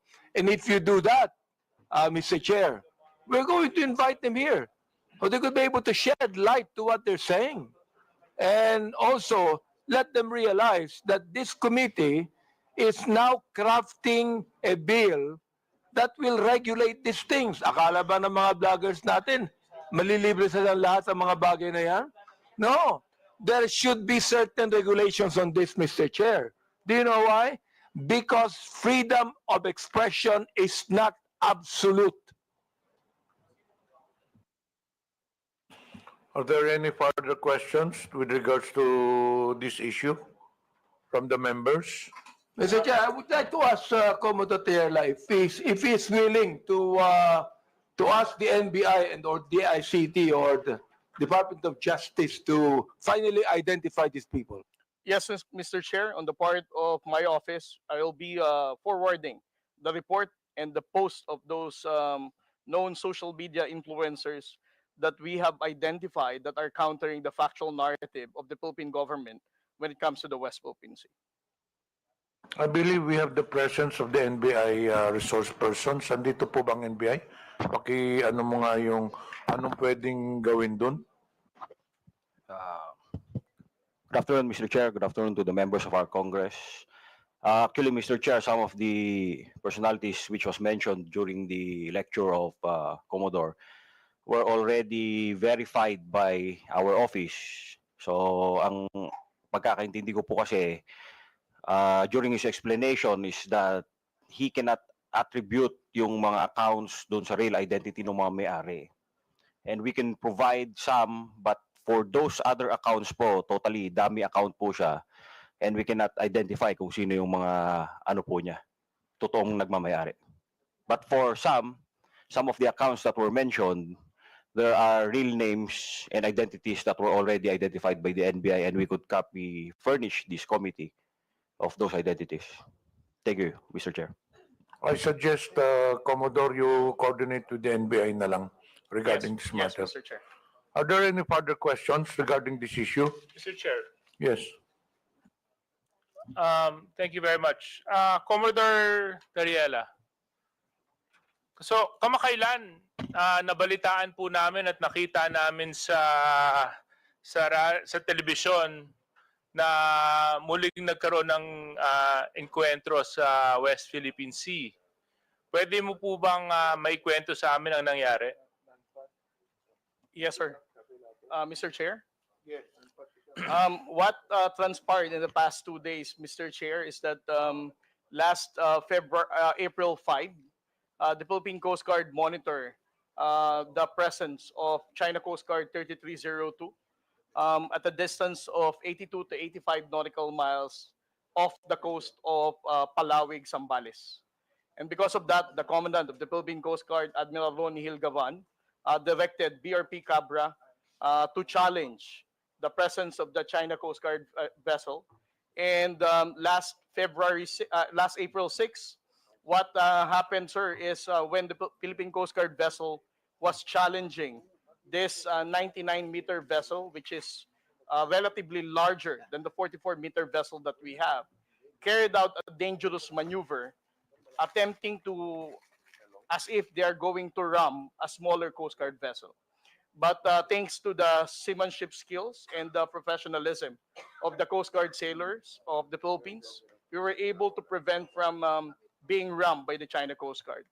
And just yesterday, sir, again, the China Coast Guard 3302 did another dangerous maneuver, attempting to ram the aft, which is the behind of the Philippine Coast Guard vessel, when we were also challenging them yesterday at a distance of 92 nautical miles off the coast of Capones Island, sir. And the area is well within our special economic zone, no? Yes, sir. That is well within our own exclusive economic zone. Exclusive economic zone. And ako, Commodore, nung napanood ko po yung video sa TV, the news, talagang nakaramdam ako ng konting galit kasi nakita ko yung isang dambuhalang Chinese vessel na palapit ng palapit habang pilit naman tumatakbo yung atin.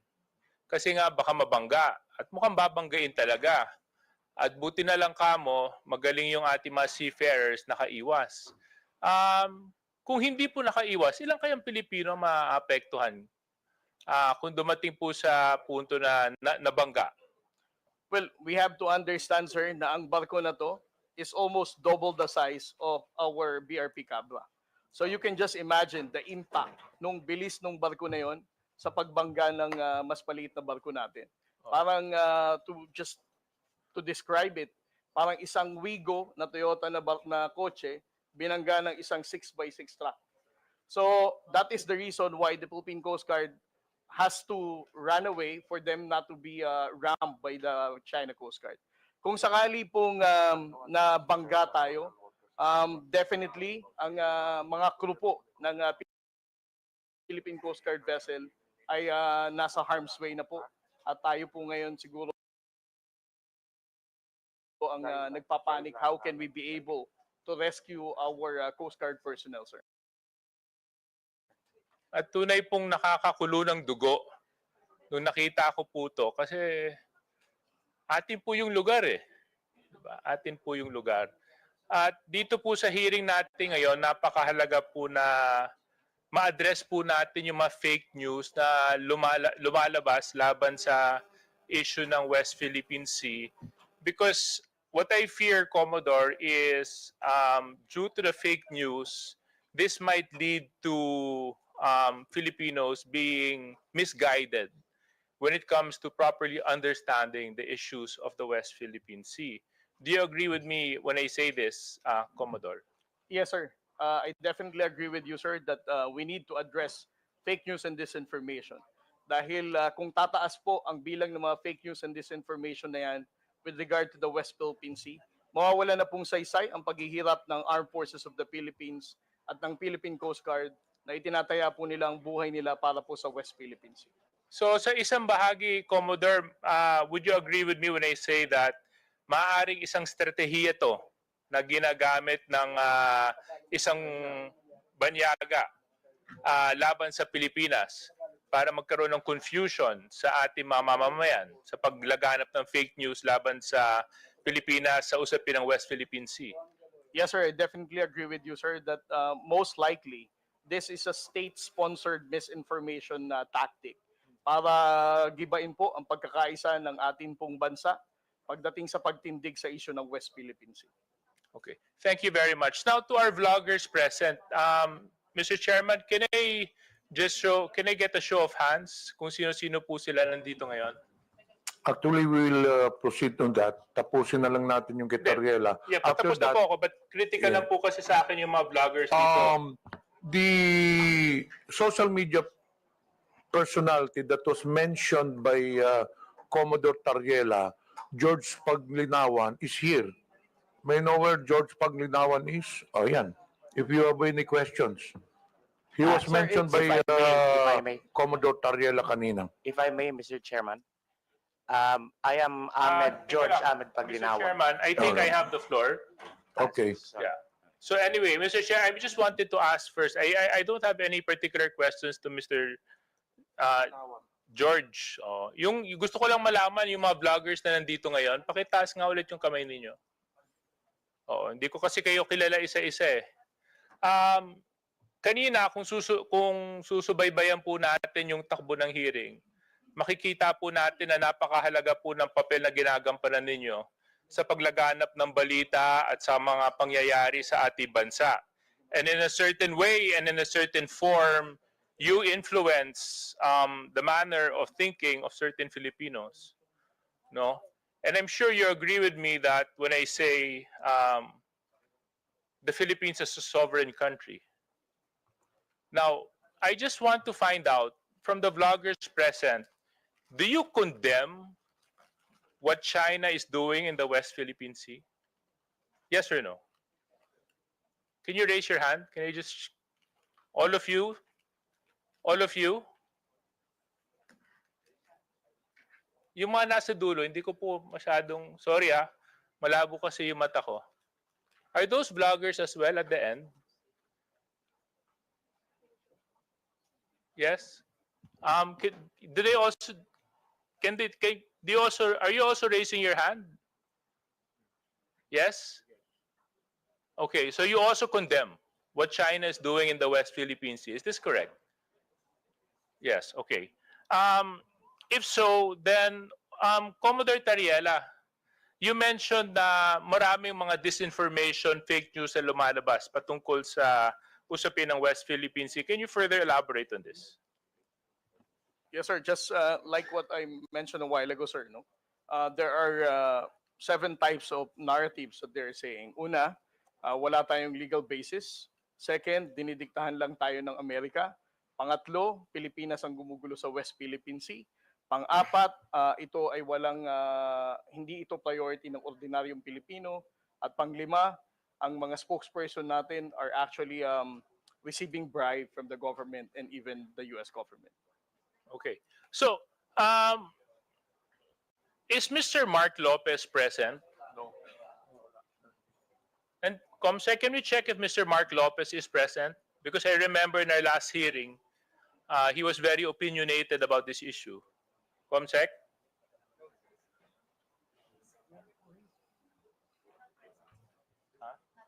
Not present. Okay, not present.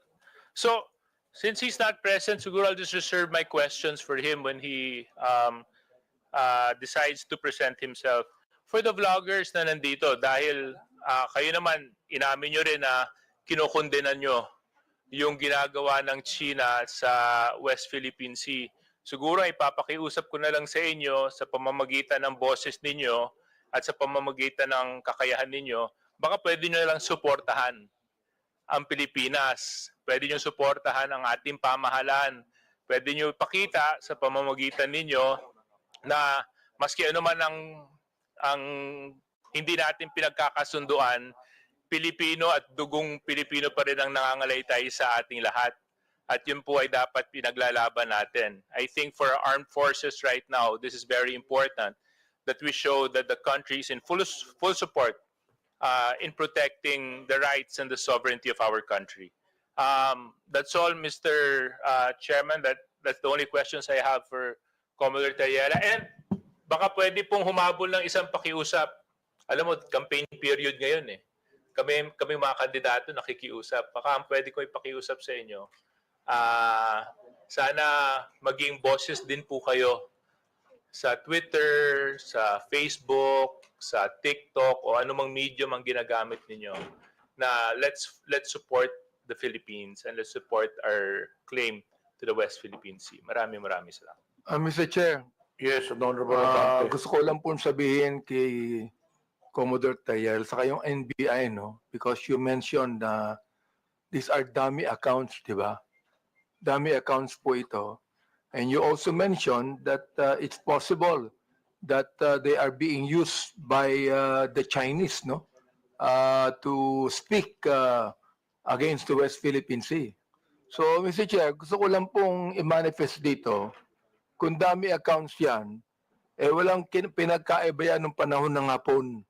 O, yung makapili na mayroong bayong, mayroong bayong hindi nagpapakilala.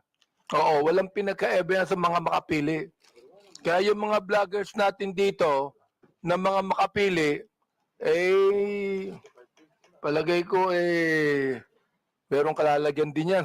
Siguro, no? NBI. Meron din, ano? So it means that you could be able to really identify those makapili today. No, NBI. Kaya, no? Mr. Chair, if I may. Yes. Yes, Your Honor. As long as makumpleto po natin yung mga verification.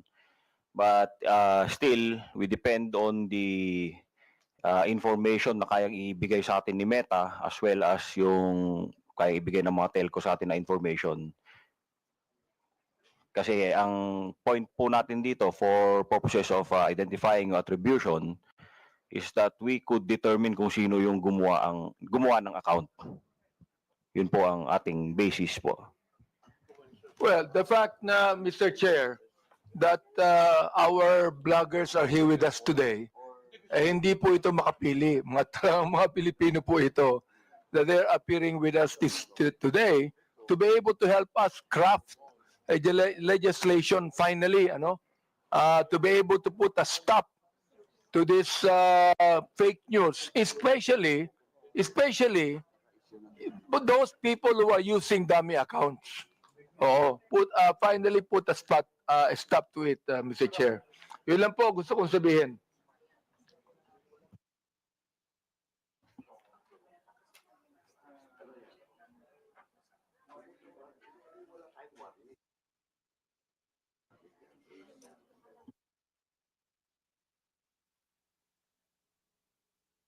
Tutuloy ko na. I will continue. Okay, Yeah. Chairman Abante, please continue. Mr. Chair, thank you. Andito po ba si Miss Joey Cruz? Miss Joey Cruz, andito po ba? Yes, Mr. Chair. Okay, Chairman. Asan po siya? Asan po siya? Ayan. Oo. Gusto ko lang po alam nyo, sa totoo lang, marami po akong natatanggap na bashing eh. Hindi ko pinapansin. Hindi ko pinapansin yon. Katulad ni Kabayan, hindi ako naiinsulto, hindi ako nababagabag, hindi ko pinapansin, wala namang katotohanan yun eh. Ano? Kaya hindi ko pinapansin yan. Alright. Ngayon, ang gusto ko lang pong sabihin kay Miss Joey Cruz, in one of your blogs in YouTube, you directed this statement sa akin. No? Akin mismo. Unang-una, hindi naman kita kilala. Hindi naman kita kaaway. Wala naman akong ginawang masama sa'yo. Tama ba ako, Mr. Chair? Meron po ba akong ginawang masama sa inyo? There is no personal action. Kaya nga, Mr. Chair, sagutin mo lang ako. Meron po ba akong ginawang masama sa inyo? No Meron ba? Wala? None, Mr. Wala. Wala akong ginawang masama sa inyo, ha? Pinapatunayan nyo yan, ha? Pangalawa, hindi niyo ako kilala. Tama ba, Miss Joey Cruz? You do not know me personally. Correct, Mr. Chair. And Mr. Chair, I do not even know Miss Joey Cruz personally. Am I right? Correct, Mr. Chair. But, you made a statement against me. O ito, babasahin ko, ha? O, ang sabi mo, ganito, kung abante, paswelduhan ka ng taxpayer, gago. Tinawag mo akong tinawag mo akong gago. Oh, bakit? Ba't mo ginawa sa akin yun? Gusto mo ba akong umiyak ngayon sa'yo? Sabihin ko, ba't mo ginawa sa akin yun? Bakit mo ako tinawag na gago? Bakit po, Mr. Chair? Please, yes. Mr. Chair, and I think it is already established that we do not know each other personally. Ano po yung pakilakas nga po? Hello, Mr. Chair? Mr. Chair? Okay. I think it is already established that we do not know each other personally. Therefore, the statement was said based in a not personal way, but it is an observation of my reaction Mr. Chair, on meron ka the- pang salita. Your observation is that I'm gago?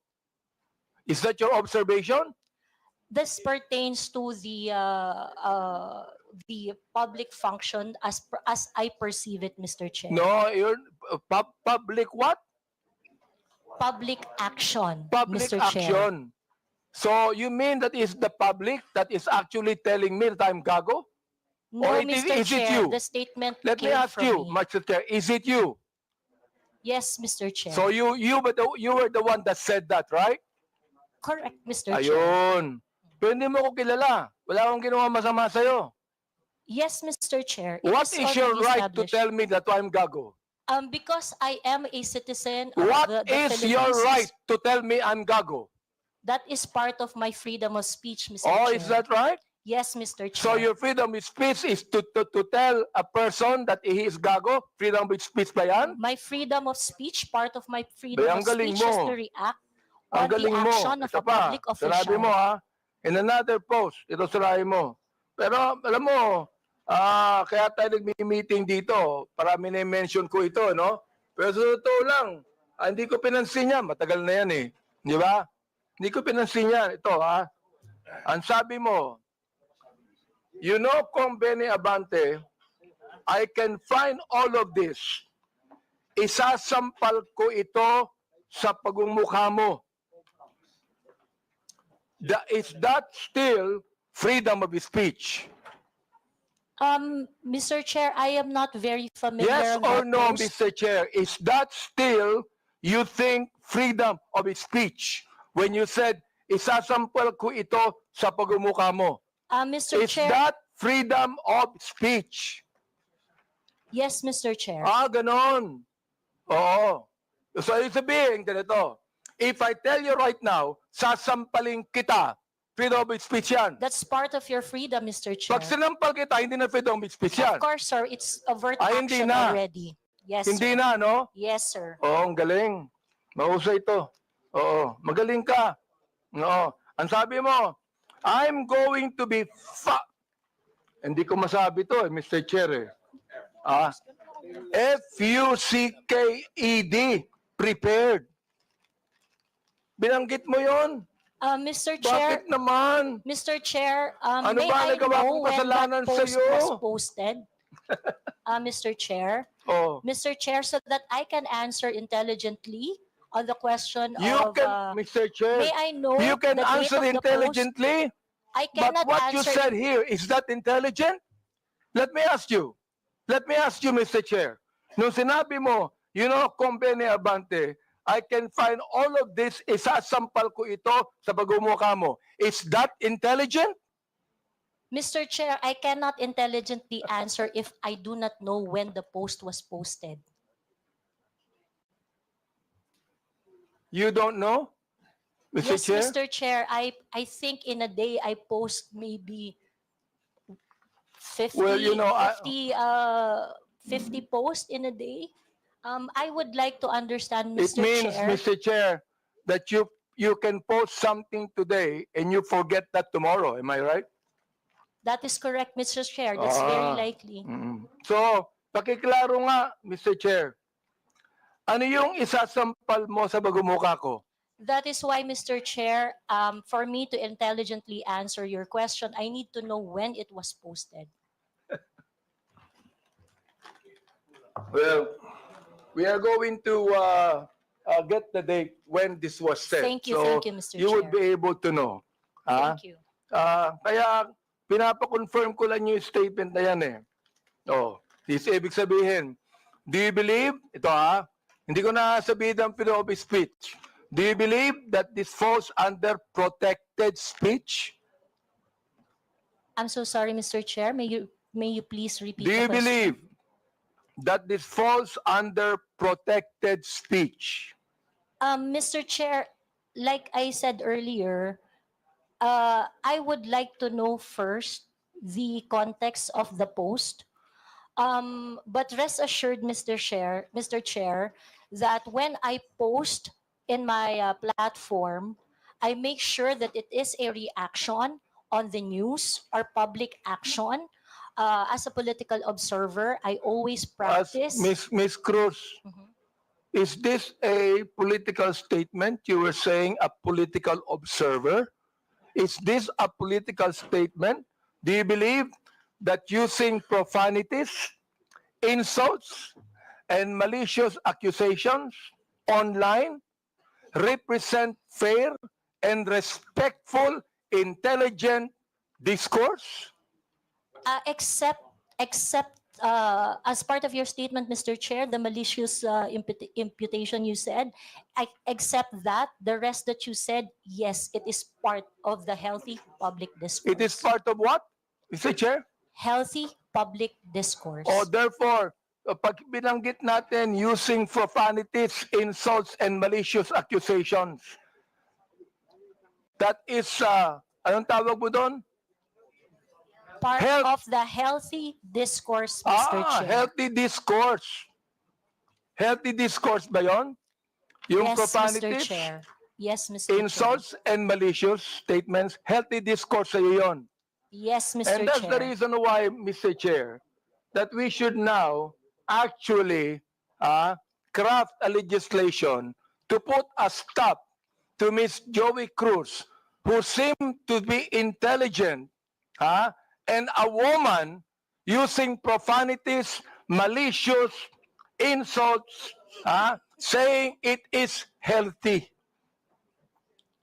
Yes, Mr. Chair, I stand by my statement. Everything you said, except the malicious imputation, which I do not do, is part of a healthy public discourse. It is part of my freedom of speech.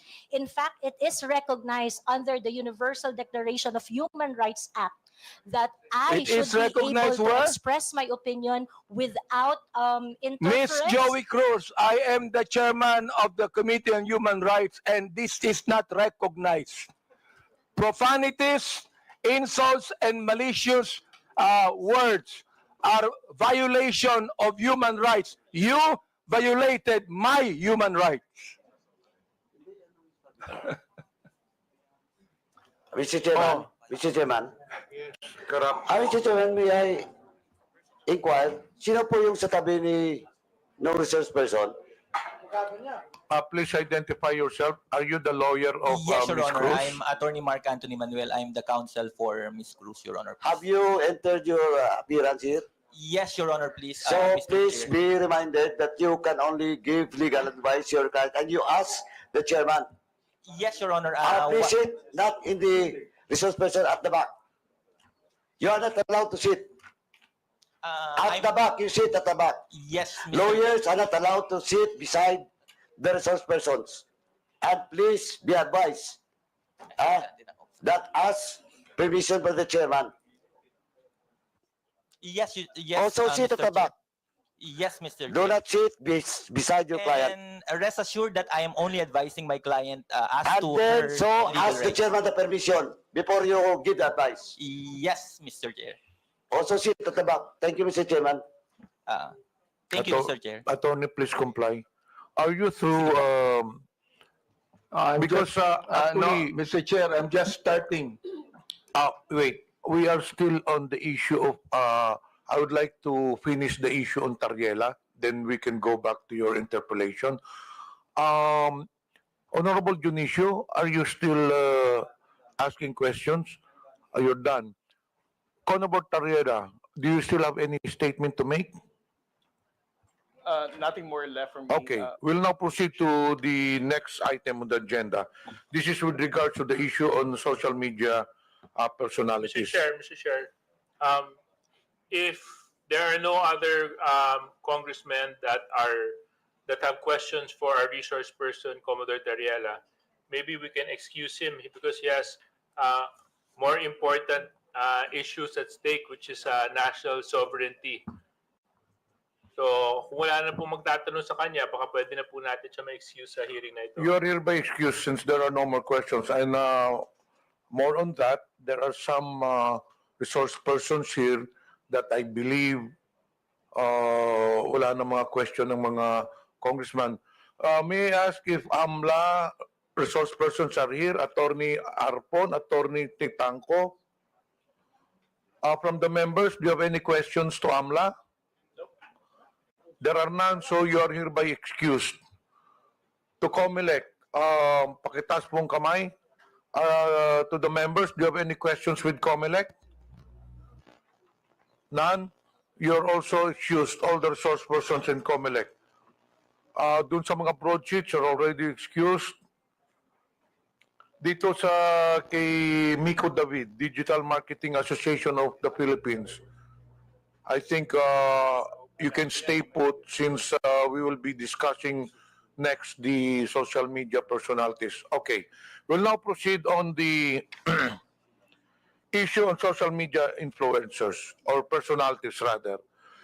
May I request that all social media personalities take the microphone and introduce yourselves one by one, starting to the nearest to the chairman.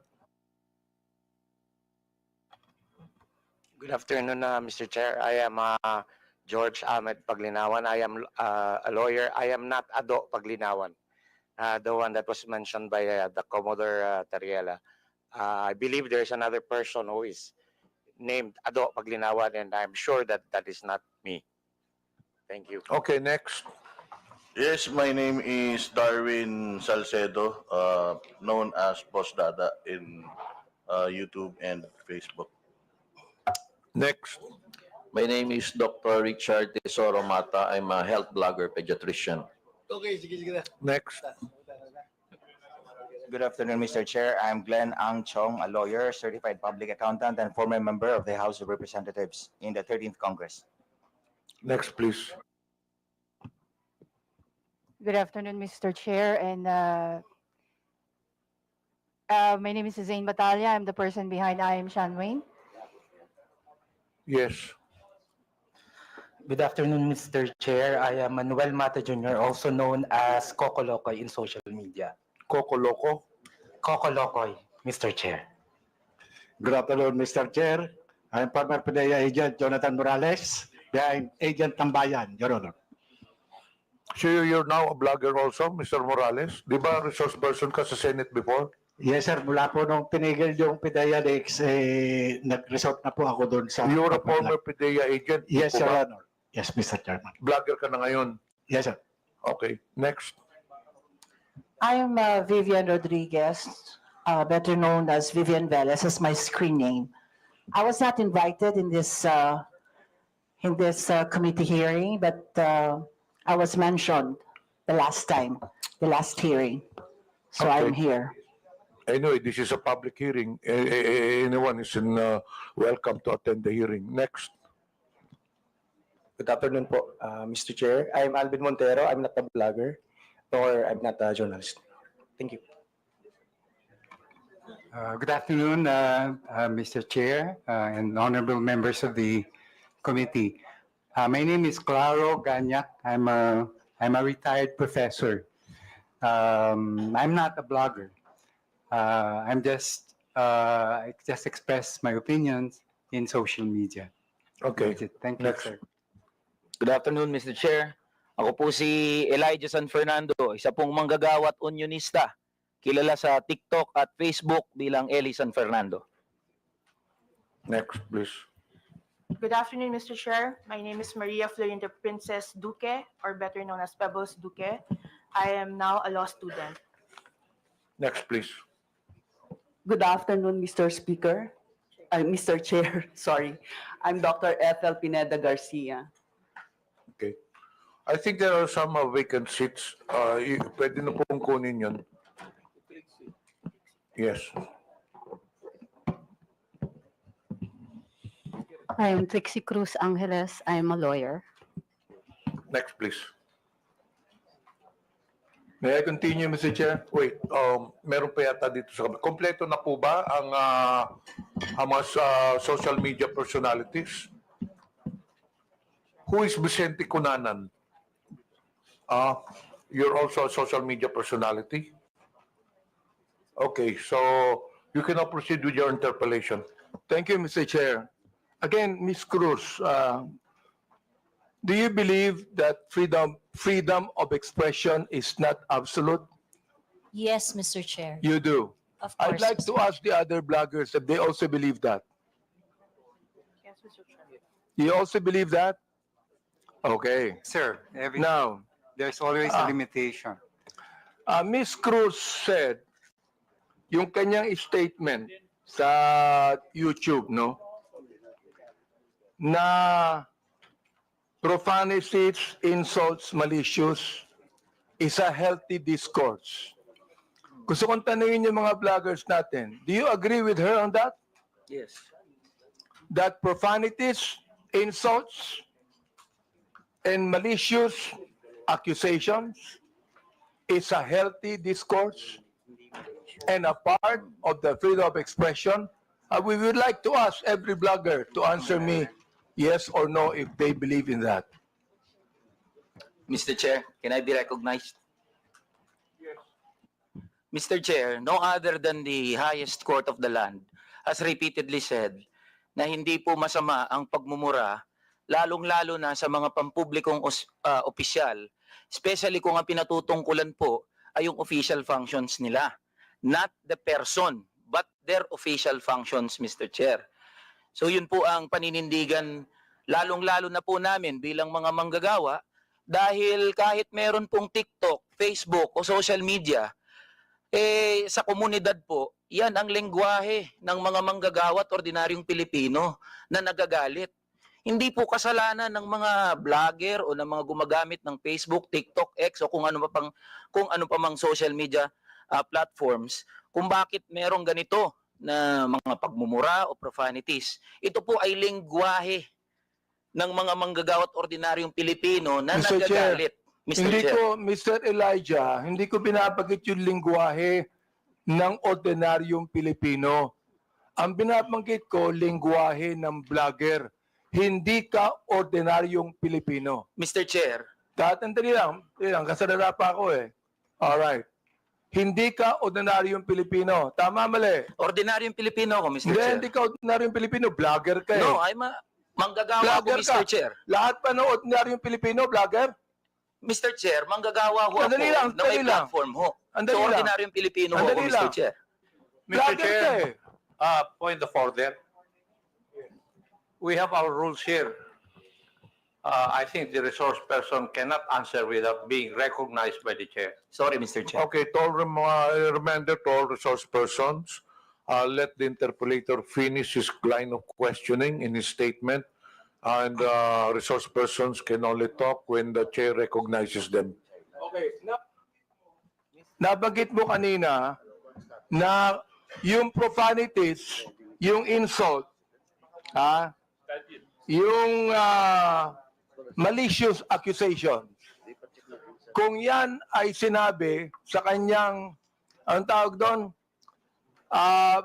functions bilang public official, okay yon. Yung sabi mo, di ba? But not on a personal basis, correct? Yan. Yes, Mr. Chair. Sabihin natin, naniniwala ako dyan. Pero, hindi naman niya sinabi yan sa akin on my public functions, official functions. It is a personal accusations on me. Mr. Elijah. I cannot, Mr. Chair, can I be? I cannot speak on behalf of Ms.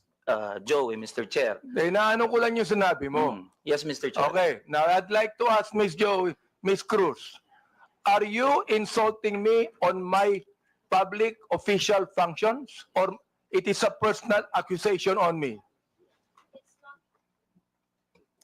It's not a personal accusation, Mr. Chair, and I think we have agreed early on that we do not have any personal relationship. So Yes, that that's is right. just- Pero ito, ang sabi ni Elijah, okay lang yon kung yan ay sinabi in my official functions as a public servant. Alam mo ba yung official functions ko? Yes, Mr. Chair, and Alam mo. So therefore, hindi ka naniniwala sa aking official functions kaya tinawag mo akong gago. no, Mr. Chair, the observation that I uttered to describe your performance of your official action, that is my observation. That is what I felt. Well, inobserbuhan mo ba yung aking official functions? Yes, Mr. Chair. Inobserbahan mo I watch your hearings. Since I won in 2019? No, Mr. Chair. I closely monitored your performance as a congressman in the 19th Congress. And you hated me for that? No, not really, Mr. Hindi, Chair. gago. Just in the Binagit mo 19th sa akin Congress. gago, so you hated me. Mr. Chair. Ano ba ibig sabihin nun? Binanggit mo, gago ako. Binanggit mo, isasampal ko ito sa pagmumukha mo. Binanggit mo, I'm going to be, hindi ko babanggit eh. Okay. If you prepared, binanggit mo yun eh. Oo. Therefore, you hated me. Hindi pwedeng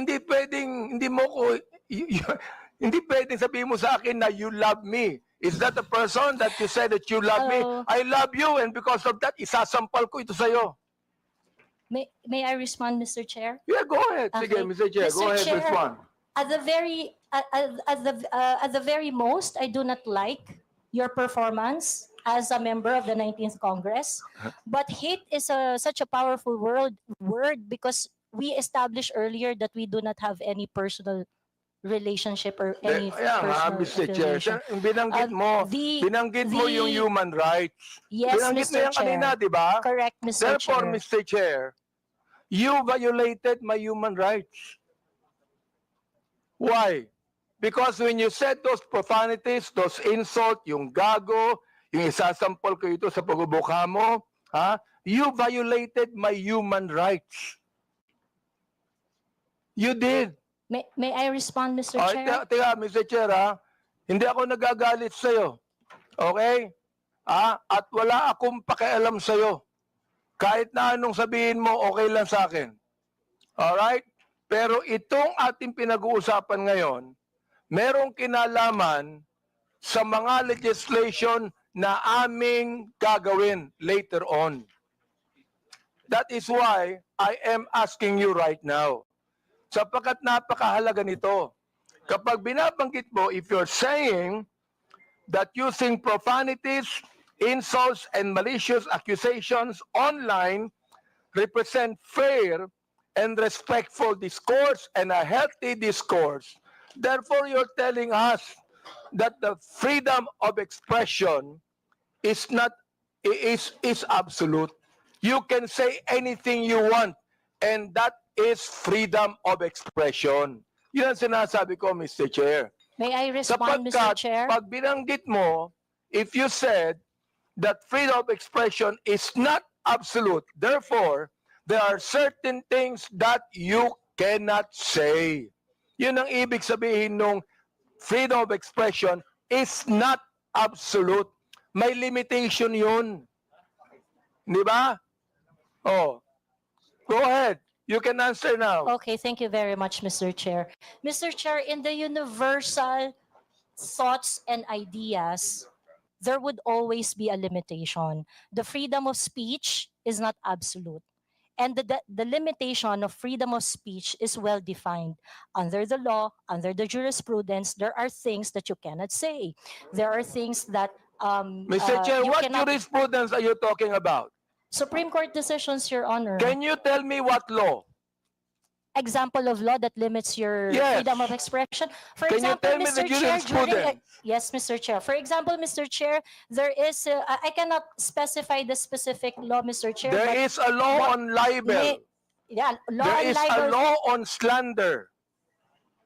There Is is it a okay? law. Is it okay, Mr. Chair, if I give my example? Okay, thank you very much. One example, and I think this example is very demonstrative, is very illustrative of the limitation of freedom of speech. Right now, it is election, midterm election, and it is not allowed that people are going to campaign on the day of the election day.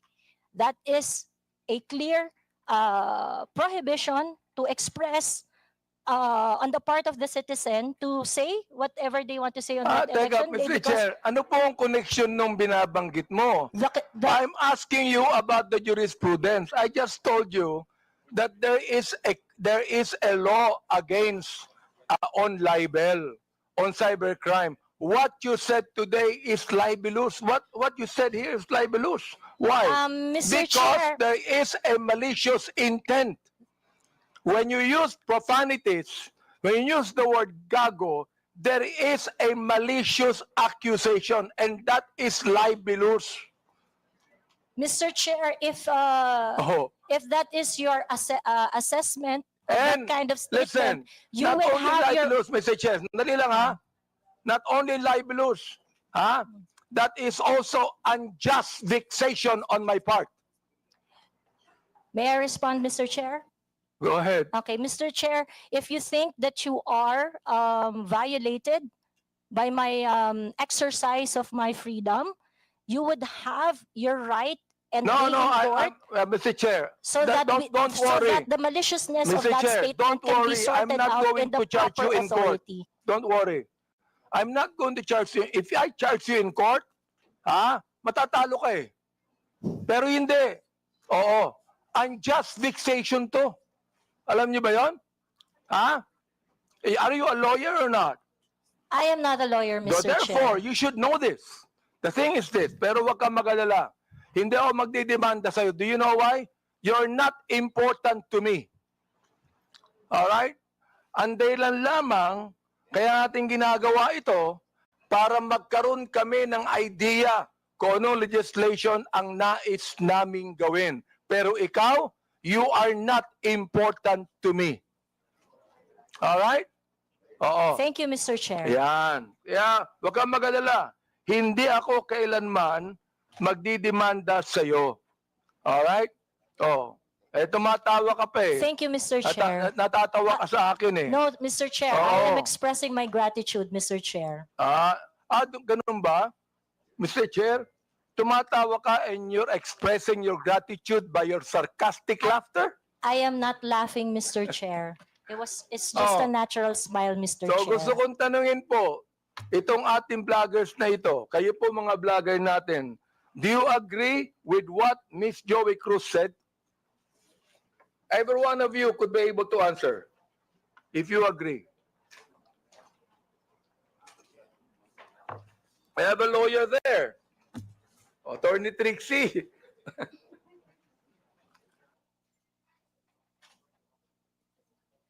Attorney Trixie, you have the floor.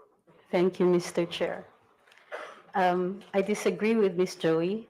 I believe that there is, instead of a limitation on the freedom of speech, I believe that speech is either protected or not protected. Thank you very much. Those that are covered by the law, such as the law on inciting to terrorism, inciting to rebellion, and so on, are unprotected speech.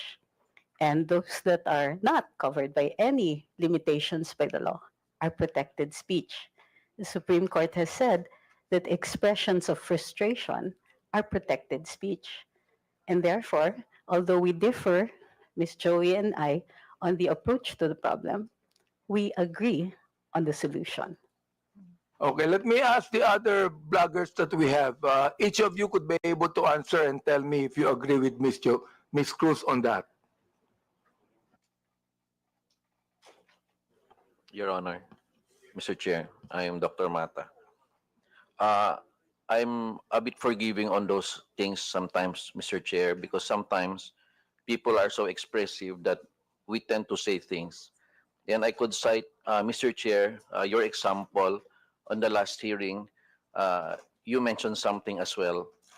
I won't mention it now, but you said it's something, but I know it was withdrawn as well. So I'm not affected by what you said, because sometimes you're just, in your emotions, you tend to say things, which you said, TANGA, but it's okay, Your Honor. Mr. Chair, let me answer that, no? When I say TANGA, binalik ko lang sa kanya eh. Siya ang unang nagsabi. Siya ang unang nagsabi. Para bang pinukul ka ng balisong, nasa lubo yung balisong, binalik mo sa kanya. Kaya ako binanggit, hindi ako ang unang nagsabi. Ang unang nagsabi, yung vlogger mismo. Ibinalik ko lamang sa kanya. Ngayon, ako ang masama. Samantalang yung vlogger na nagsabing tanga ang gobyerno, hindi masama. Nung ako ang nagsabing tanga, ako naman ngayon na masama. Ano ba talaga, Mr. Chair? Yes. Thank you for your explanation on that, Mr. Chair. Mr. Chair.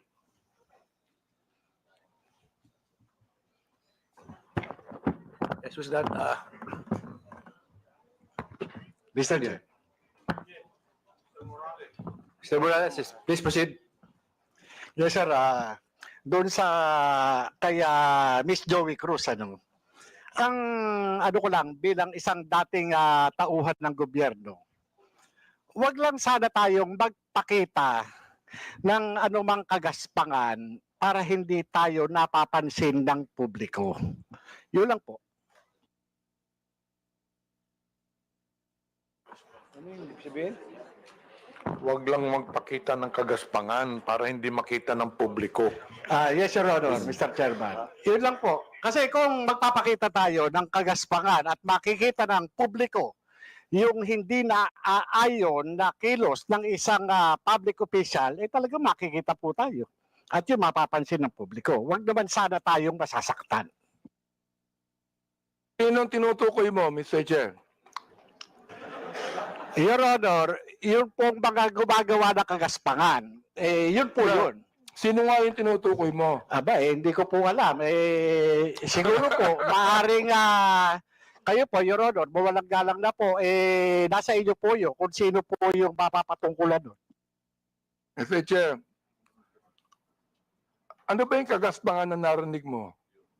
Sino nagsabi ng kagaspangan? Your Honor, ito po bilang isang dating tauhan ng gobyerno. Nagiging maingat dapat ang isang tauhan ng gobyerno habang siya ay nanunungkulan. Katulad ng pagnanakaw, pag-aabuso sa tungkulin, pagmamalabis. Yan po yung isa sa mga dapat na tinitingnan natin. At kung tayo man ay tauhan ng gobyerno, dapat ginagampanan natin ng buong husay, buong giting, tulad ng mga alagad ng batas na handang ialay ang sarili niyang buhay para lamang doon sa sinumpaang tungkulin. Mr. Chairman. Mr. Chair, tama yung binanggit ni ni Mr. Morales tama Pero ang tinatanong ko sa iyo, nag-agree ka ba sa sinabi ni Miss Cruz? Saang particular, Your Honor, Mr. Chairman? Hindi ka pa na nakikinig sa akin Bira naman buhay ito.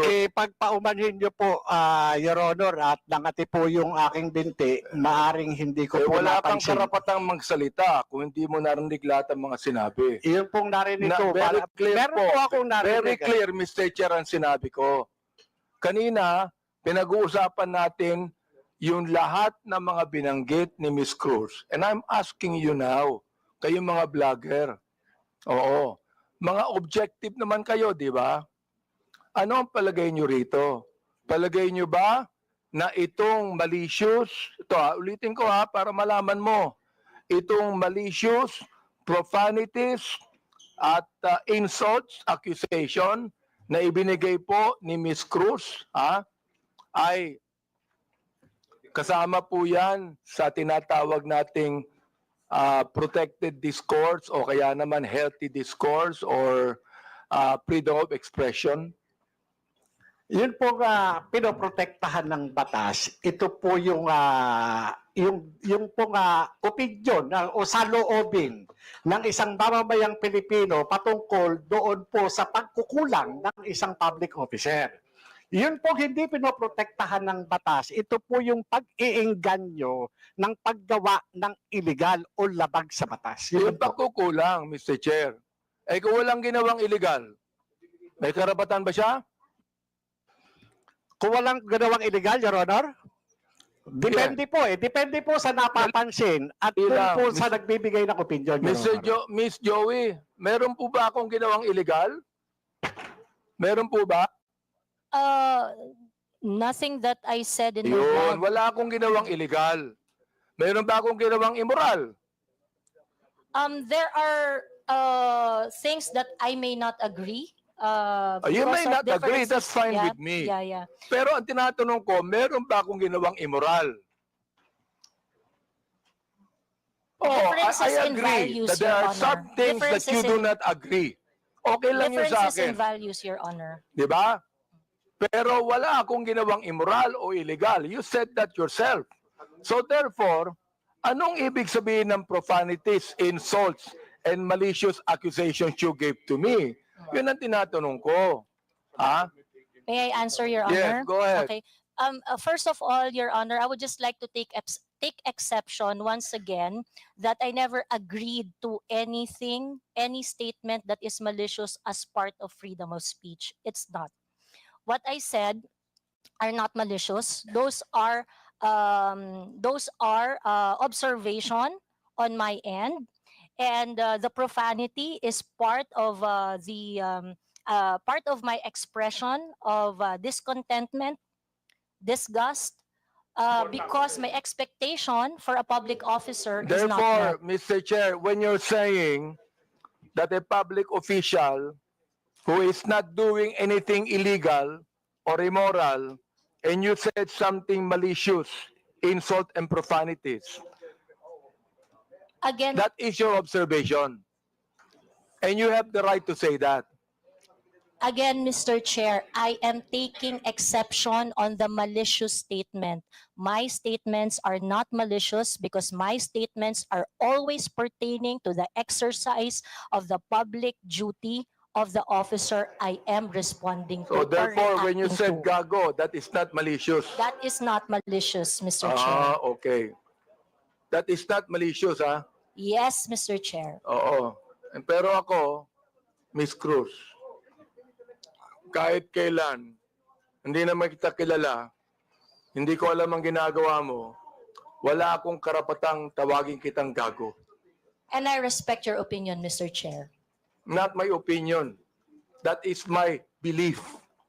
I Iba yung respect your opinion, belief, Mr. iba Chair. yung belief. Okay. I'd like to ask the other vlogger if they agree with Miss Joey on that. Una po, I agree po na this is not malicious kasi na-establish na po na hindi po namin kayo kilala personally. And kung sabihin namin mahal namin kayo, it is because of your work as public official. Hindi po ibig sabihin mahal po namin kayo bilang kung ano pa man malisyoso. And when we say we don't like what you are doing, it is also not malicious. It pertains to your job as a government official. So I think magkaiba din po kasi yung sukatan sa public official and also private citizen. So I think it's important for us to understand the difference of and the limitation doon sa public official and sa private citizen. And I agree po. Lahat po ng sinasabi namin sa inyo, because we don't know you personally, are not malicious. It's not personal. It's about your job lang po. Sometimes, Mr. Chair, I'm not onion skinned. Ayan, kilala ako ni Congressman Glenn. Oh, kaibigan ko yan. I'm not onion skinned. Ang ibinabagit lamang natin dito is how do we limit this? How do we regulate this? Yun ang aming inaanong batas. How do we regulate this kind of statements? Na masyadong personal to eh. Diba? Hindi ko na nga pinapansin eh. Oo. Kung hindi lang binigay sa akin itong mga bagay na sinabi eh, makikita ko ba to? Hindi ko nakita to eh, Miss Joey Cruz eh. I don't even care about that anymore. Hindi ako apektado dito eh. Di ba? The thing is this, kayo makakatulong sa amin for us to be able to craft a better legislation to what? To tell you that the freedom of expression is not absolute. Yun ang nais naming sabihin dito. Oh, so yung the rest of the bloggers, if yes, Attorney Glenn, go ahead. Thank you, Mr. Chair. While we recognize the plenary power of this Congress to enact legislation to limit freedom of speech or expression, I would just like also to exhort the members of Congress, the honorable members of Congress, to remember that the exercise of free speech, I mean, public officials should not be onion-skinned. I know hindi po kayo onion-skinned, Congressman, Honorable Abante. Public officials should not be onion-skinned, and that free speech serves as a scalpel that removes the abscesses of officialdom. I quote the jurisprudence. I mean, it's a landmark decision of the Supreme Court. So we have to make a tight balance between limiting the freedom of speech and, of course, when it comes to public acts of public officials. Yun na po, Mr. Chair. May we hear the others, Mr. Chair? Go ahead. Yes, Mr. That Chair. handsome man right there. Ako po, Mr. Chair. May I be recognized po?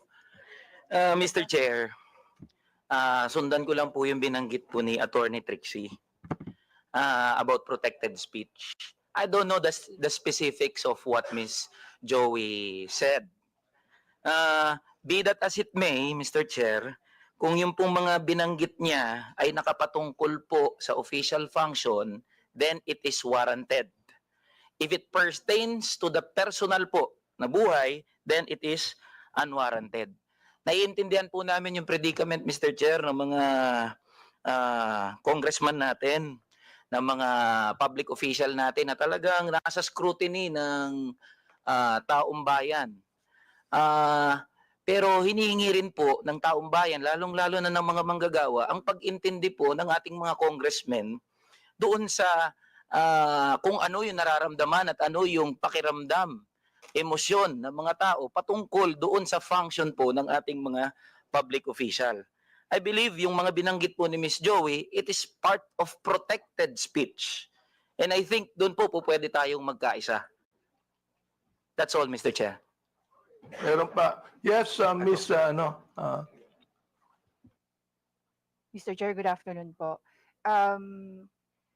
Yung tungkol po sa sinabi ni pagsasamahin ko na po yung tatlo, no? Ni Ma'am Joey, ni Attorney Trixie, at saka ni Sir Elijah. Kami po na mga content creators, nasa public eye din po kami, gaya po ninyo. So, whatever content or opinions that we also post online, nakaka-receive din po kami ng mga gaya ninyo na masasakit na salita. Kaya naiintindihan po namin kung saan din kayo nanggagaling. However, ang difference lang po natin, ang atake sa amin personal, ang atake po sa inyo, on your official function. Ngayon, ang masasabi ko lang po siguro pagdating sa bagay na yan, kami po, pinapabayaan po namin yung mga haters namin at saka bashers to air out what they think and feel about what we say.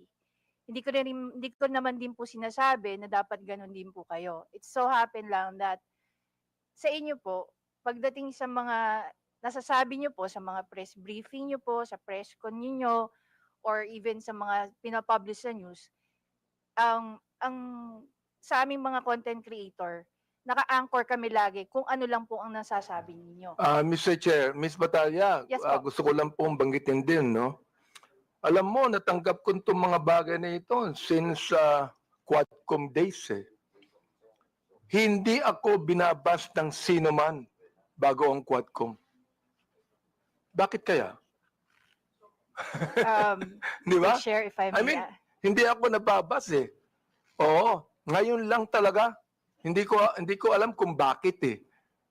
Oo, yun ang gusto kong sabihin sana sa inyo. Di ba? Yes, Manuel Mata po. Mr. yes, Chair, Mr. Mata, yes. that is exactly the point kung bakit hindi po tayo nakafocus dapat dun sa mga protected naman na speeches ng mga tao. But the reason of frustration, ano po yung context bakit po nasabi yon ni Miss Cruz? Para alam po natin kung bakit siya na-frustrate, bakit niya po nasabi yun, and yun po yung masolusyonan natin. I think dun po sana tayo nakafocus, and I think yun yung rason kung bakit sinasabi ng batas natin na dapat hindi onion skinned yung mga government official para nakafocus tayo doon sa totoong problema and cause of frustration ng mga tao. Mr. Chair, sinabi ko na hindi ako onion skin, di ba? Yes po, Mr. Chair. The fact that you are here talking with us Yes. with this kind of respect is, I agree. Kaya Mr. Chair, hindi ko talaga, since the time na yung Quadcom, hindi ako nagsalita ng anuman sa inyo o nag-vlog sa akin. Yes, Joey, hindi ka nakarinig sa akin anuman salita, di ba? Yes, Joey. You have never heard me say anything against you or about you. Am I right? Yes, sir. Yes, Mr. Chair, we do not know each other personally. Ayun. And then, ganito. I have never said anything about you nor anything that you have said against me. Am I right? Sorry, Mr. Chair. I have never said anything about you or anything against you, even if you said something against me. Am I right? That is correct, Mr. Chair. Yun ang gusto kong sabihin sa inyo. I'd like to give way to my good friend, Congressman Akop. Before I recognize Congressman Akop, admin matters, there are several resource persons here who have been here since early this morning, and I believe some of the members have no questions anymore.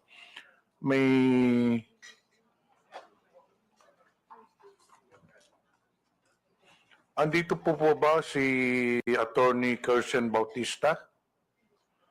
To the members, do you have any questions with regards to the Department of Justice? Meron po ba tayong tanong sa Department of Justice?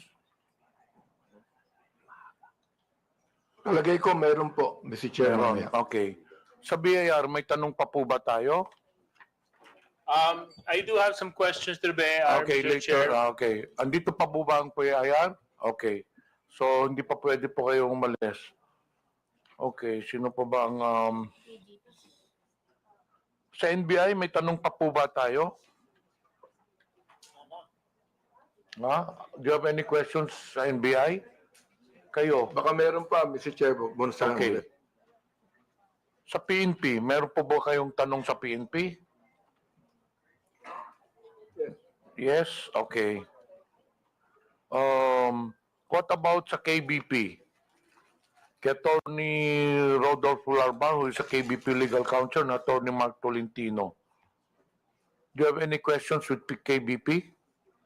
But of course, you are free to stay, no? If you want to stay. May tanong po ba tayo sa KBP? Wala? Kung walang tanong sa KBP, then KBP is allowed to be excused. But as I've said, you're free to stay. Sa Digital Marketing Association of the Philippines, kay Mr. Miko David, may tanong pa po ba tayo? Anyway, you can stay, but you're allowed to be excused. Sa Global AI Council, Mr. Antonio Mauricio, andito po ba? Your Honor, umalis na, Your Honor. Okay.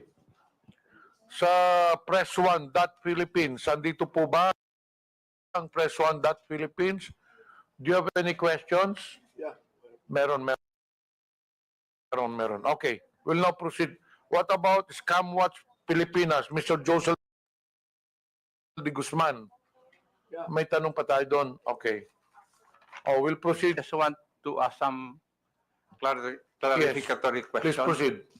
Kung sino po yung nagsabi na dapat maintindihan po natin yung mga tao na because of their frustration ay nakapagsasabi po ng hindi tama.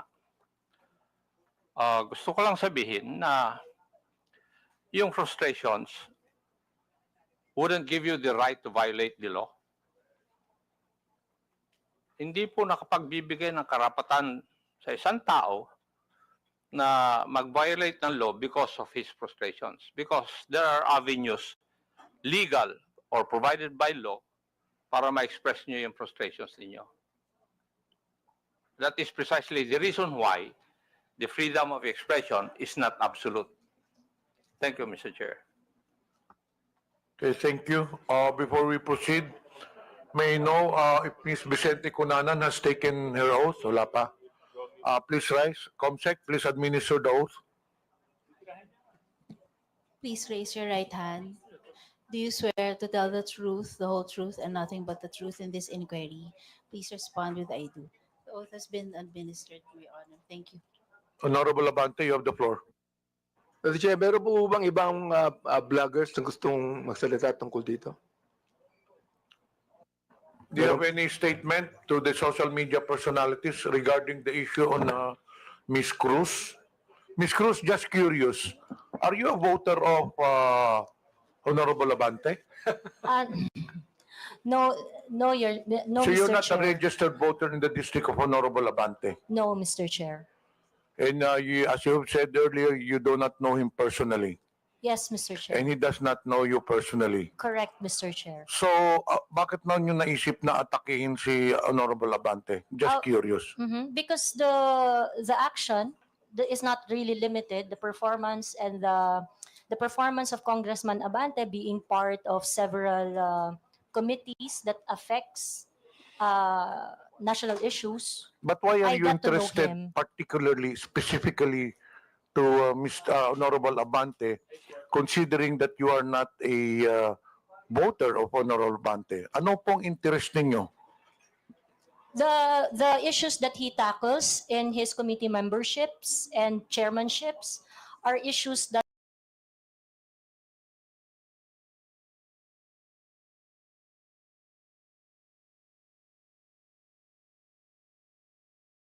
Congressman here, pero mukhang ang paborito mo.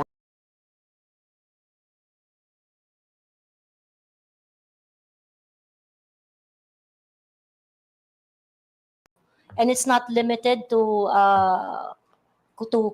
Honorable Congressman Abante. So he's not singled out, Mr. Chair. Mr. Chair, plugin sinasabi ni Ms. Cruz yung observation. I hope, Ms. Cruz, you know, okay lang yung observation. For example, like, I hate Congressman Abante. Okay yan. I do not like Congressman Abante. Okay yan. I don't agree with Congressman Abante. That's fine. Pero yung tatawagin mo kung gago at isasampal mo sa... Teka, gusto ko nang tanungin. Gusto kong malaman, ano ba isasampal mo sa akin? Sabi mo isasampal ko ito sa bumumukha mo. So pakiklaro nga sa committee ito kung ano yung isasampal mo sa pagmumukha ko. Like I said earlier, Mr. Chair, I would like to know when that was posted, and perhaps it's very likely, Mr. Chair, That that I was posted posted such. on YouTube. Mr. Chair, it's very likely, Mr. Chair, that I said something like that. Now, we And are that's checking it now. very likely the one that is going to be slapped on your face is. It's very likely that I'm referring to yun nga facts. Oo It's nga. very likely that I'm referring Mr. to Chair, facts. talagang hindi ko akalain sasabihin niya sa akin to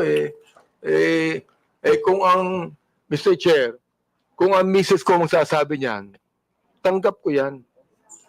Pero si Miss Joey, hindi ko naman po siya kilala talaga Ito pa, meron sasabihin ako sa inyo.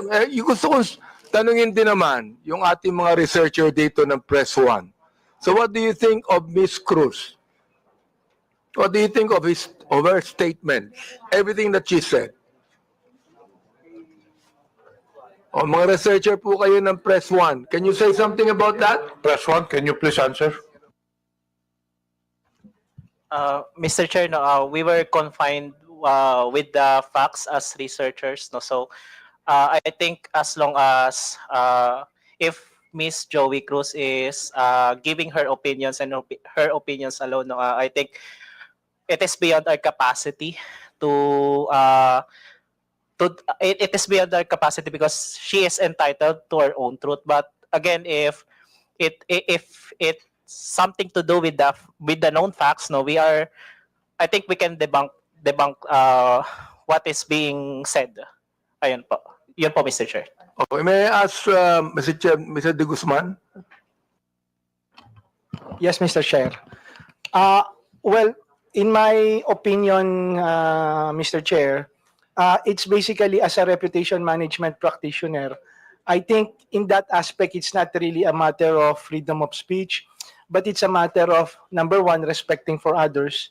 Number two, it's a matter of an ethical practice, whether you're a journalist or even a content creator, because basically your audience has a wide range. They are not just limited to a particular segment who would understand, unless, of course, that's the type of brand that you want to project.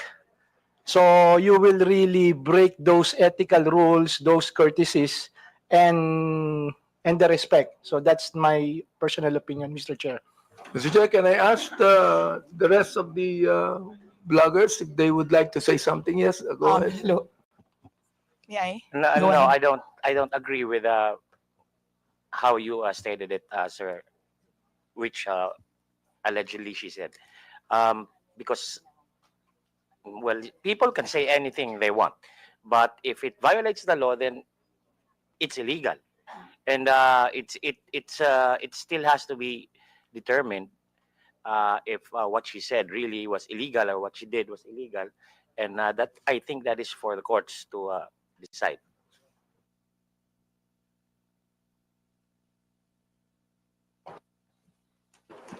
I think we have already heard the other Mr. Chair. bloggers. Those who wish to make a statement, you can do so. But to those who have already made their statement, pwede na siguro yun. Mr. Chair, Permission to speak. gusto ko lang pong sabihin kay Miss Joey, yung batas tungkol sa unjust vexation. Supreme Court has defined unjust vexation as any human conduct without violence that unjustly annoys an innocent person. Yan. Yan ang batas. The elements of unjust vexation are: there is human conduct that unjustly annoys or irritates another person. Such human conduct was not attended with violence. Such human conduct caused annoyance, irritation, torment, distress, or disturbance to the mind of the person to whom it is directed. An offender acted with criminal intent. That is what unjust vexation is, Miss Cruz.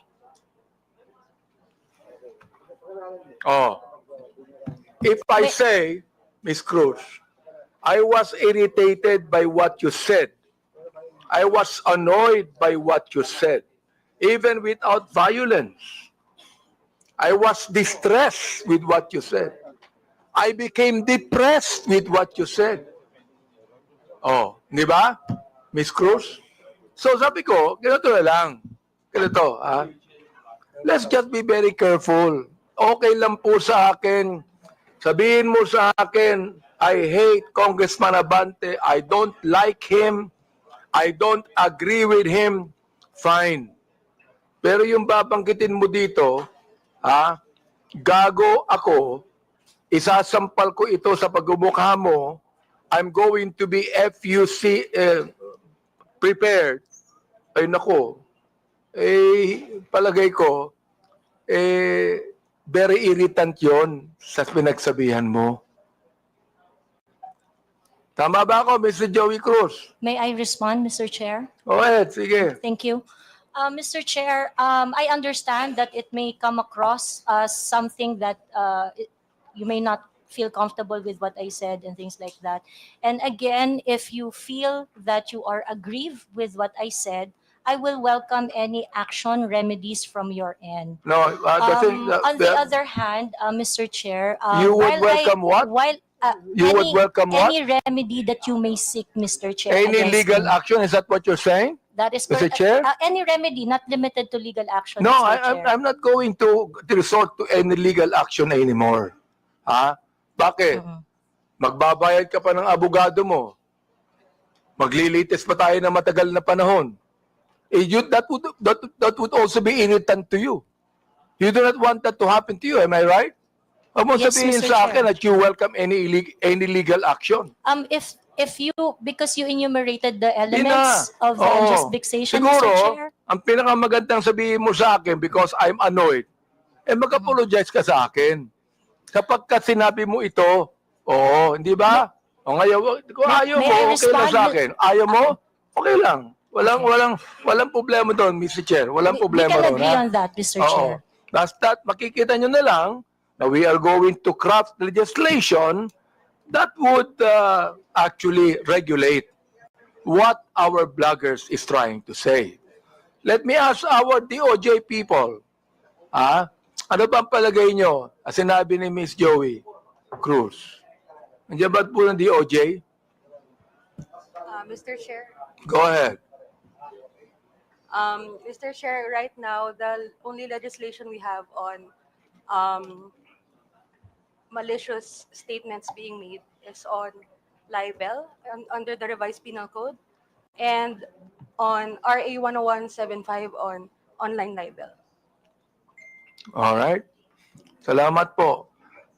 Can the NBI also say something about that, Mr. Chair? Yes, Your Honor. Well, Your Honor, for purposes of discussion, we have what we call the doctrine of fair comment.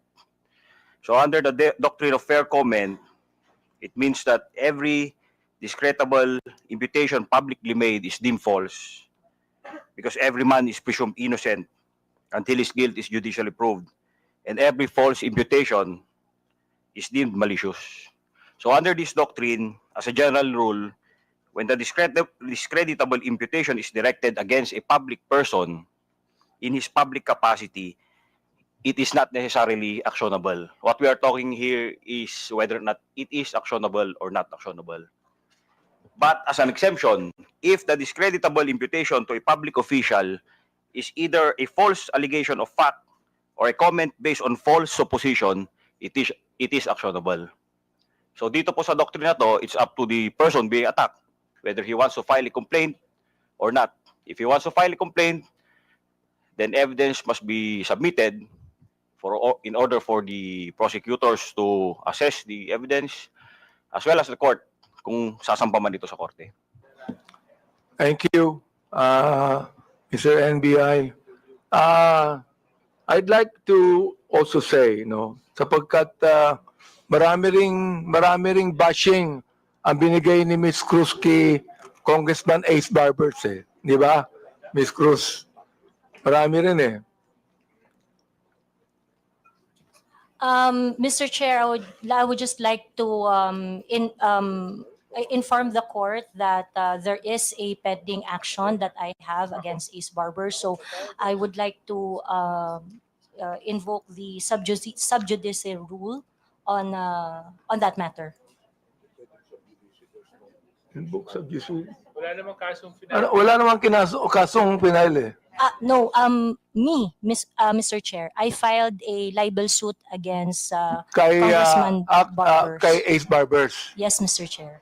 Oo. Eh, wag ka na mag-file ng libel suit sa akin. Wala naman akong sinabing masama sa iyo. Yeah, we agreed. We did not say anything personally on each other. Okay. Well, in your numerous blogs, Ms. Cruz, you criticize the government and specific personalities. But you have not released any content addressing the West Philippine Sea issue or taking a stand against China's actions. Why is that? It is something that is beyond my competence, I would say. It is something that I do not know much. Although I would like to correct you, sir, that you said I did not release any content, but I actually do. In those contents, when I'm going to talk about the West Philippine Sea, the South China Sea, I talk about it in such a way that I try to figure out the issues, the facts, and ask. My platform is very interactive. And so my platform is always visited by professionals, professors, experts on their fields, real people doing their real job, sharing their 2 cents on what is going on. So whenever I'm going to talk about the South China Sea, international relations and things like that, it is always an interactive one, an exchange of idea from different point of views. Thank you, Mr. Chair. What is your, gusto ko lang tanungin, what is your current source of income, Ms. Cruz? We have a family business, Your Honor. Family business. Well, That is correct. are you monetizing your social media content or receiving compensation for your blogs? Yes, Mr. Chair. You are. Yes, Mr. Chair. So it is also some kind of a business to you. It is really not, Mr. Chair. In fact, if you're going to look at my vlog, it's very unprofessional. I do not have a studio. It is very casual. I do not have regular time. I'm going to vlog whenever. But how many followers do you have, Mr. Chair? On YouTube, I think I have around 79,000. In Facebook, I have my Facebook account with 143,000 followers was taken down a couple of days ago, and my social media accounts are usually they don't really last that long because it would usually be reported or taken down. Ilan po yung social media account ninyo, Ms. Cruz? I have TikTok, YouTube, and Facebook. So, ibig sabihin nun, you're getting money out of that. Parang sa'yo, that's a source of income, correct? It is a source of income, but Good. it is not a job for me because I can not vlog if I want to. Ano yan, Mr. Chair? I do not have to vlog if I want to. Mr. Chair, I do not have specific schedule when I do vlog. Sa akin, let me advise you, Ms. Cruz. Huwag ka na mag-vlog kasi naiinis ka din eh. Naiinis ka din. Hindi pwedeng hindi ka mainis sa sinasabi mo eh. Di ba? Naiinis ka din. Mr. Chair, Naasar ka din. Tama ba ako? Naasar ka rin. Nai-stress ka din dun eh. Not really, Mr. Chair, because I'm a very I grew up in a household with very political orientation, so it is something that I really like doing. So Mr. Chair, did you grow up in a household where you curse each other? No, my parents are devout So you Catholic. did I'm the not only grow one who up curse in a household. I am the only one who curse in our household. You are the only one that curse. Yes, that is correct. Well, you know, you're a grown-up person. Sana tinuruan ko ng bata ka pa ng magulang mo. Ako tinuruan ako ng bata ng magulang ko eh. Nawag akong magmura eh. They did, Your Kaya hindi ako Honor. nagmumura eh, Mr. Chair. They did Dali lang, teach me. So, Tinuruan They did ako teach ng me magulang that, Your ko nung Honor. bata ako, wag magbura eh. Kaya hanggang ngayon, di ako nagbumura eh. They did teach me not to curse, Your Honor, but they also taught me how to be your authentic self. Ah, ganon. Okay ka. In one of your posts, you said, ito nakakaawa ang mga pulis under BBM administration. Can you elaborate on that? What led you to the conclusion that you said that? Oh, that is a series of posts on the memorandum that is circling around, saying that policemen would have to react on official PNP pages. And I think it is so unfortunate that apart from the regular duties and responsibilities of a policeman, they are being asked to do such kind of menial task. I think it's something that they do not have to do. I vehemently disagree with that kind of policy. So that's why I felt I commiserate with the policemen. You what? You commiserate. Yes, Your Honor. So when you commiserate, you can tell the policeman, police patola kayo, wala kayong kwenta. Is that how you commiserate? I never said that, Mr. Chair. Nabanggit mo yun eh. Mga pulis, wala kayong nasolve na problema. Nabanggit mo yun. Kaya nga gusto ko nang tanungin, are these statements based on any verified data? Do you have a data on that? If I know the Or time they when are I simply posted your it, personal opinion? Mr. Chair, like I mentioned earlier, so that I can intelligently identify the reaction I posted on my Facebook, Ito pong kaibigan ko. I would need to know the Miss time Ako, Miss when I Ako. posted it, so that I would know the exact Miss Cruz. news. Miss Cruz, ito pong kaibigan ko si Congressman Akop, naging general po ng pulis to eh. Oo. Kaya, pag you begin to generalize, pangit, hindi ba? Let That me is ask correct. our police people there, what do you think of the statement of Miss Joey Cruz? Thank you, Mr. Chair. Oo. Police patola ka ba? No, of course. Hindi. No. Wala Your kang Honor. kwentang pulis. Ganun ba yan? No, Mr. Oh, Chair. you tell us about that, Mr. Chair. Well, the data will probably speak for itself that the PNP has done so much. And I think that was the statement of Ms. Cruz, but the numbers will really speak for itself, Mr. Chair. Okay. Now, ito na lang, no?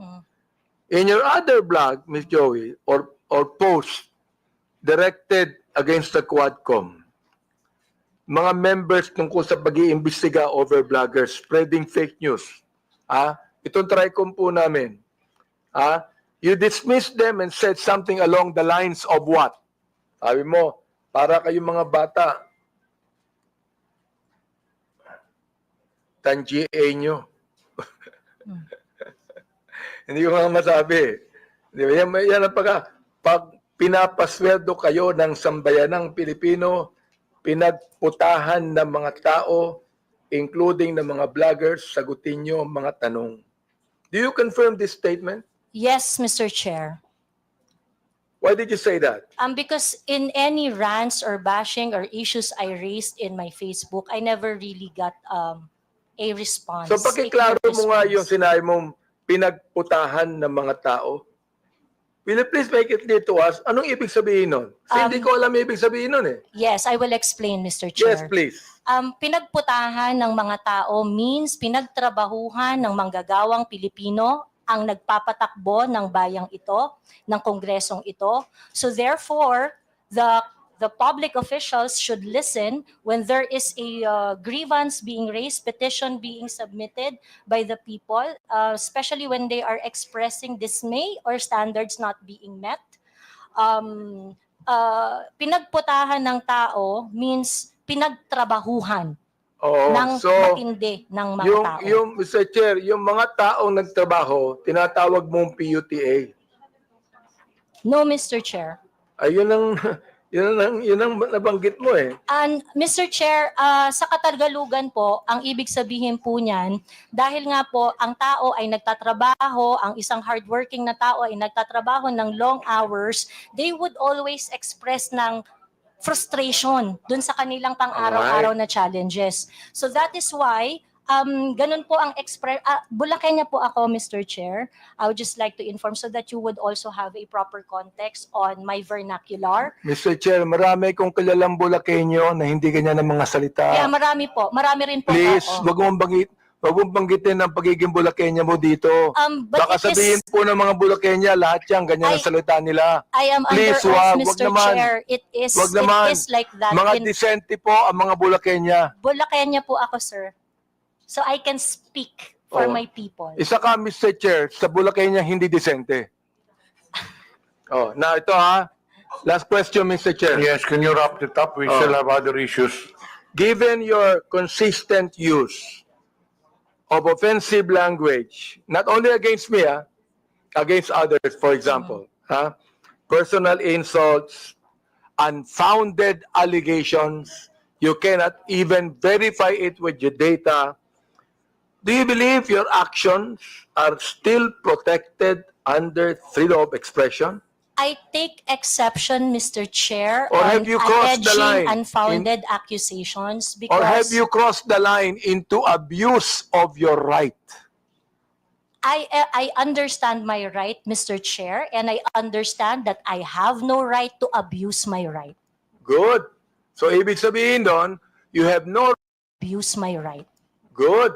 So ibig sabihin doon, you have no right to use abusive language against a person you do not even know personally. Using profanity is not necessarily abusive, Mr. Chair. Well, you made that in a personal way. So let the people judge it, no? Because a Correct, lot Mr. of people Chair. are watching Agree. now. Let the Agree, people judge Mr. it. Chair. So siguro, yun na lang, Mr. Chair, ang may tanong ko kay Miss Joey, siguro ngayon, magkakilala na kami ngayon, siguro magiging close na kaming dalawa. Baka kayo ng sunod na love team. Kung ako, please recognize. Thank you, Mr. Chair. May I know if Mr. Vicente Bencalo Conanan is present this afternoon? Yes, she just took her oath. Would he be the same as Miss Pebbles Conanan? Yes Same. po. Your Honor, Yes. Thank you. I have here a sinumpaang salaysay. Paige, could you please present it to her?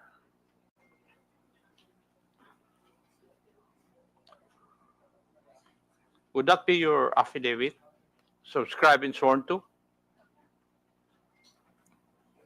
Pakitignan yung dokumento na binigay po sa inyo. Yung po ba ay affidavit po ninyo? At pirma nyo po ba yun na andyan? Mr. Chair, yes po. Thank you. Page, pwede bang?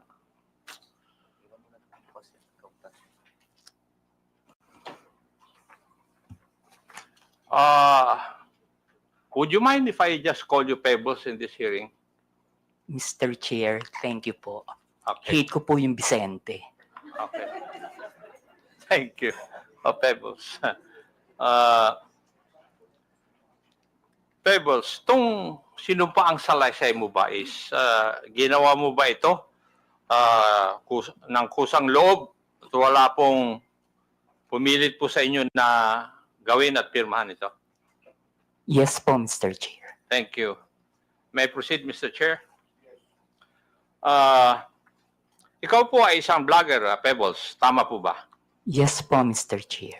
At ito po ba ay full-time mong ginagawa o part-time lang? Part-time? Minsan po kasi hindi po ako nag-vlog for a month. So it's not your main source of income? Yes po, kasi hindi po ako monetize. Okay. Hindi monetize. Pero meron po kayong ibang trabaho. Online seller po, Mr. Chair. Okay, online seller. Pag kayo po ay nag-i-engage sa pagbablog, ano po ang pangalan na ginagamit po ninyo? Pebbles po, Mr. Pebbles. Chair. Kasi nga po, hate ko po yung Vicente. Opo. Halata naman dahil ayaw mong gamitin Ano pong social media platforms ang ginagamit po ninyo? Facebook po. Facebook lang? Meron din po akong ex, pero hindi po ako ganong nagpo-post doon. At ilang taon na po kayong nag-vlog? Since 2014 po, Mr. Chair. 2014, that's about 11 years. Opo. Okay. Thank you. Now, dito po sa affidavit po ninyo, meron po kayong binanggit tungkol sa isang Maisog rally sa Hong Kong noong July 2024. No, Mr. Chair. Yung pong maisog event sa Hong Kong, that was July 7. July 7. July. Ay, wala naman nakalagay dito yung date. Ako lang ang naglagay para malaman ko kung magsasabi ka ng totoo o hindi. Pwede po bang ipaliwanag po ninyo sa committee ito kung ano po itong Maisog Rally? Yan po yung normal, Mr. Chair, na ginagawa ng TOPS Coalition, yung maisog event na sa iba't ibang lugar, katulad ng sa New York, sa Vancouver, maski dito po sa Pilipinas, sa Liwasan. Yan po yung maisog rally na sinasabi. At ginagawa ito sa iba't ibang lugar ng Pilipinas at saka ibang bansa. Opo. Thank you. Ikaw ba ay kusang loob na pumunta doon sa mga maisog rally na yan? O sa mga lugar na ito? Kapag ini-invite po ako, Mr. Chair, nagpupunta po ako. Pero pag hindi po ako invited, hindi po ako pumupunta. Pag ini-invite ka? Opo. May sumasagot po ba sa iyong pamasahe? Meron po. Meron. Pati yung accommodations po ninyo? Yung pamasahe lang po, pero yung accommodations, kapag isang beses pa lang po kasi ako nakapunta ng abroad na maisog rally. Saan po yun? Sa Hong Kong. Sa Hong Kong. Doon po, yung friend ko po yung nag-sponsor sa akin ng airfare and hotel. At pwede ko po bang malaman? Masabi po ninyo dito sa committee ito kung saan ka nag-stay at saka ilang araw ka na natili doon sa Hong Kong?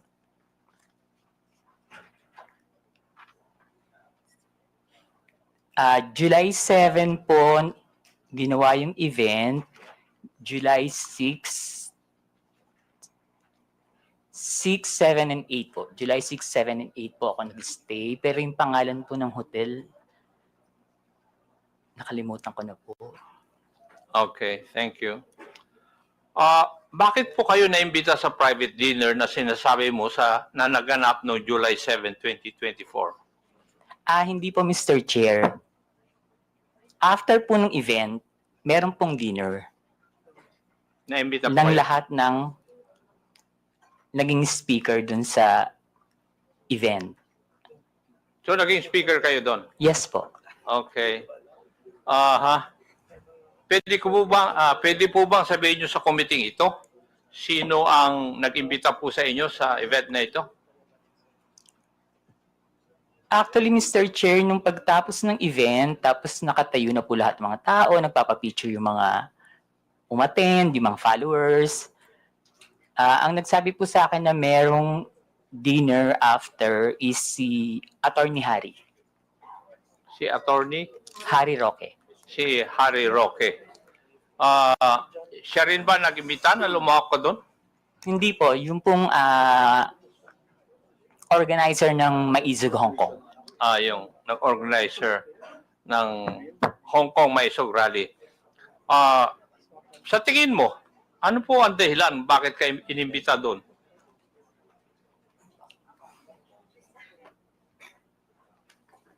kapareho rin po nung mga ginagawang rally dito sa Pilipinas na sabihin lahat ng ginagawa ng gobyerno na hindi namin gusto kasi that time kalaban po ako ng gobyerno. Liwanagin po natin yun. Kalaban ka ng gobyerno? Ano Opo. po ang ibig sabihin po ninyo ano sa po? kalaban ka ng gobyerno? Mr. Chair, Kayo po ba ay critic ng gobyerno? yes po, kritiko Yun. po. Kasi Opo, malawak po kritiko yung po. sinasabi po nyo na kalaban ka ng gobyerno. Sorry, kritiko po ako ng gobyerno. Kritiko ka ng gobyerno. Okay. Meron akong meron pong binabanggit sa iyong affidavit na pagkatapos ng nangyaring maisog rally sa Hong Kong, ikaw ay naimbita na dumalo sa isang pribadong dinner kasama ng mga iba pro-Duterte vloggers at personalities. Meron akong ipapakitang litratong ito sa screen. Pakisagot lang pakisabi lang kung ito po ang sinasabi po ninyong dinner na nangyari. Yes po, Mr. Chair. Comsec, please flash the photo on the screen.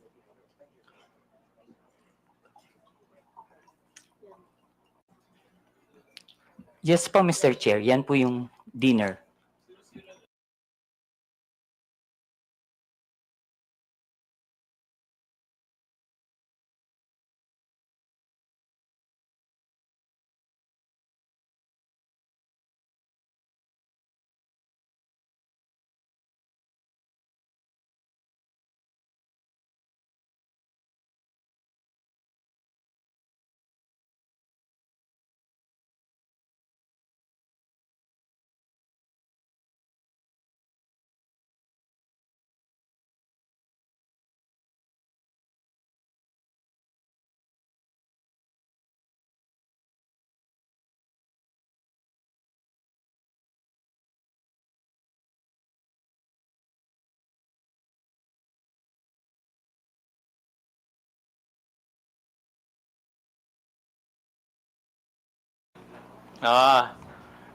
Pwede ba?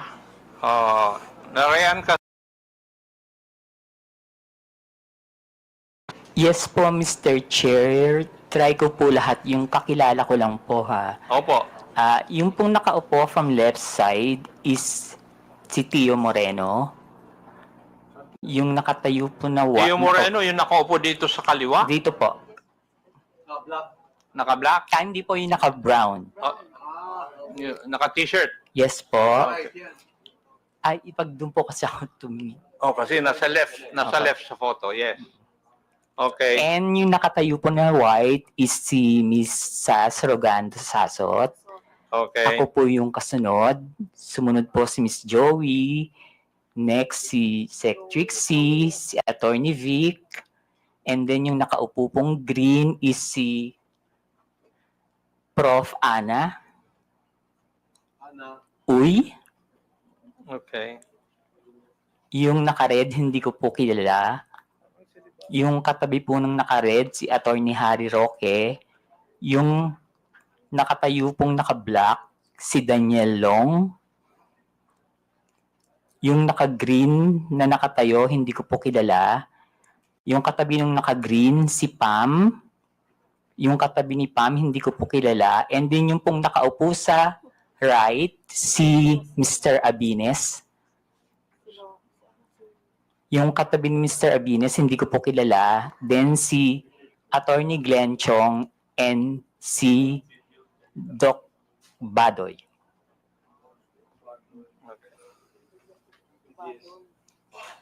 Alam mo ba, Pebbles, kung sino ang nagbayad sa dinner na yan? Ang pagkakaalam ko po si Attorney Harry. Attorney Harry Roque. Okay. Punta na tayo dun sa laman ng iyong affidavit. Sinabi mo sa iyong affidavit, Pebbles, na usapan sa dinner na yon na may larawan o picture si Attorney Harry Roque na di umano nagpapakita na gumagamit ng cocaine si PBBM. Sigurado ka ba dyan? Nung Sinabi mo sa Ay, sorry affidavit po. mo na ito? Late po kasi akong dumating, Mr. Chair. So mga 1 hour na silang nandun sa restaurant, nag-uusap.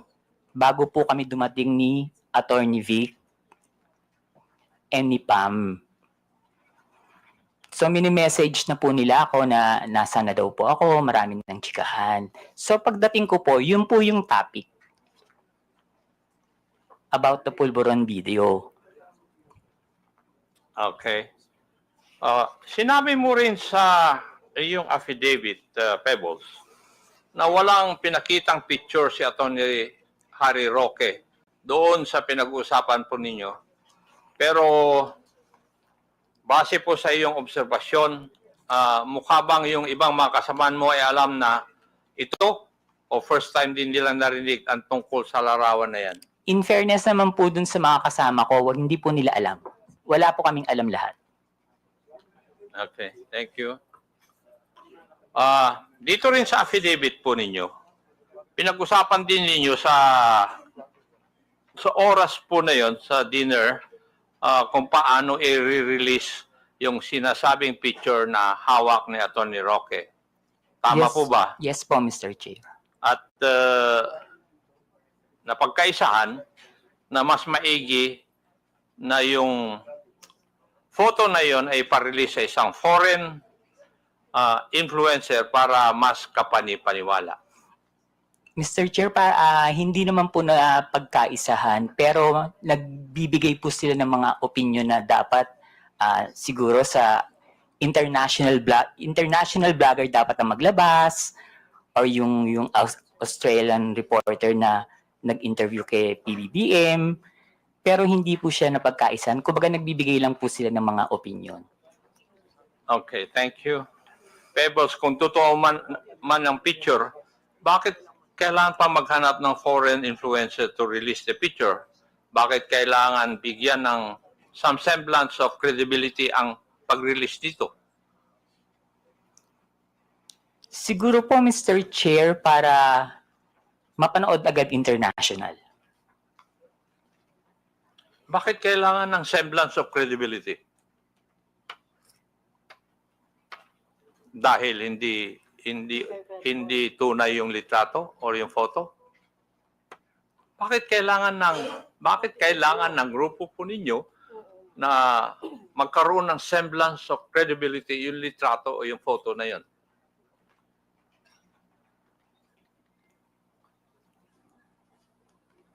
Hindi ko po... Kasi that time po, Mr. Chair, nakikinig lang po ako. Hindi po ako nagbibigay ng opinion na ilabas ng international blogger. Nakikinig lang po ako sa kanila. Wala po akong binigay na opinion na, ay, oo, sige, ilabas mo. Dapat ilabas siya ni ganito. Dapat ilabas siya ni ganyan. Hindi po ba, Pebbles, having in this business for 11 years, kung kailangan bigyan ng credibility sa isang bagay, yun ay dahil yung isang bagay na yun ay alanganin. Yung bang pwedeng hindi totoo? Yes po, Mr. Dahil Chair. kung totoo yun, hindi nyo na kailangan na bigyan ng credence o credibility. Yes po, Mr. Chair. Yes, thank you. Sa iyong obserbasyon, Pebbles, sino ang nangunguna sa diskusyon nung oras po na yun? Mr. Chair, si Attorney Harry Roque po. Si Attorney Harry Roque. Now, pwede ko bang tatanungin, Pebbles, at that time na ikaw ay nag-vlog, ng panahon na yon, ikaw ba ay DGS? Hindi po, Mr. Chair. Ano po kayo? Pro-Philippines. Pro-Philippines. Wala po akong pinapanigan. Na wala kayo pinapanigan. Hindi po ako BBM vlogger that time, hindi rin po ako DDS. Pero sa mga vlog ninyo, sumusuporto po kayo sa mga Duterte. Hindi po, Mr. Chair. Hindi. Okay. Dito rin sa iyong affidavit, Pebbles, may binanggit ka na binanggit din ni Atty. Roque na sinabi niya na kaya niyang magpabagsak ng gobyerno. Tama rin po ba ang pagkabasa ko dito sa affidavit po ninyo? Yes po, Mr. Chair. Ang exactly sinabi niya dyan is nagkamali sila, magaling akong magbagsak ng gobyerno. Aha. Oh. Sa tingin mo, kaya po ba niya talaga? Mr. Chair, hindi po, kasi nagtatago po siya ngayon eh. Tama. Meron. Yung,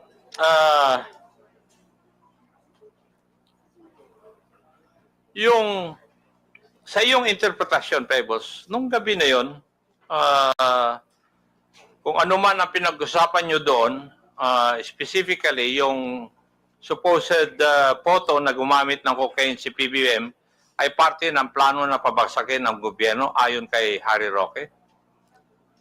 Sa palagay ko po, Mr. Chair, party po yun ang plano ng gusto nilang pabagsakin ng presidente. Okay. Meron po bang ibang pinag-usapan pa nung gabi ngayon? Wala na po, Mr. Chair. Wala na. Okay. Now, meron ka rin binanggit dito sa iyong affidavit, yung may sug rally sa Vancouver, Canada. Dito po yata, inirelease officially, yung photo na pinag-usapan ninyo doon sa Hong Kong may sug rally. Yes po, Mr. Chair.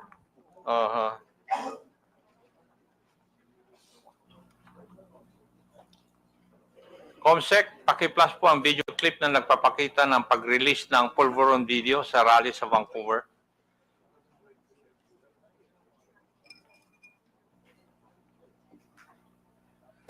Yan ba'y epekto ng pulburon?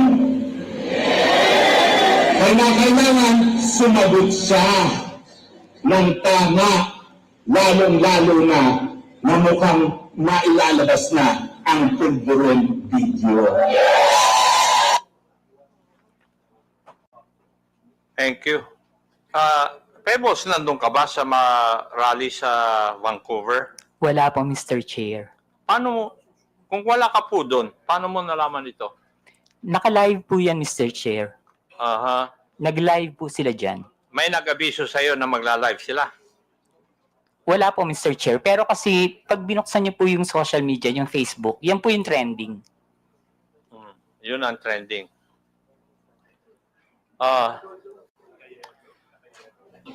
Pebbles, mapapansin sa isang video na si Atty. Roque mismo ang nasa entablado at nangunguna sa rally. Tama?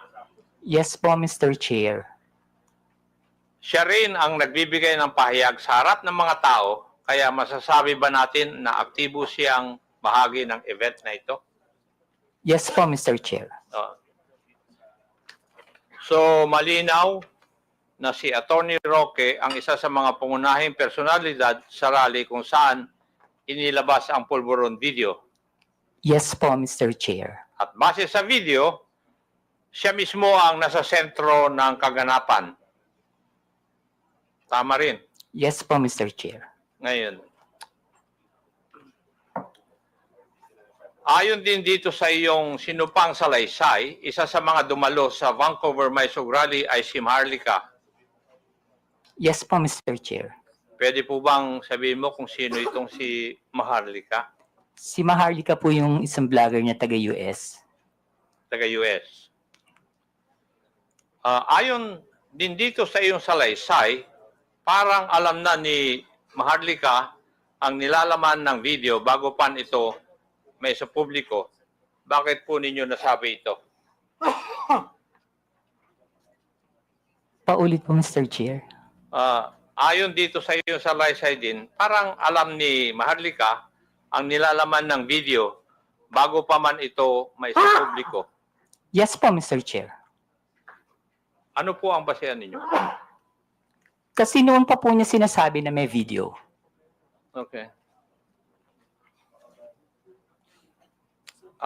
Ayon sa iyong affidavit, sinabi mong nagpadala sa iyo ng mensahe si Marlica bago pa man lumabas sa video na tinaguri ang polvoron video. Tama rin po ba? Yes po, Mr. Chair. Ano po yung nilalaman ng mensahe sa iyo? Na may video po at naka-green na damit si PBBM.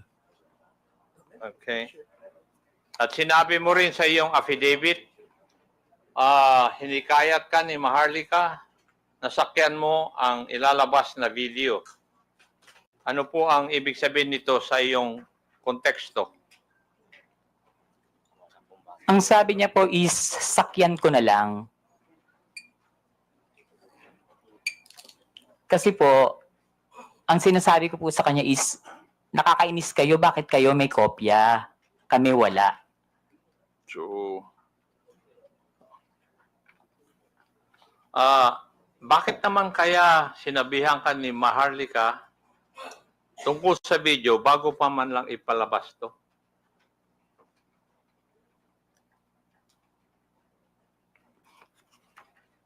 Hindi ko po alam, Mr. Chair. Kasi po, sa totoo lang po, Mr. Chair, si Maharlika, kaibigan ko po yan, pero kahit kaibigan ko siya at meron siya mga issues, hindi po siya nagsasabi sa akin kung sino yung mga puting ahas niya. At hindi rin naman po ako nagtatanong. Okay. Hindi na po ako magtatanong doon. May ipapakita akong video. Paki-plus po yung video na sinubmit ni Pebbles bilang Annex B ng kanyang affidavit. COMSEC. Ito po ba yung video na pinag-uusapan po natin na Pebbles? Yes po, Mr. Chair. At yan din ang video na pinadala sa iyo ni Maharlika noong July 22? Yes po, Mr. Chair. Ito rin po ba ang tinaguriang polvoron video? Yes po, Mr. Chair. Pwede po bang ipaliwanag nyo sa akin? Ano po bang sinasabi o nakikita dito sa video na ito? Naggumagamit po ang presidente ng droga. Okay. Meron din dito sa iyong affidavit. Binanggit mo yung isang raw version at yung enhanced version. Pakipaliwanag po sa amin. Ano po ang ibig sabihin nito sa iyong affidavit? Yung raw version po kasi, kapag tiningnan nyo, hindi nyo siya masasabi na kahit na hindi po siya talaga, hindi nyo rin po talaga masasabi na si PBBM. So, in-enhance po nila yung video para mas maging maliwanag at mas makita. Okay. Ang ibig nyo bang sabihin, na-edit yung video? Yes po, Mr. Chair. Enhanced version? Maski po yung raw video, hindi po ako naniniwala na si PBBM yan. Ano po yung inyong basihan? Kasi po... Mr. Chairman, can I... Pwede pakiulit yung sinabi mo kanina, Miss Kunanan? Alin po, Mr. Chair? Yung indisi ano yun? Sino yun? Sa raw at saka enhanced version? Hindi po si PBBM yan. Indisi? PBBM. Hindi po yan yung presidente. Thank you, Mr. Chairman. Ano po yung basihan po ninyo, Pebbles? Kasi po, Mr. Chair, hindi naman po talaga yun yung mukha ni PBBM. Noon ko po pa kasi siya kilala.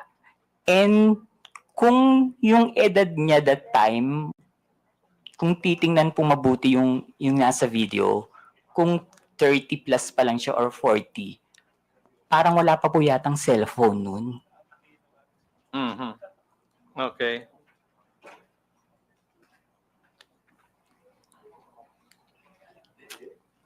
So, sa tingin mo, Pebbles, merong sinadyang alteration sa video upang manipulahin at ang itsura ng taong nasa eksena. Yes po, Mr. Chair. Yun. Ibig sabihin, lumalabas na planado ang pagpapakalat ng video para makapanira kay PBBM.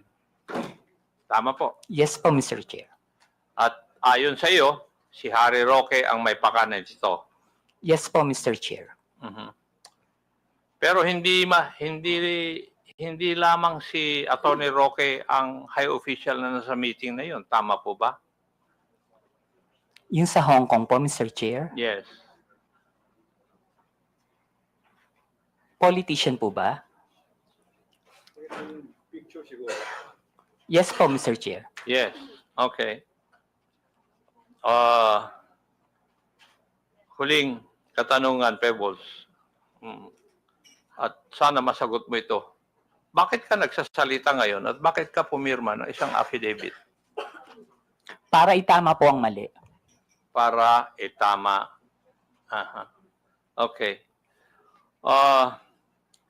Thank you, Mr. Chair. I would just like to manifest that yung polvoron video, according to the Philippine National Police Cybercrime Office and National Bureau of Investigation,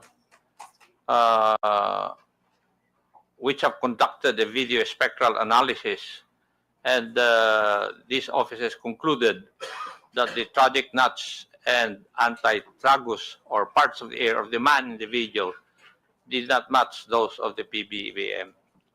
And there were also independent fact-checking organizations which conducted verification, conducting deepfake analysis insofar as the video is concerned, and all confirmed na hindi po si PBBM ang nasa video.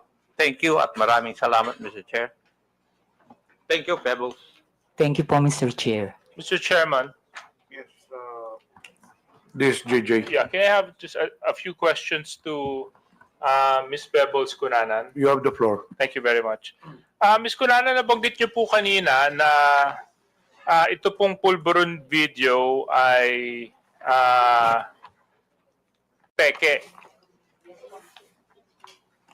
Yes po, Mr. Chair. Paano niyo po masasabi na peke yung video? Halatang ginawa naman po siya, Mr. Chair. Pinalabas nila na malabo yung raw video para lang masabi na kamukha ni PBBM. Tapos, in-enhance po nila and sa kanila in-AI. Okay. So, when you say nila, sino po yung sila? Who do you pertain Alam ko to? naman po, Mr. Chair, na hindi lang si Attorney Harry Roque yung nasa likod ng video na yan. Sino pa kaya, Ms. Pebbles, ang nasa likuran ng video na ito? Hindi ko na po masasabi. Hindi ko po alam. Hindi nyo na po masasabi. But sa palagay nyo po ba, yung mga kasama nyo sa dinner sa Hong Kong ay kasama dun sa pagpapalaganap ng peking video na ito? Hindi po, Mr. Chair. Hindi masasabi. Okay. Hindi po sila kasama. Hindi po sila kasama dun sa paggawa ng video. Okay, kaso lang kasama po sila sa pagpapalaganap at pagkalat ng video. Mr. Chair, meron pong mga DDS vloggers na hindi po nag-share ng video. Okay. And meron din pong nag-share. Meron din po. Karamihan po na nag-share is yung mga vlogger na yung pong yung may mga YouTube, yung mga may revenue makukuha, yung mga small-time vloggers. Okay. Okay. So, kayo, did you share this video? Hindi po, screenshot. Oo. So, Miss Pebbles, Miss Pebbles. So, ano sa palagay ninyo ang dahilan kung bakit magpapakalat ng ganitong peking video na namukhang binigyan pa ng oras, panahon, at pagsisikap para enhance ang isang peking video at palabasin na peke? Bakit pa? Para pabagsakin po si PBBM. And how do you come to that conclusion para pabagsakin ng ating presidente? Kasi galit na po sila eh. Galit na sila. Okay. So, Mr. Chairman, this is precisely the reason why we conduct hearings like this, you know. Ito halatang halata peke. But of course, upang mag-instigate ng disgust, mag-instigate ng galit at ipahiya ang isang nakapwesto and for this case our president, you know, some people would go to the extent of using AI deepfakes to alter videos and to come out with fake news that destroy the very credibility of certain individuals. And unfortunately for this case, the individual happens to be our president. And of course, that has more and greater ramifications dahil presidente po siya ng bansa. Kung ordinaryong mamamayan lang yon, siguro ang ramifications nun patungkol, siguro makaka-apekto lang sa kanya yung pamilya niya. Kasi nandito, bansa na po ang pinag-uusapan natin. And this is the reason why we really need to come up with clear legislation and policies para hindi na po maulit ang mga ganitong pamemeke ng video para lang manira ng tao. Pinasasalamatan ko po si Ms. Pebbles para sa katapangan ninyo para sabihin yung katotohanan patungkol po dito sa pekeng pulberon na video na ito. There were some individuals in that photo. Can we flash that photo again?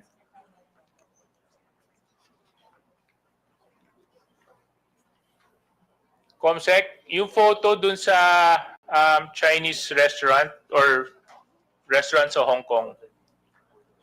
Yan. Okay. Miss Pebbles, nabanggit niyo po kanina at ito naman po ay pwede niyo sabihin sa akin o kung sa palagay niyo pong very private yung information, pwede naman pong hindi. You stayed for 3 days in Hong Kong and that trip was sponsored, correct? Yes po, Mr. Chair. Do you mind sharing the details to this committee on who sponsored your trip? My friend po, hindi po siya, involved sa politics. Okay. So basta inilibre ka niya para Opo. pumunta doon sa rally na ito. Okay.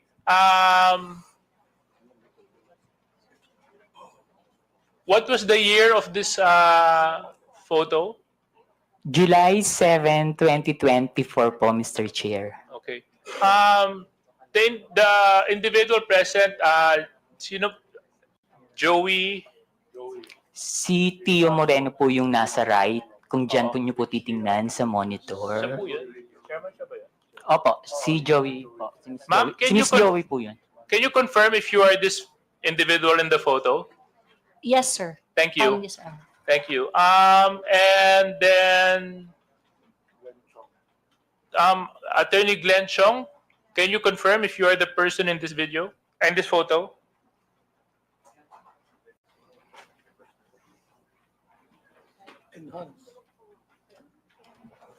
Yes.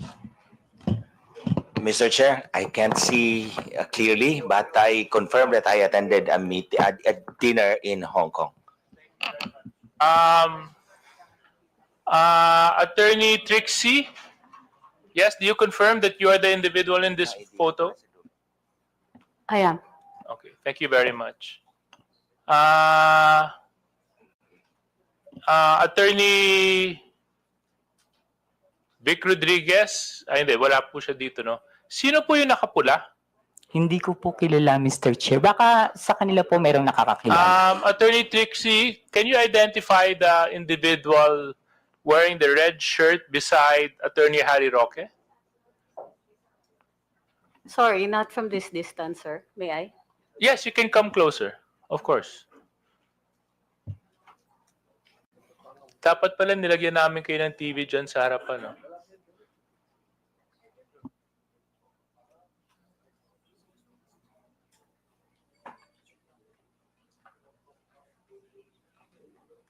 Yung nakapulas eh.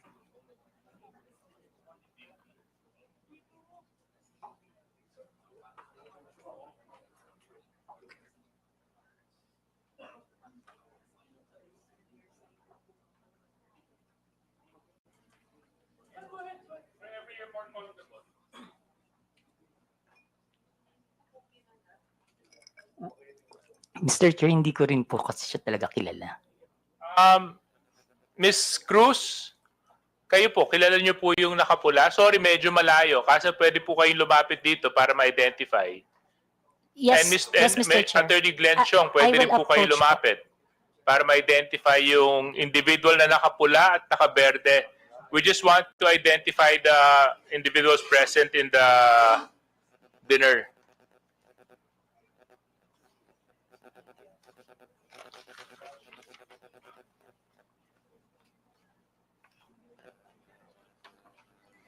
Hindi ko rin talaga siya kilala.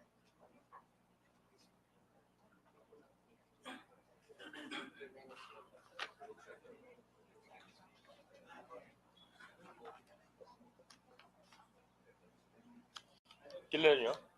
Hindi? Hindi nyo rin kilala?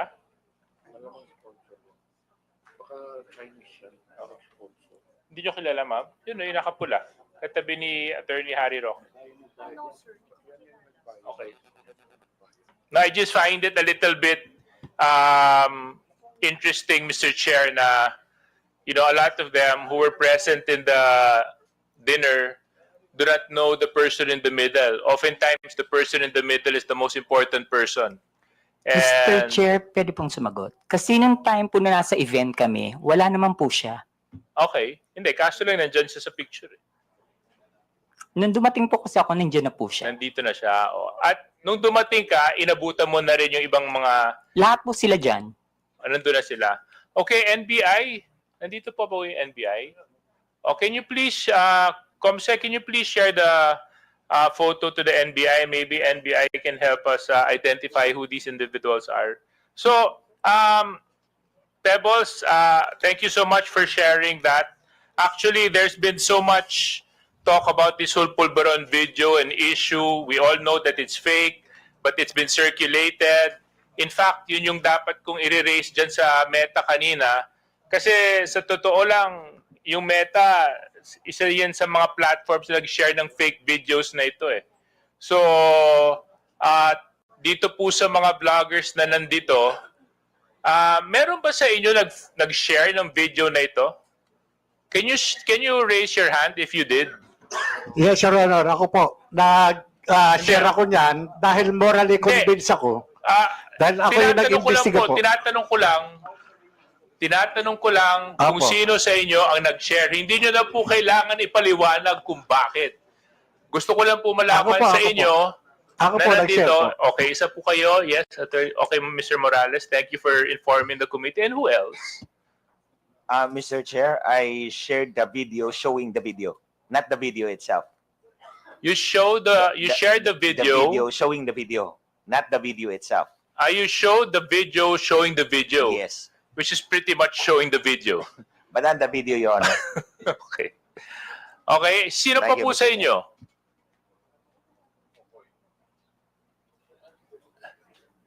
Yes? I think, Mr. Chair, I also shared the video and I am also asking for answers. Okay. So, yun lang siguro yung isa sa mga magandang learning experience natin sa committee na ito peke, deepfake ang ginamit. Medyo questionable naman talaga kung titingnan mo at first glance. Maybe we should have used a little bit of caution and a little bit of prudence and practice a little bit of responsibility when sharing this video. Kasi pwede nyo naman po ipa-verify, pwede nyo naman po malaman kung totoo, hindi, bago nyo ipakalat, bago nyo ilagay sa wall ninyo, bago nyo ilagay sa page ninyo. But you were reckless enough to post it regardless of the fact, not knowing and not verifying the truthfulness of the video. Now, some of you may say, we were looking for answers. Some of you may say na hindi dapat mangyari ito. Kaso lang, siguro may iba namang pagkakataon para malaman, di ba? I'm sure kung kayo po yung tao na nasa kabilang banda, hindi nyo rin po magugustuhan na gawan kayo ng deepfake video at palabasin na gumagawa kayo ng isang bagay na labag sa ating batas. So, with that being said, Mr. Chair, I just like to wrap up my questions by asking BIR. BIR, nandito po kayo? O nakaalis na sila? Oh, you, ma'am. He went out for a while. I think he had a bathroom break or restroom Okay. break. Thank you for letting me know. So when he comes back na lang, Mr. Chair, tatanong ko lang yung BIR kung dun sa documents na hinihingi namin ni Kong Romy Acop kung na bigay na nila dito sa committee. Thank you very much, Mr. Chair. Mr. Chair, yes. I just would like to make a manifestation also and ask the DOJ, sapagkat noong nakaraang linggo, ilan sa ating mga kababayan ang inabala, pinastos, hinaras, at ginulo ng isang YouTuber na nagngangalang Vitaly Dorovetsky, isang dayuhan.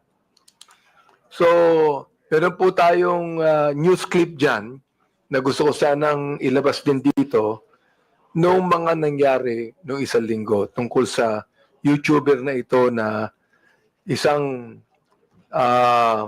foreigner, ano po, sa atin. Vitaly Zodorovetsky, Mr. Vitaly. Meron po siyang 10.2 million subscribers sa YouTube, 7.6 million followers sa Facebook, 758,000 followers sa Instagram, at 600,000 followers sa .x, dating Twitter. O ibig sabihin, kanyang karaming interesado sa kanyang mga posts. Kaya pwede po ba na ating panoorin ng news clip na ito? Ang pambabastos niya sa mga gwardya at empleyado sa Taguig City. Merong pang CQ na tinangkang agawan ng baril. Nasa frontline ng balitang niya, si Ian Suyo. Aakalain mong isang simpleng vlog lamang yan. Ang lalaking nakaitim na t-shirt, nilapitan ng isang ginang na naglalakad sa labas ng mall sa BGC, Taguig City. I'm gonna rob you if you keep walking away. I want to give you money. No, okay.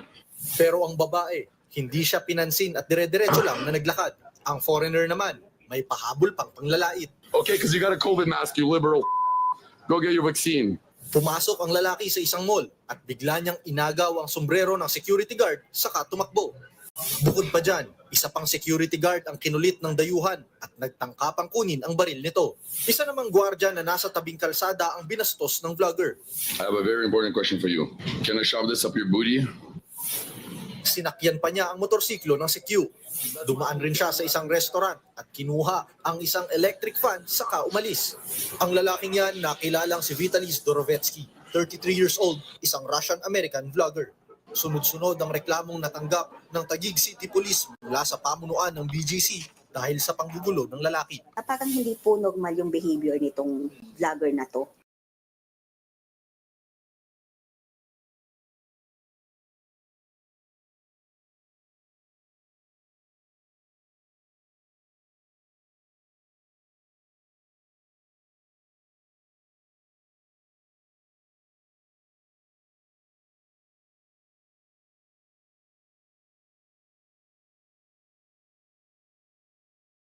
Nagme-maintain ng peace and order. So hindi nila alam kung ano yung next na gagawin nitong vlogger na to. Kanina, nagtungo sa tanggapan ng pulisya ang mga empleyado para magreklamo. Ngunit tumanggi silang humarap sa aming kamera. Sa kabuuan, 4 na CQ at isang store manager ang nagsampa ng patong-patong na reklamo laban sa vlogger. Kabilang dyan ang unjust vexation at theft. Nakikipagtulungan na rin daw ang mga pulis sa NBI at Bureau of Immigration. Matapos makapagreklamo ng 4 na security guard at isang store manager, sunod na hakbang na raw ng Taguig PNP ay para alamin ang kinalalagyan ng suspect na vlogger at posible raw itong maharap sa deportation. Nagbabalita mula sa frontline, Ian Suyo, News 5. Your Honor, sorry, Your Honor. Here, Your Honor, from the BIR, Your Honor, I apologize for being out when they called me, Your Honor. I went to the restroom. No problem. No problem. But this JJ is still on. Oh, dito pala. Okay, you know. Thank you, Your Honor. Honorable Abante, you have now floor. Then next will be DSJJ. Thank you. No. I'd like to just find out from the DOJ kung ano na po ang development ng kasong ito. Itong kay Vitaly. Na, harmful effect ito ng unregulated social media platforms. Tinalo pa ang mga vloggers natin sa mga followers. Can you imagine 10.8 million followers po ito. So, DOJ, can you tell us the development of this case? Thank you, Mr. Chair. Although I am here in my capacity as a representative of the DOJ, I am actually with the DOJ Office of Cybercrime and I am not involved with the filing of the case. But as to my knowledge, I only know what is in the news, which is the involved government agencies are PNP-CIDG and Bureau of Immigration. But I can check if the proper complaints have already been filed with the City Prosecutor's Office, Your Honor.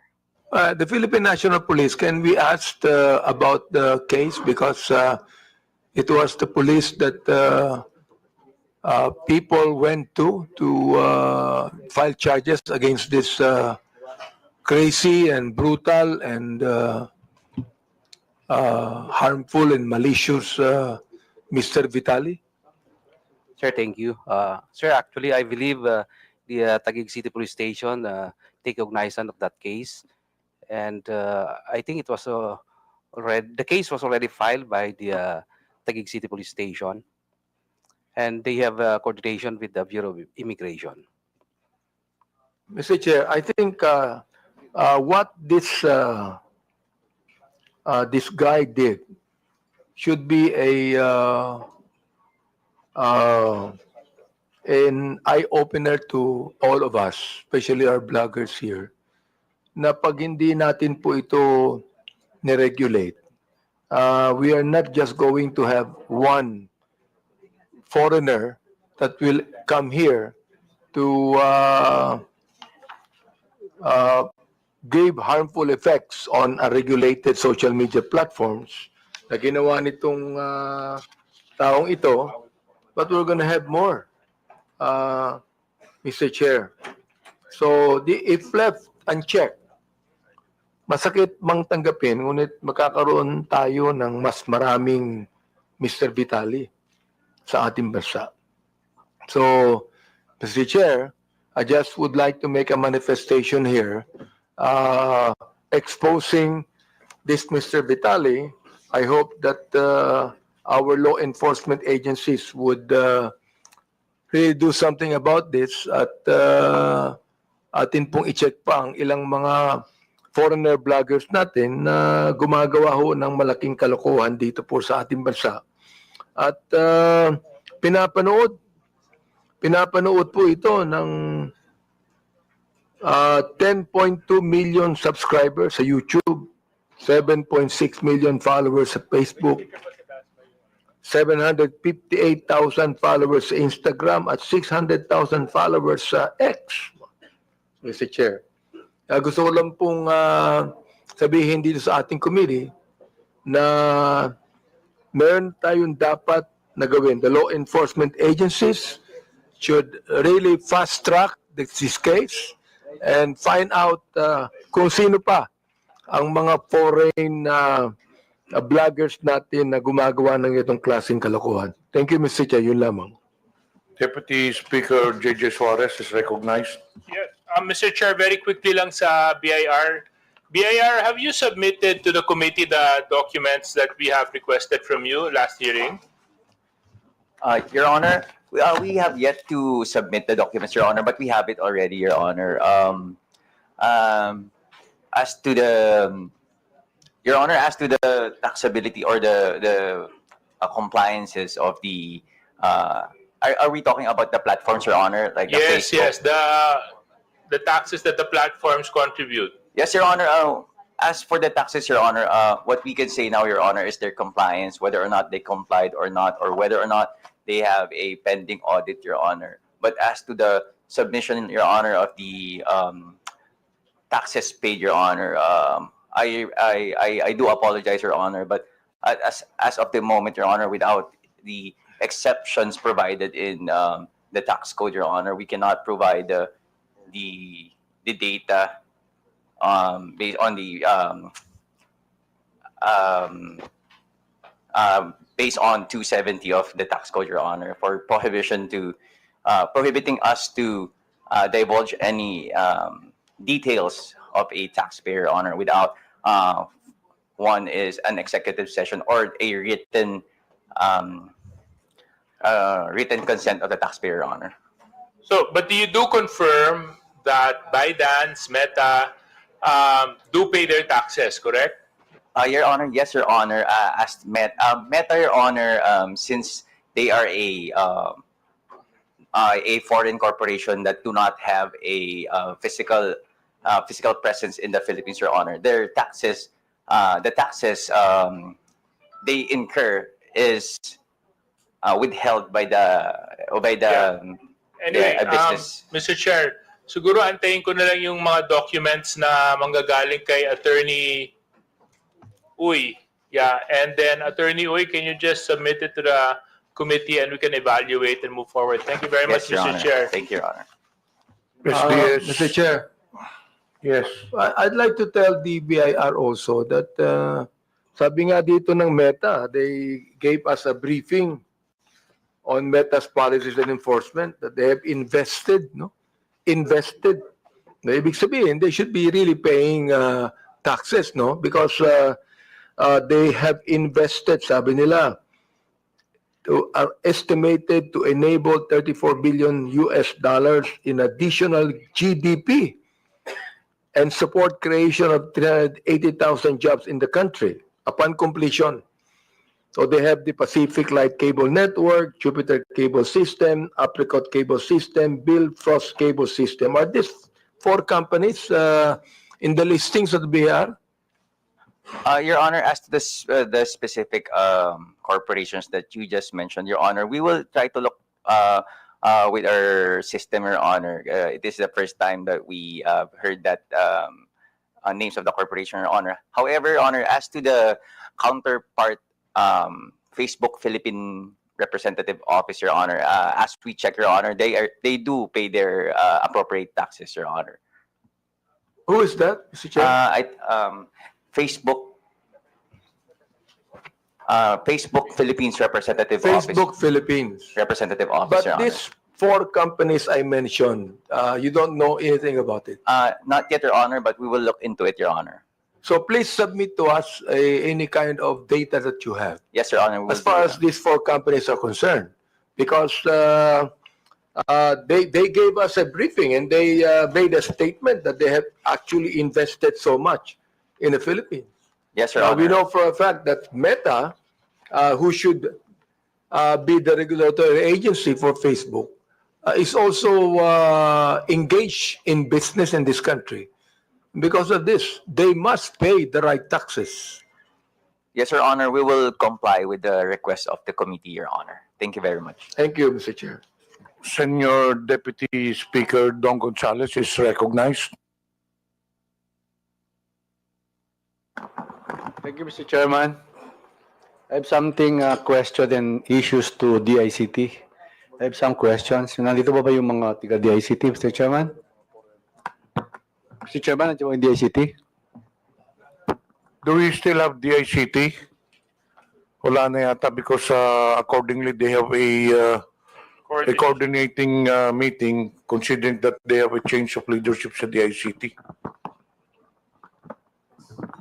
Well, Chairman, thank you, Mr. Chairman. Salamat. Kung wala na, next hearing na lang po siguro. Maraming salamat, Mr. Chairman. Do you still have questions to the members? If not, we will deliberate on admin matters. During the last hearing, we invited we issued subpoenas to 11 social media personalities. Only 8 appeared. So the subpoena was still in effect, as I've announced during the last hearing. And today, again, there are 3 personalities who did not appear while the subpoena is still in effect. Mr. Alan Troy Rolando Sasot, Ms. Lorraine Marie Tablang Badoy Partosa, and Mr. Jeffrey Almendras Celis. So it's up to this committee to take action on this. Mr. Chairman. Chairman. Yes, Honorable Paduano. Mr. Chairman, on record, I have with me a letter from Miss Alan Troy Rugando Sasot. And the first and second reply of Miss Sasot is still the same, no? He is Alan, he siguro. Anyway, she is residing abroad in Beijing. And once again, the reply is still the same. Now, Mr. Chairman, with this, we have invited her, during the first hearing. First hearing, and this is now the fourth hearing, Mr. Chairman. But, before I move for the status of Ms. Alan Troy Rugando Sasot, Mr. Chairman, may I respectfully move that we will ask the DFA and the Bureau of Immigration for the status, present status of Ms. Sasot, and for the two agency to report to this committee ASAP, so that we will know what's really the status of Ms. Sasot. And with that, Mr. Chairman, since for invitation, and that includes a subpoena ad testificandum for Ms. Sasot, may I respectfully move, Mr. Chairman, that we cite in contempt Ms. Sasot in violation of Section 11, Paragraph A of our internal rules, refusal to answer summons without legal excuse. So move, Mr. Chairman. Is there any objection? Is there any second? Second. Is there any objection? There being none, motion is carried. Second, Mr. Chairman, is a subpoena ad testificandum was also issued to Mr. Celes, Jeffrey Celes, and an invitation, the show cause order, and a subpoena ad testificandum was issued to him, but still, he is not present in today's hearing, Mr. Chairman. And before that, Mr. Chairman, I have some information that Mr. Celes has left the country abroad. So once again, Mr. Chairman, I respectfully move that we will direct the Department of Foreign Affairs and the Bureau of Immigration to the status of Mr. Celes. So move, Mr. Chairman. Is there any second? Any second from the members? Second. Any objection? There being none, motion is carried. Now, next, Mr. Chairman, may I respectfully move that in violation of Section 11, Paragraph A, refusal to answer summons without legal excuse, I move that we cite in contempt Mr. Jeffrey Celes. So move, Mr. Chairman. Any second? Any objection? There being none, motion is carried. At lastly, Mr. Chairman, for all those, for the three, the last one is for Ms. Lorraine Marita Blanc Badoy Partosa. We have a letter addressed to this committee with regards to the subpoena ad testificandum that was issued to Ms. Badoy. She's now in Hong Kong, and attached is the travel schedule and ticket. Before I move, Mr. Chairman, I respectfully move that once again, may we ask the Bureau of Immigration to the travel records of Ms. Badoy. So move, Mr. Chairman. Any second? Any objection? There being none, motion is carried. Now, Mr. Chairman, may I respectfully move that we cite in contempt Ms. Badoy Partosa in violation of Section 11, Paragraph A of our internal rules for refusal to answer summons without legal excuse. So move, Mr. Chairman. Any objection? There being none, motion is carried. Now, in the case of Ms. Mary Jane Kiambao-Reyes, Mr. Chairman, we have received a copy of her letter. Is now abroad, and for the record, she was present last hearing, Mr. Chairman. And with this, Mr. Chairman, he was just invited into today's hearing, and I think the content of this her excuse letter is valid. So, may I as well invite Ms. Mary Jane Kiambao-Reyes for the next hearing, Mr. Chairman. Now, in the case of Mr. Aaron Peña, he was also present in the last hearing, but now I sent us a letter reply to the invitation to today's hearing nasa Davao po siya ngayon, tapos may event, no? So, since he was present last hearing, once again, Mr. Chairman, we will just invite Mr. Aaron Peña in the next hearing. Now, in the case of Mr. Ernesto Abines Jr. and Mr. Elmer Hugalbot, that was issued the subpoena last hearing, we have received a copy, a reply letter coming from both Mr. Abines and Mr. Hugalbot.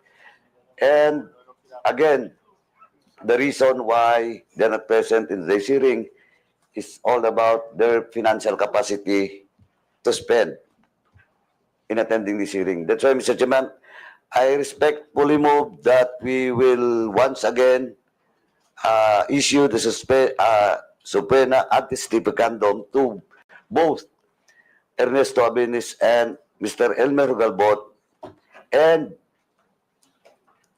for this committee to address the issues of financial capacity of Mr.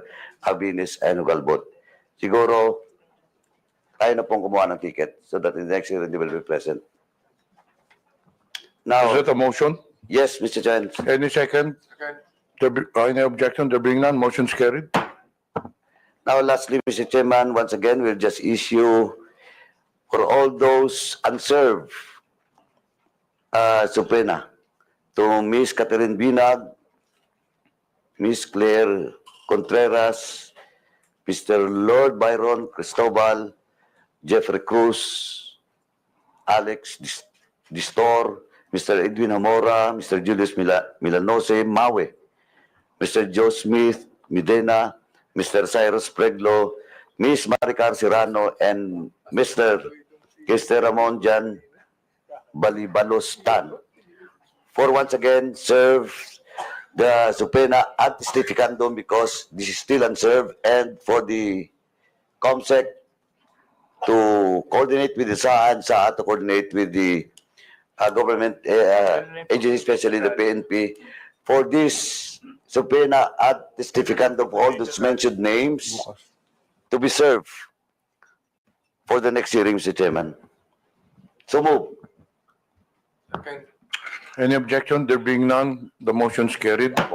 May I remind the 11 personalities that was just mentioned,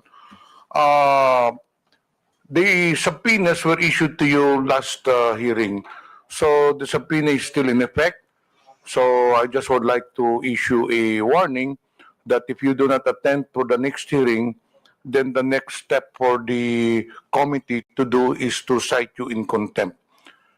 And there are other 3 personalities to be issued subpoenas because they were already issued show cause order to this. 3 personalities but did not appear again. Mr. Alvin Curay, Ms. Maria Christine Cloud Curay, Mr. J. Yumang Sonsa. Mr. Chairman, I move to issue a subpoena anticipicandum for 3 mentioned names, Mr. Alvin Coray, Ms. Maria Christine Cloud Coray, Mr. J. Yumang Sonsa. So move, Mr. Chairman. Any objection? There be none. Motion's carried. Now, lastly, Mr. Chairman, I'd just like to inform this committee that we have received a copy reply to our invitation for Mr. Mark Anthony Lopez. He was present at the hearing, and he refused to be present today for reason that he has already explained and discussed to us his participation as a blogger. But nonetheless, Mr. Chairman, for me, supposedly, he has all the time in today's hearing to explain why he should not be cited in contempt, because during the last hearing, Mr. Chairman, I already warned all those resource persons that be cautious not to issue statements maligning, attacking the ongoing investigation, Mr. Chairman. And I have a copy of the blog after the hearing. No? While I personally talked to him and warned him about a possible violation, no, for discussing and maligning and attacking this committee hearing. And I'd just like to read in toto, Mr. Chairman, the content of his blog. Point to ponder. End quote. It was blatantly obvious that there was a concerted effort to humiliate us and bring us down on our knees, and when it was deemed a success yesterday, the enchimadas, Talianistas, Dilawan, Speaking Pula, and even mainstream media are gleefully celebrating and pouncing on our forced breakdown and takedown in TRICOM hearing. Imagine all that effort, hype, and hysteria dedicated to a puny bunch of bloggers. Ewan ko ha, pero pwede naman kami ignore, di ba? Pwede naman kami baliwalain. After all, if we indeed are fake news purveyors, the best thing they should do is fight us with their own kind of information dissemination. For the admin, let your work, policy direction, and placement speak for itself. And let your social media army hype till kingdom come. Pero kami talaga ang priority at national interest. Mr. Chairman, with this blog made by Mr. Mark Lopez, Mr. Chairman, this is in violation of, once again, Section 11, Paragraph F of our internal rules, undue interference during the proceedings, Mr. Chairman, or committee investigation. So with that, Mr. Chairman, once again, I respectfully move to cite in contempt Mr. Mark Anthony Lopez, for such violation. So move, Mr. Chairman. Any objection? There being none, motion is carried. Now, Mr. Chairman, for the second motion, in the case of Mr. Mark Anthony Lopez, under our rules, in violation of letter F is only maximum of 10 days.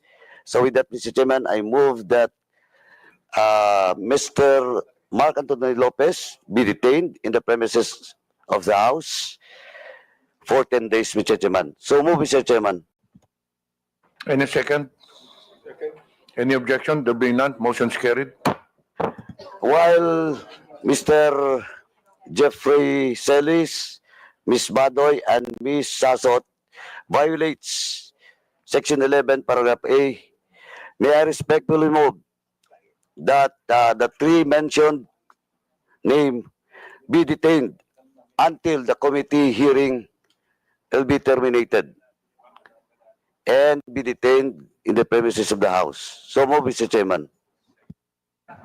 Any objection? There being none, motion is carried. Any other matters from the members? There being none, any motion to adjourn? Move to adjourn. We would like to thank everyone for attending this hearing. Maraming salamat po sa inyong lahat. Hearing is suspended. Bukas na